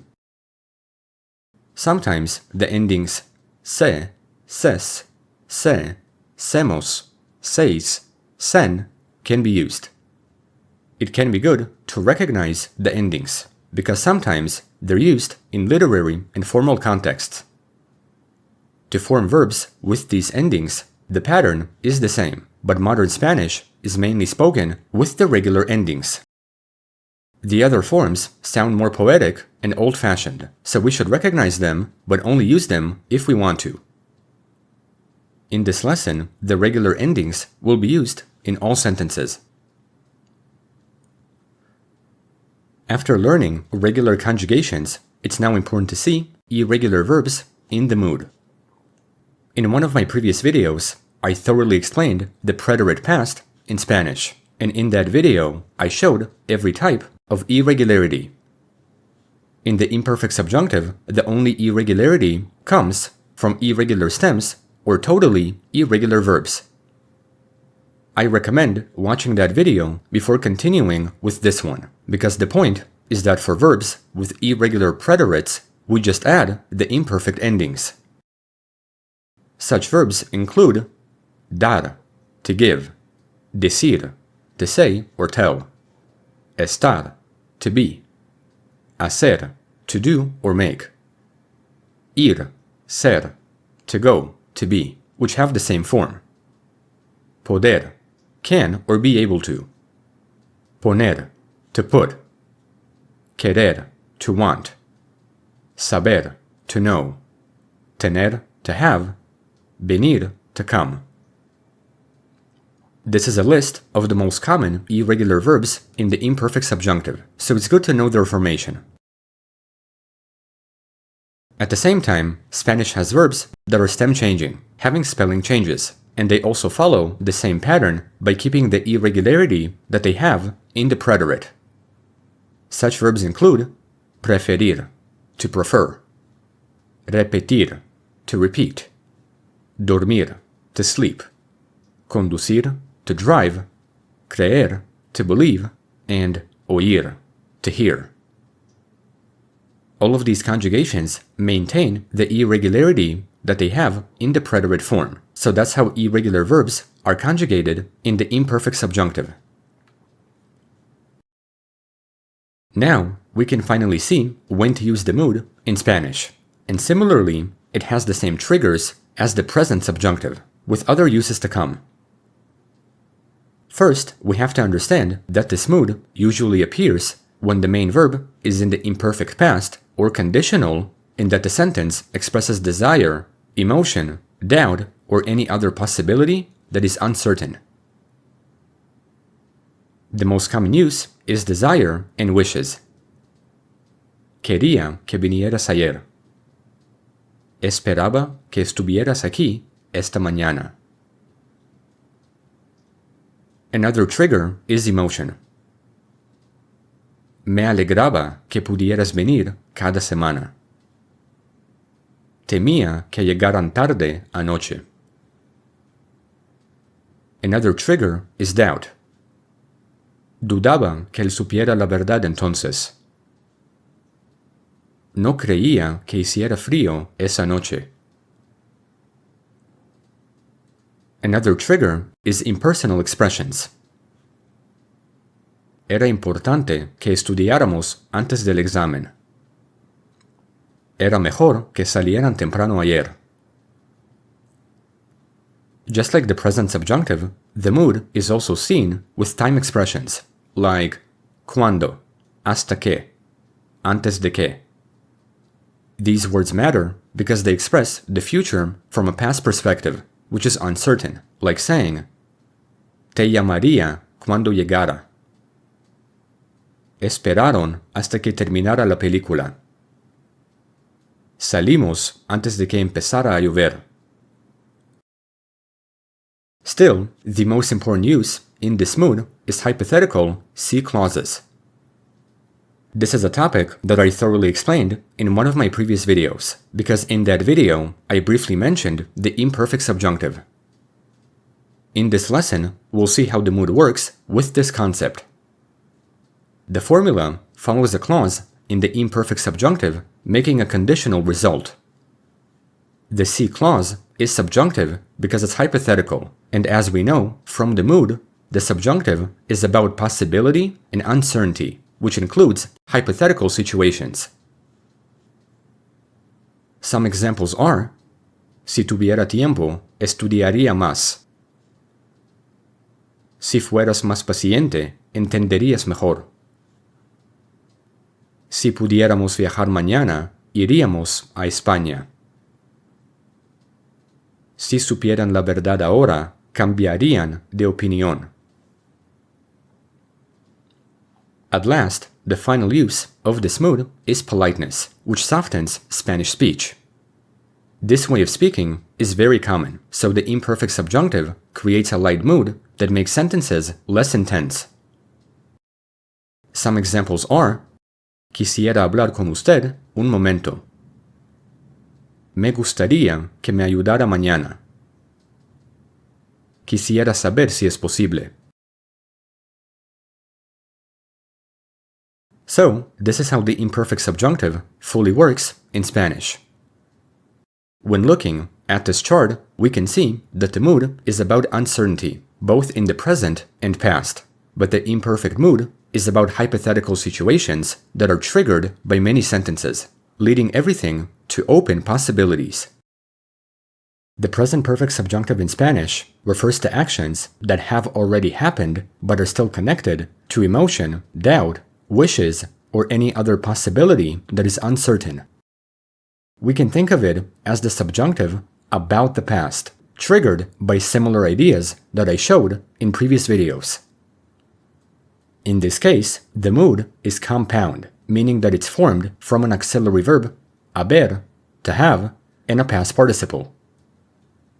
As always, previous Spanish videos thoroughly explain the concepts, but in the present perfect subjunctive, we only conjugate haber and form a past participle.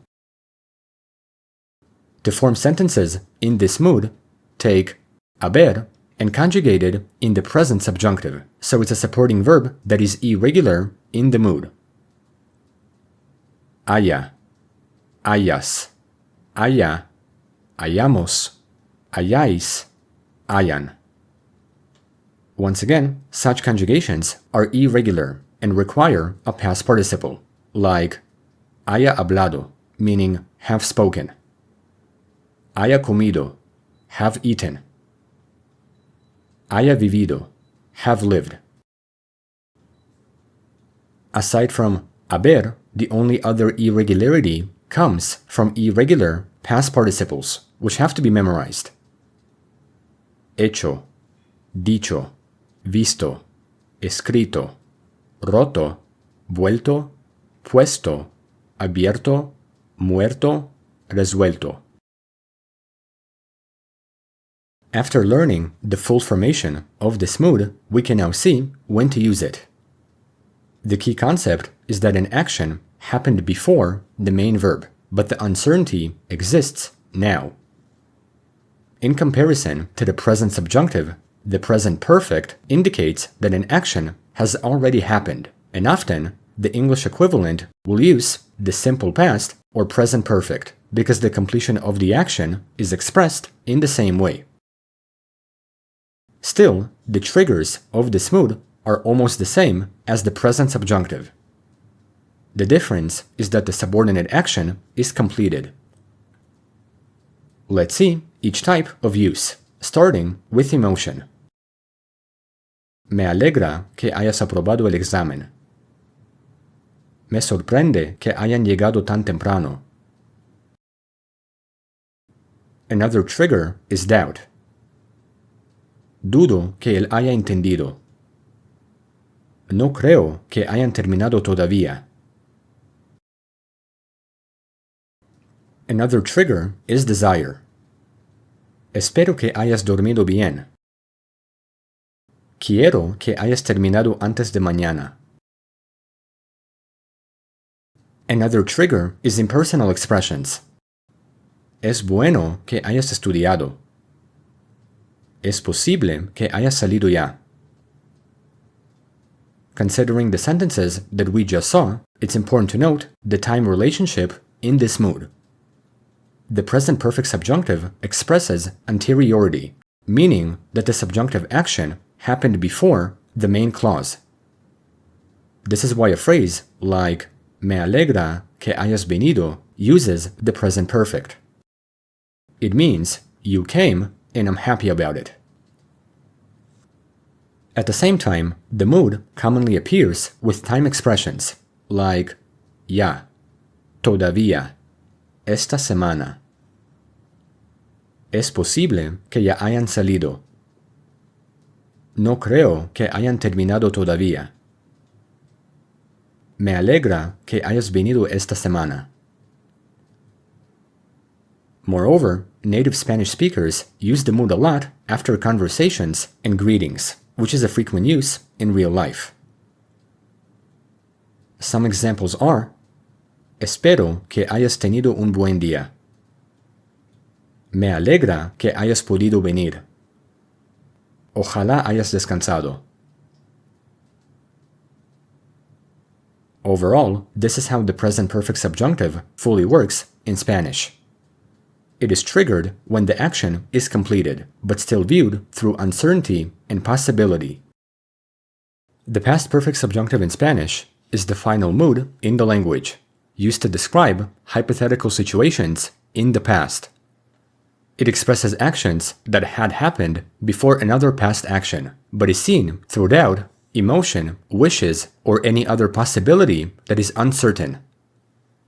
Just like the present perfect, this mood is also compound, meaning that it's formed from an auxiliary verb haber, to have, and a past participle. In English, expressions in the mood often translate to had plus a past participle, would have had done, might have done. As always, previous Spanish videos thoroughly explain the purpose of the subjunctive, but in this mood, we only conjugate haber and form a past participle. To form sentences in this mood, take haber and conjugate it in the imperfect subjunctive, so it's a supporting verb that is irregular. Hubiera, hubieras, hubiera, hubiéramos, hubierais, hubieran. Once again, such conjugations are irregular and require a past participle. Additionally, such endings in this mood are more commonly spoken because we're considering the imperfect subjunctive, which can use literary and formal endings. Hubiese, hubieses, hubiese, hubiésemos, hubieseis, hubiesen. The two types of endings are correct, but native speakers use the first form a lot more. So, this is how we conjugate verbs in the past perfect subjunctive, and now we can see when to use it. Just like other forms in the subjunctive, this mood follows the main clause plus que plus the past perfect subjunctive. The first use of the mood is emotion. Me alegró que hubieras venido. Era triste que hubieran perdido. Another use is doubt. No creía que él hubiera mentido. Dudaba que hubieras estudiado. Another use is ojalá, which is a common trigger in any subjunctive, showing regret and impossible past wishes. Ojalá hubieras venido. Ojalá hubiéramos ganado. Aside from common triggers, the most important use of this mood is hypothetical situations in the past, which are formed with a C clause. This is a topic that I thoroughly explained in the conditional video, because there I briefly mentioned the past perfect subjunctive. Here, we'll see how the mood works with this concept. The formula follows a clause in the past perfect subjunctive, making a conditional perfect result. The C clause is subjunctive because it's hypothetical, expressing uncertainty and possibility. Some examples are: Si hubieras estudiado, habrías aprobado. Si hubiera tenido dinero, habría viajado. At the same time, the mood is commonly seen in reported speech in the past, emphasizing that a past action was already completed before another past action. This is frequent when the original statement was already completed, like saying, Ella dijo que él hubiera salido temprano. This type of statement is less common alone, but considering this mood, it's more natural to say, negó que hubiera salido temprano, which makes a contradiction. The last thing to note about this mood is that there are no new irregularities, because the only ones come from the conjugations of haber and irregular past participles. Still, the mood has an advanced nuance, which often carries emotional distance, regret, unreality, and hindsight. These types of ideas are very common in Spanish literature, storytelling, and reflective speech. When looking at the unreal past conditional, the most common structure in this mood is a C clause, and it's more commonly read than spoken. By mastering this pattern, we understand that the mood is the hypothetical version of had done, which explains why it's easily found in storytelling, but not that much in everyday conversations.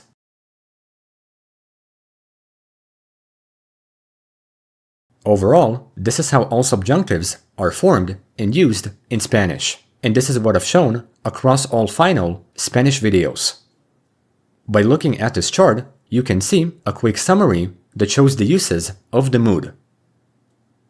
In the upcoming conclusive videos, we'll see the final steps that you need to fully master Spanish as a language, including dialectal elements, slang in the Spanish-speaking world, and 100 phrases that are useful to know in Spanish. This way, the entirety of Spanish grammar will finally be finished, with the most accurate guide and multiple documents that can help you even more. Spanish is one language, but it exists in many regional forms, shaped by history, migration, indigenous languages, geography, and social identity. Most dialect differences fall into a few categories: pronunciation, grammar, vocabulary, pragmatics, and slang.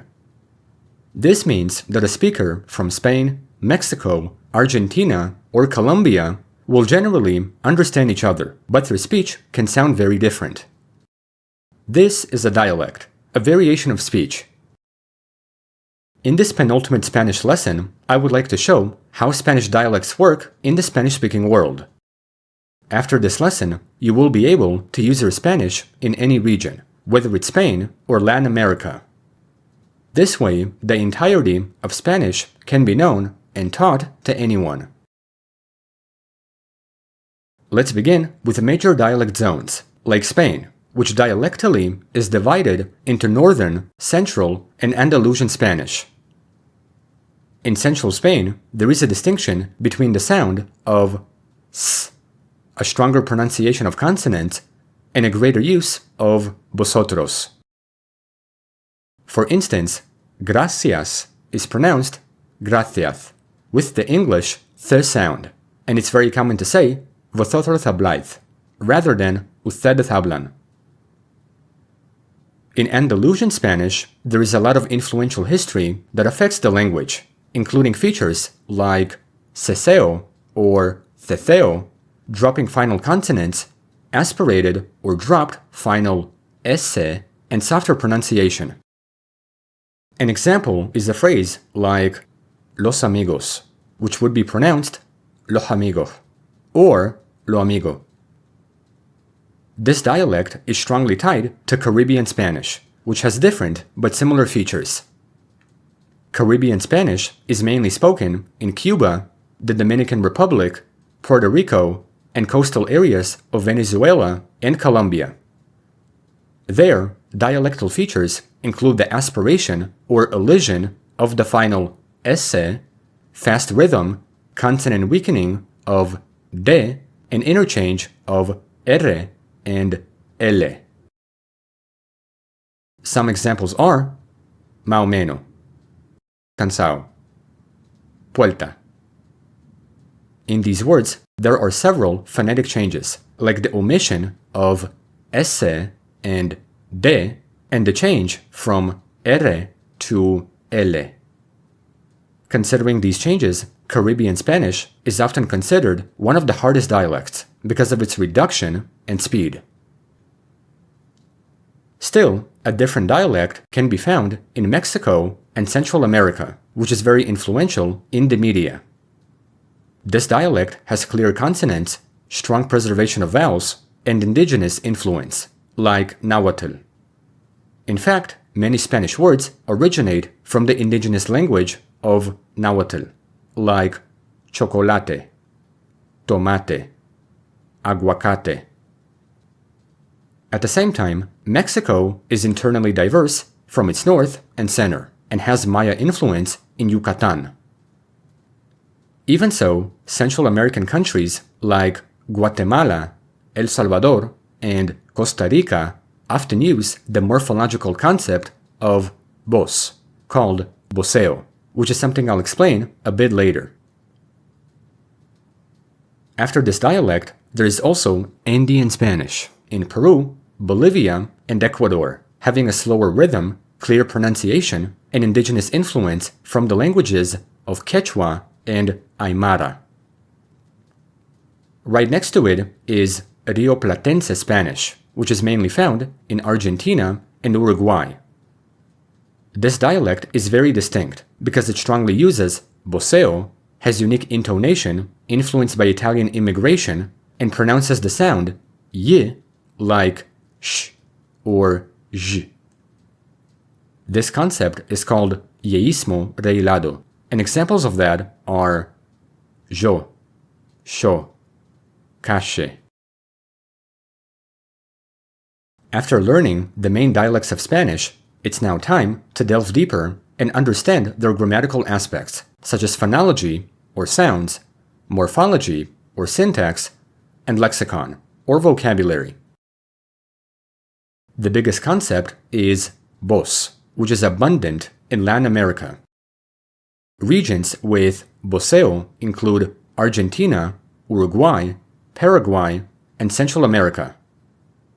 Unlike regular conjugations that come from the to pronoun, voceo puts the stress on the final syllable in verb conjugations. Instead of saying tú hablas, tú comes, tú vives, it's common to say vos hablas, vos comes, vos vivís. This idea applies to any verb in any tense in any mood. As a note, voceo in Rioplatense Spanish is fully normalized and used in the media. Aside from voceo, another very common concept is ceseo, ceceo, and distinction.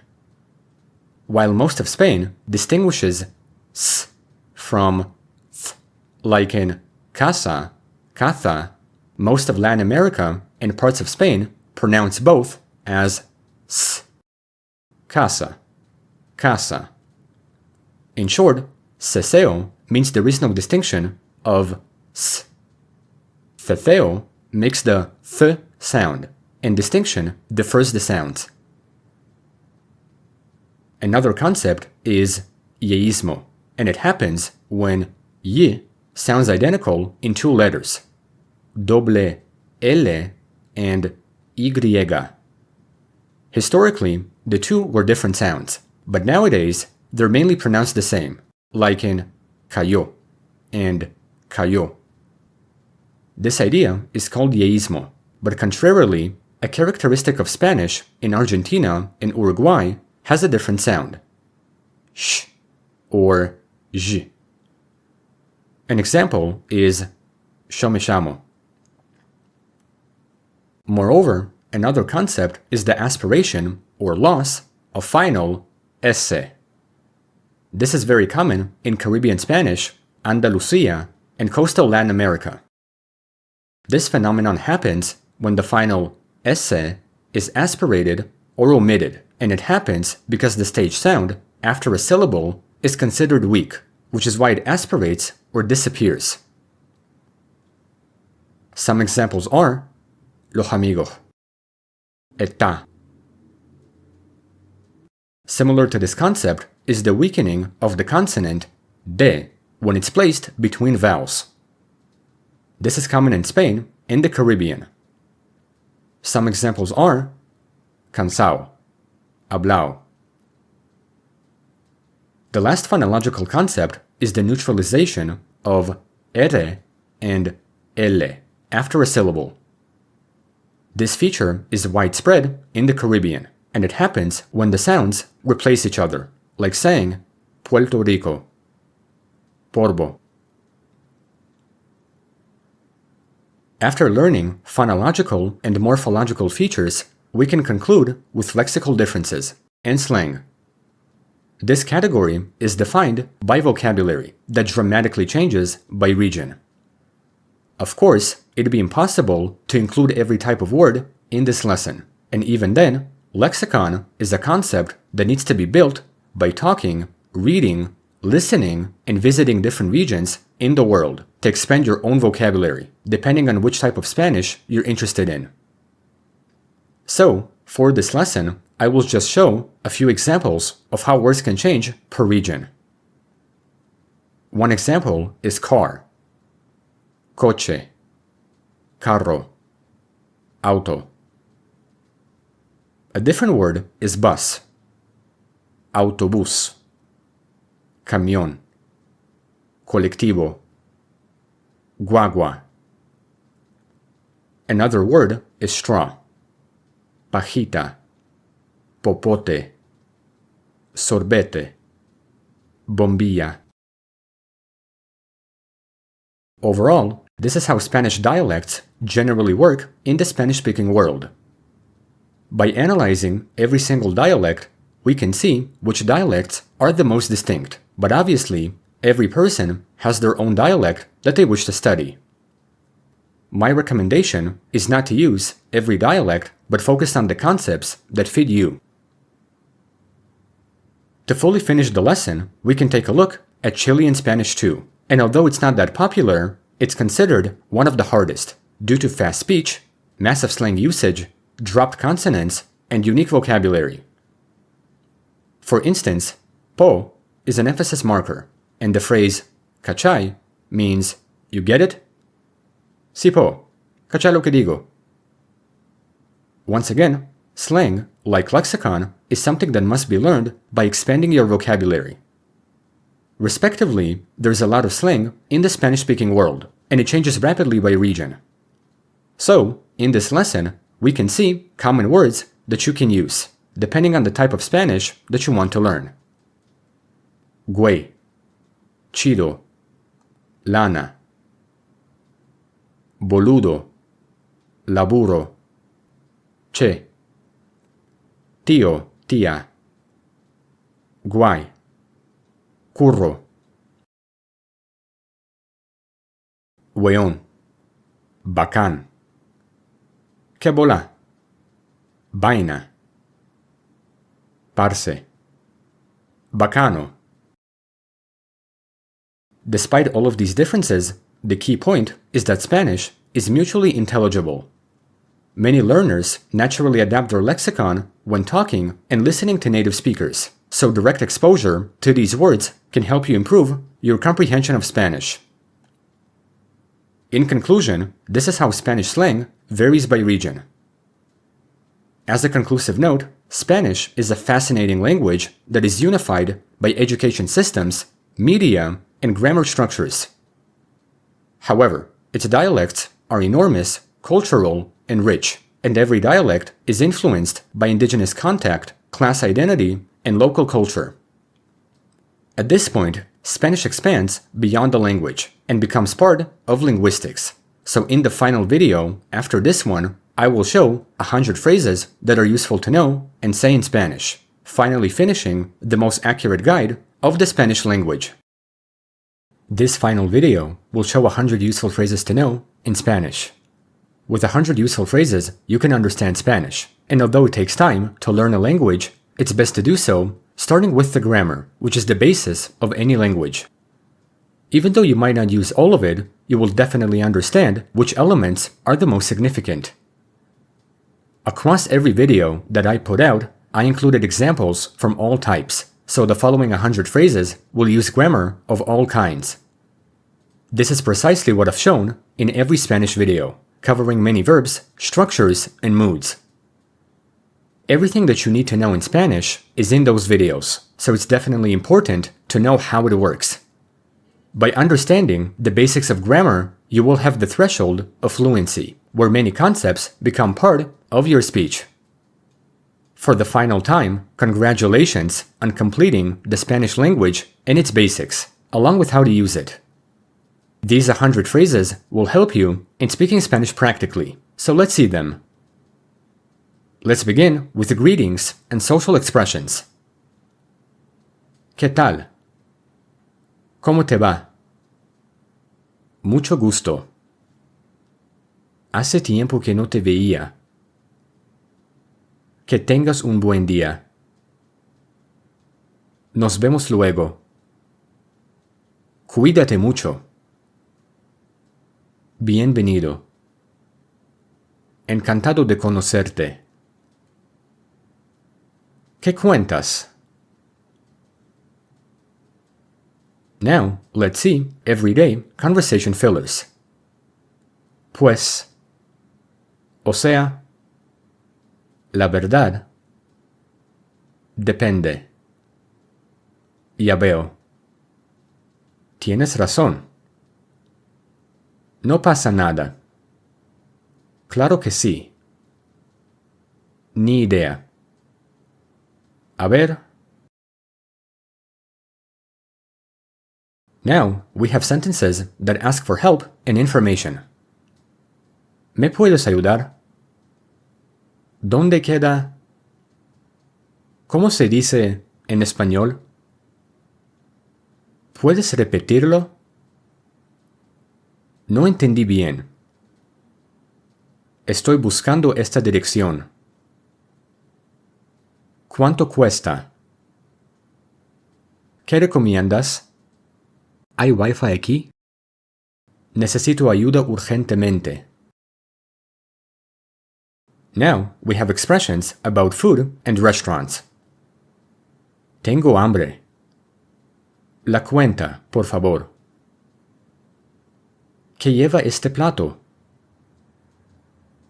Está delicioso. Sin picante, por favor. Quisiera algo para beber.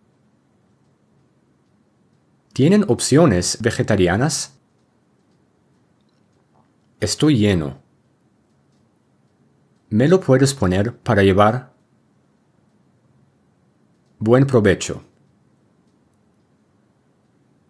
Now, some phrases for travel and transportation. ¿A qué hora sale el tren? Estoy perdido. ¿Este asiento está ocupado? Necesito un taxi. ¿Cuánto falta para llegar? Voy de vacaciones. Perdí mi equipaje. ¿Dónde está la estación? El tráfico está terrible hoy. ¿Puedes mostrarme en el mapa? Now, some feelings and emotions. Estoy cansado. Me siento mejor hoy. Estoy emocionado. ¡Qué alivio! Me da miedo. Estoy orgulloso de ti. Me pone nervioso. ¡Qué vergüenza! No me importa. Te extraño. Now, some opinions and discussions. En mi opinión, estoy de acuerdo. No estoy convencido. Tiene sentido. Eso depende de la situación. Nunca lo había pensado así. Es complicado. No creo que sea buena idea. Puede que tengas razón. Estoy totalmente en desacuerdo. Now, some idiomatic expressions. Estar en las nubes. Costar un ojo de la cara. Ponerse las pilas. Tener mala leche. Ir al grano. Meter la pata. No tener pelos en la lengua. Ser pan comido. Estar hecho polvo. Dar en el clavo. Now, some advanced everyday structures. Ojalá que todo salga bien. Si hubiera sabido, habría ido. Aunque esté cansado, voy a salir.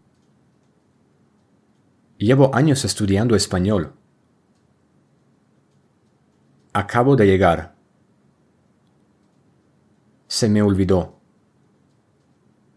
Vale la pena intentarlo. No estoy acostumbrado a esto. Mientras más practiques, mejor hablarás. Tengo ganas de viajar. Finally, let's finish with real, native-like casual phrases. ¡Qué raro! No me digas. Ya ni modo. Ahí nos vemos. Me cae bien. ¡Qué flojera! Ando ocupado. Está padre. Está chido. Está genial. Sale. Ahorita vengo. Overall, this is how Spanish fully works as a language. And after knowing these sentences, you've completed your journey as someone who understands how these rules are used in everyday Spanish speech. Thank you all for watching this video.